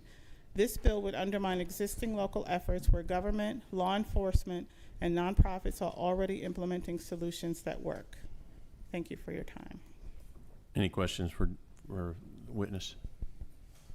Thank you for your testimony, Joy. Thank you. Not too good on this, but Layla from the Georgia Housing or Gwinnett Housing Corporation. If you keep it as brief as possible, we got a long list of folks that want to testify, and we've been here on hour number 5. So that Snickers bar went away a long time ago. Thank you, Chairman, and the committee members. I just want to say first that I don't fear my unhoused neighbors, and I think criminalizing homelessness is not going to make me feel safer as a woman, especially knowing that they are 3 times as likely to be victims of violent crimes than the general population. But working for Gwinnett Housing Corporation, a nonprofit that serves develops affordable housing for homeless families, I kindly ask you to vote against this bill. The legislation undermines local control, penalizes the communities that are actively working to address what we've discussed are complex challenges through collaboration. Across Georgia, local governments, law enforcement, and nonprofits are partnering to implement thoughtful, community-based strategies that improve public safety while also connecting individuals to housing, mental health services, and other care. These approaches reflect the reality that the unhoused cannot be legislated out of sight without sizable investments in affordable housing and mental health services. And arrest and incarceration are not the most effective or humane responses to issues like homelessness. Jail is not a solution. Key argument often used to justify this bill is that enforcement will get these people off the streets. However, the cost to house and provide services to an inmate in my county, in Gwinnett County, is almost $35,000 a year. This figure reflects just incarceration costs. It does not include the indirect human and community costs of incarceration. But in contrast, there's research across the country, multiple data on this, that shows that supportive housing and housing first programs, where people are placed in stable housing first, they cost substantially less and provide savings to the taxpayer. By exposing our local governments to lawsuits for perceived failures to enforce certain laws, this bill creates a powerful incentive to prioritize enforcement and arrest over long-term evidence-based solutions. This shift would strain law enforcement and local governments, court systems, divert limited public resources, and ultimately make it harder to achieve sustainable outcomes, meaning moving these people into permanent housing. So rather than imposing these rigid mandates, Georgia should trust and support their local leaders and their partners to develop solutions that reflect their unique needs of their communities. This bill risks undermining existing progress and replacing it with a system that's driven by liability instead of results. Thank you very much. Thank you. Also, you had a counterpart named Karen that was going to testify, and I think we can just hear from one from that organization. We're going to make a motion on that one real quick. Beth Stevens, Enterprise Community Partners. Thank you. I will be quick. Thank you, Chairman and Committee. My name is Beth Stevens. I'm the State and Local Policy Director for Enterprise Community Partners in our Southeast office here in Georgia. I'm here to share our concerns about House Bill 295 and urge you to vote against the legislation. Many people across our state are facing skyrocketing housing costs. Wages have not kept up with rents, housing supply has not kept up with demand, and health care can be difficult to access. These pressures are felt by many of us and have the biggest impact on the people at risk of homelessness or who are already experiencing it. The root cause of homelessness is lack of affordable housing, and we in Georgia are experiencing a critical housing shortage. According to a statewide housing needs analysis conducted by the KB Advisory Group and commissioned by Enterprise, Georgia needs 715,000 new or replacement housing units to be built over the next decade to account for the need. Enterprise advocates for these resources that are needed to construct this housing and meet this growing need. And we know that providing housing and supportive services is the most effective way to prevent homelessness and end it quickly when it occurs. House Bill 295 would result in increased incarceration of people experiencing homelessness, which may get them off the street temporarily, but does not provide a sustainable solution or address the root cause of homelessness. A criminal record makes it more difficult to move into a rental unit, and spending the night in jail can cause a person to lose their place in line when they're awaiting shelter or temporary housing. We support proven solutions to homelessness like investments in affordable housing, permanent supportive housing, emergency shelter for everyone who needs it. And when we connect people who are experiencing homelessness to housing, we're saving money in public spending on emergency room visits and incarceration costs. If we choose to pass this bill, we're not going to be closer to ensuring that our communities are equipped to support those who need to get back on their feet. This law doesn't make us safer or more economically vibrant. It directs community resources away from known homelessness solutions. And for all those reasons, we urge the committee to vote against 295. Thank you. Thank you for your testimony, Ms. Stevens. Lucy Ruiz with Georgia Appleseed. Bring any apples? Our group's hungry. I understand. Unfortunately, I don't have them today. Good afternoon, committee. Thank you for hearing us. My name is Lucy Ruiz, and I serve as a Housing Policy Counsel for Georgia Appleseed, a 20-year-old nonpartisan nonprofit law center dedicated to ensuring every Georgia family has a safe and healthy home. We lead the statewide Healthy Housing Coalition, and based on that experience, we know that Georgia children are bearing the brunt of today's housing crisis, and the data speaks to that. In 2024, Georgia's Department of Education reported that more than 46,000 Georgia school children were homeless, which was a 30% increase in just 2 years alone. Of those, about 9,000 are living in hotels, 2,000 are living in shelters, and 850 have no shelter at all, are living on the streets or in a vehicle. Georgia ranks 7th among states with the highest number of homeless children in school, and these numbers do not even include the more than 14,000 homeless children who are too young to go to school. We are concerned that House Bill 295 makes these children vulnerable to criminal prosecution and only sets their families back even further than they are. And so we ask this committee to vote no on House Bill 295. You've got a flashing question over here from Senator Sessler. Thank you. Appreciate what you guys do. Can we agree that the children that you described that have housing insecurity are not the root of loitering, panhandling, shoplifting, public intoxication, and the kind of issues that the author of the bill is seeking to address? Respectfully, Senator, and I'm speaking to my more than 7 years of experience. Prior to being with Georgia Appleseed, I was a delinquency public defender in Fulton County. Those were many of my cases. And as I'm sure this committee is aware, we handle those cases not as criminal prosecutions. They're handled differently in juvenile court, delinquency matters, as rehabilitation. We want to keep these children from engaging in a pattern of criminal behavior. Unfortunately, a lot of these actions happen out of pure desperation. We have children on the streets having to beg for money to feed their siblings, to feed their families.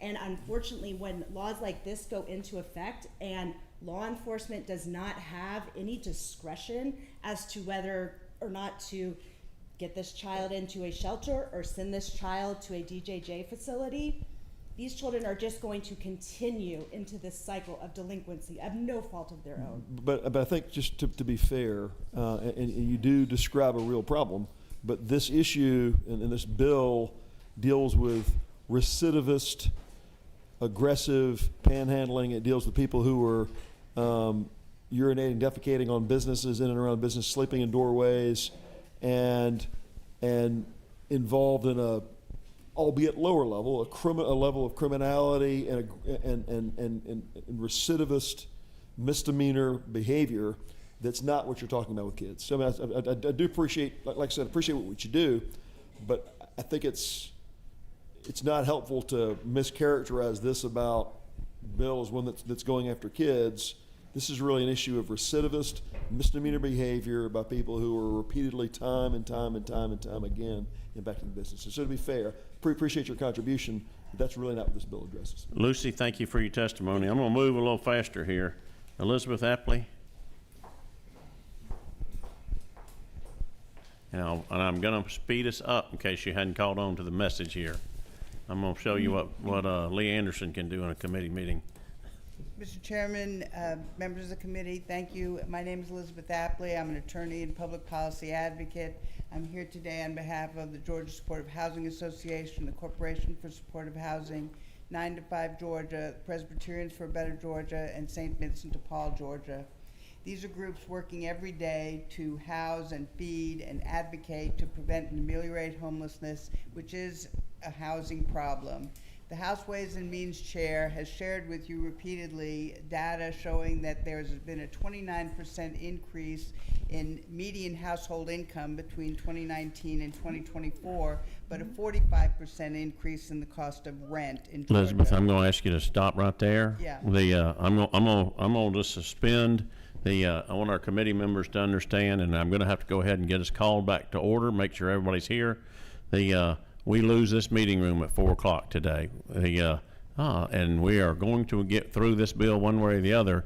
If the chairman comes back before we get it called up, I want to make sure I've got all my members here, as many of them as attendants. So if you can hear me in the building, please come back to the meeting room. Including the bill sponsor said so if I could get folks to come on back in, that'd be great. I will let you go ahead and finish your testimony while they're assembling, but I did want to stop you and make sure people know we want them coming down here quick. So current law that adopted by this body in 2023, I believe, yes, 2023, already prohibits a local government from adopting or enforcing any written policy under which they prohibit the enforcement of any order or ordinance prohibiting unauthorized public sleeping, camping, or obstruction of sidewalks, OCGA 366031, and it provides a remedy. Thank you, Elizabeth. I'm going to cut you off again. Said I want to get this bill up or down one way or the other. We're going to move it forward, but I'm going to let the authors close. The Representative Gaines, you have the floor. Thank you, Elizabeth. Pardon?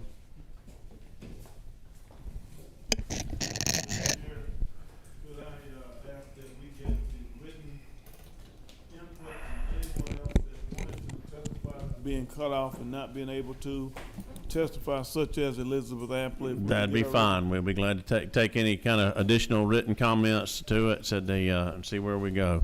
Senator Howard, do you have a quick question? Just a point of order. Just want to make sure I have time to offer an amendment. I know we're going to be moving fast. You better hurry. Make it snappy when we get there. The Representative Gaines, you have anything to close on the language of the bill? I'll be extremely brief. Just a couple points I heard come up, and I know he may have just a very brief point. One was I know Arizona came up because they have passed something very similar, and I have this in my folder. Just some of the different actions that local cities in Arizona have done as a result of what they passed, including Surprise reinstates homeless camping ban, prohibiting sleeping in public spaces. The Mesa City Council took action. Goodyear took action. So I think you've seen action as a result of what Arizona has passed in a positive direction. Someone mentioned busing of homeless individuals. That is something that we've seen. That's why this legislature passed 2 years ago a bill that prohibited that and gave local governments the opportunity to try to hold other local jurisdictions accountable. It's up to those local governments to actually enforce it. And so those are just a couple of points that I heard early on. I know he had a couple of data points, and then we'll let it go from there. Yes, Mr. Chair. Repeat your name, please, for us. Yes, Dr. Chris Sharp, Cicero Institute. A couple of things that I wanted to point out. First off, there are 20,000 total beds, and this is what the homeless service providers are presenting to the federal government. There are 20,000 beds across the state of Georgia. Only 69% of them are being used. And so total, there are 12,290 unsheltered homeless. There are more beds than there are homeless people in those beds. The fiscal impact to Atlanta and Savannah, the two largest property value and tourism locations in Georgia, $3.4 billion in property loss. That's individual property loss and median home costs in Atlanta, and $684 million in Savannah. That's based off of the Association of Realtors, and they did an impact study in Los Angeles that showed that it reduces property values by 3.14% and having a homeless encampment within a third of a mile from your house.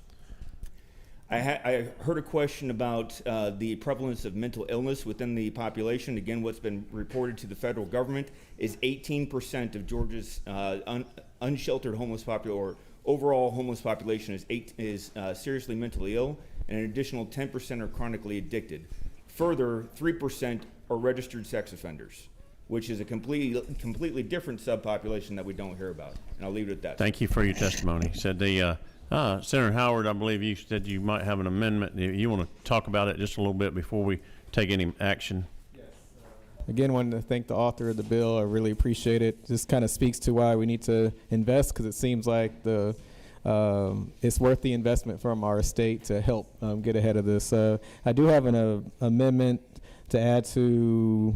Well, I move that in lines 134, after the word section, we'll make that a comma and put in no event shall a claim be made pursuant to this code on behalf of a class of persons who are alleged to be similarly situated. And I know Ledge Council has some cleanup to do there, but this was just the intent of this amendment is to make sure that we don't create a new cottage industry of class action lawsuits against our municipalities, and especially at a time where a lot of belt tightening will be necessary with our changes to property taxes. Excuse me. I'll go back. I'll say that again. Okay. So basically, we're trying to limit the ability for folks to have class action lawsuits. So Ledge Council has. Oh, I'm sorry. What's your thoughts on that? I want to make sure we get the bill done one way or the other. I guess the question is that a necessary add to the bill? I mean, I don't think it is, and so it's something I wouldn't be in favor of, but happy to learn more from the lawyers in the room. But initially, I would not think that is, and this is something. We have incorporated a lot of changes from GMA and ACCG and others. This bill's been in place, or we've been through the process for the last 3 years, and so we've certainly considered all sorts of different things, but open to hearing, I guess, the need for this addition. Senator McNeil, you have a question? To Senator Howard, I don't see a cottage industry of class action lawsuits arising out of these kind of actions where your recovery is limited to a tax bill or two. And it'd be hard to class anyhow because each individual property owner is going to be unique to them. Their market value drop will be unique to them. And their cost of mitigating the harms that have occurred on their properties will be unique to them. It'd be very difficult to put into a class. So I'd be opposed to the amendment. May I ask a question to our esteemed attorney? Ask a follow-up question for our esteemed attorney. Obviously, in Atlanta and other big parts, you may have a huge building. In Atlanta or other parts, a huge building. All individual units. I mean, it can be several hundred units, and it just seems like there should be some protections in those situations because maybe a lot of we're thinking about a collection of collecting information, right? But if you can identify each unit within one building or even a block, these residential towers are huge, and if you can have the same argument for a collection of towers in a close place, it seems that there would be, but you would know better than me. I just wanted to throw that out there for consideration. So, but I think Ledge Council has some exact wording there. I am starting to get exact wording together, but broadly it would be, hold on, brain. It is essentially actions brought pursuant to this code section shall not be brought as class actions is going to be the short version of it. There may be a reference to parts of the Civil Practice Act involving class actions, but I need to delve through that to see what it is. But broadly speaking, be adding a new subsection that says actions pursuant to this code section should not be brought as a class action.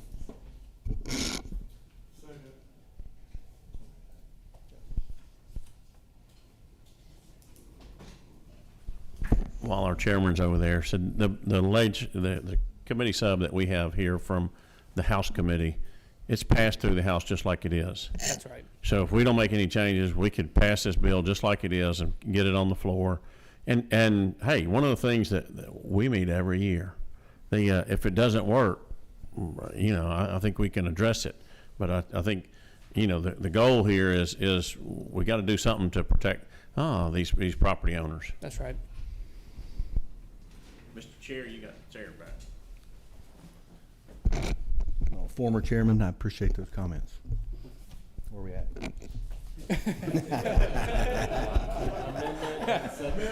I've been going around running my mouth.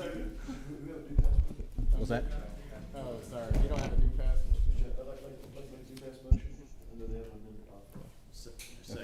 All right, we got a motion and for due pass and a second. I walk out of the room and they clear the room of all the. I got to start learning more about efficiency. We got a motion due pass. We got a second open for discussion or amendments. So movement was I move that in line 134 as stated by Ledge Council.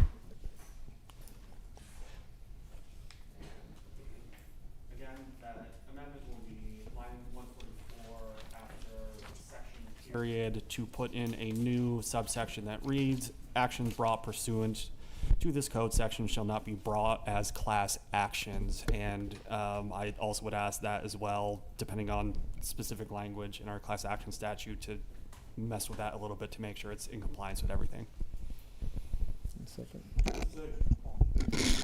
All right, so we got a motion and a second for the amendment offered by Senator Howard. All in favor, raise your hand. Any opposed?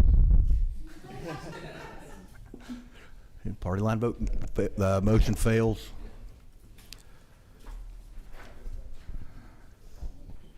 Now we'll take up the underlying bill, working off of LC 630070S.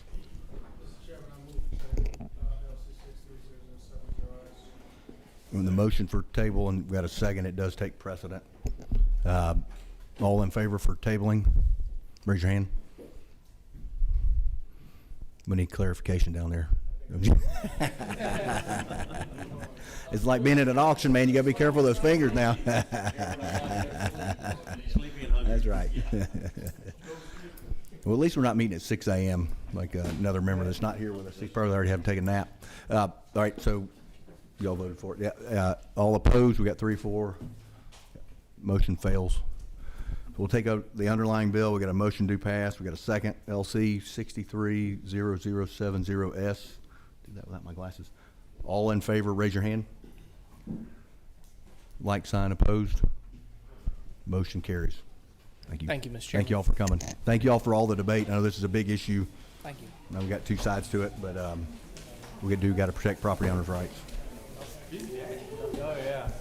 And we've been here so long, we are adjourned, but this is our last SLOGO meeting. I can tell everyone is very sad that this is the end of the biennium, but we are adjourned.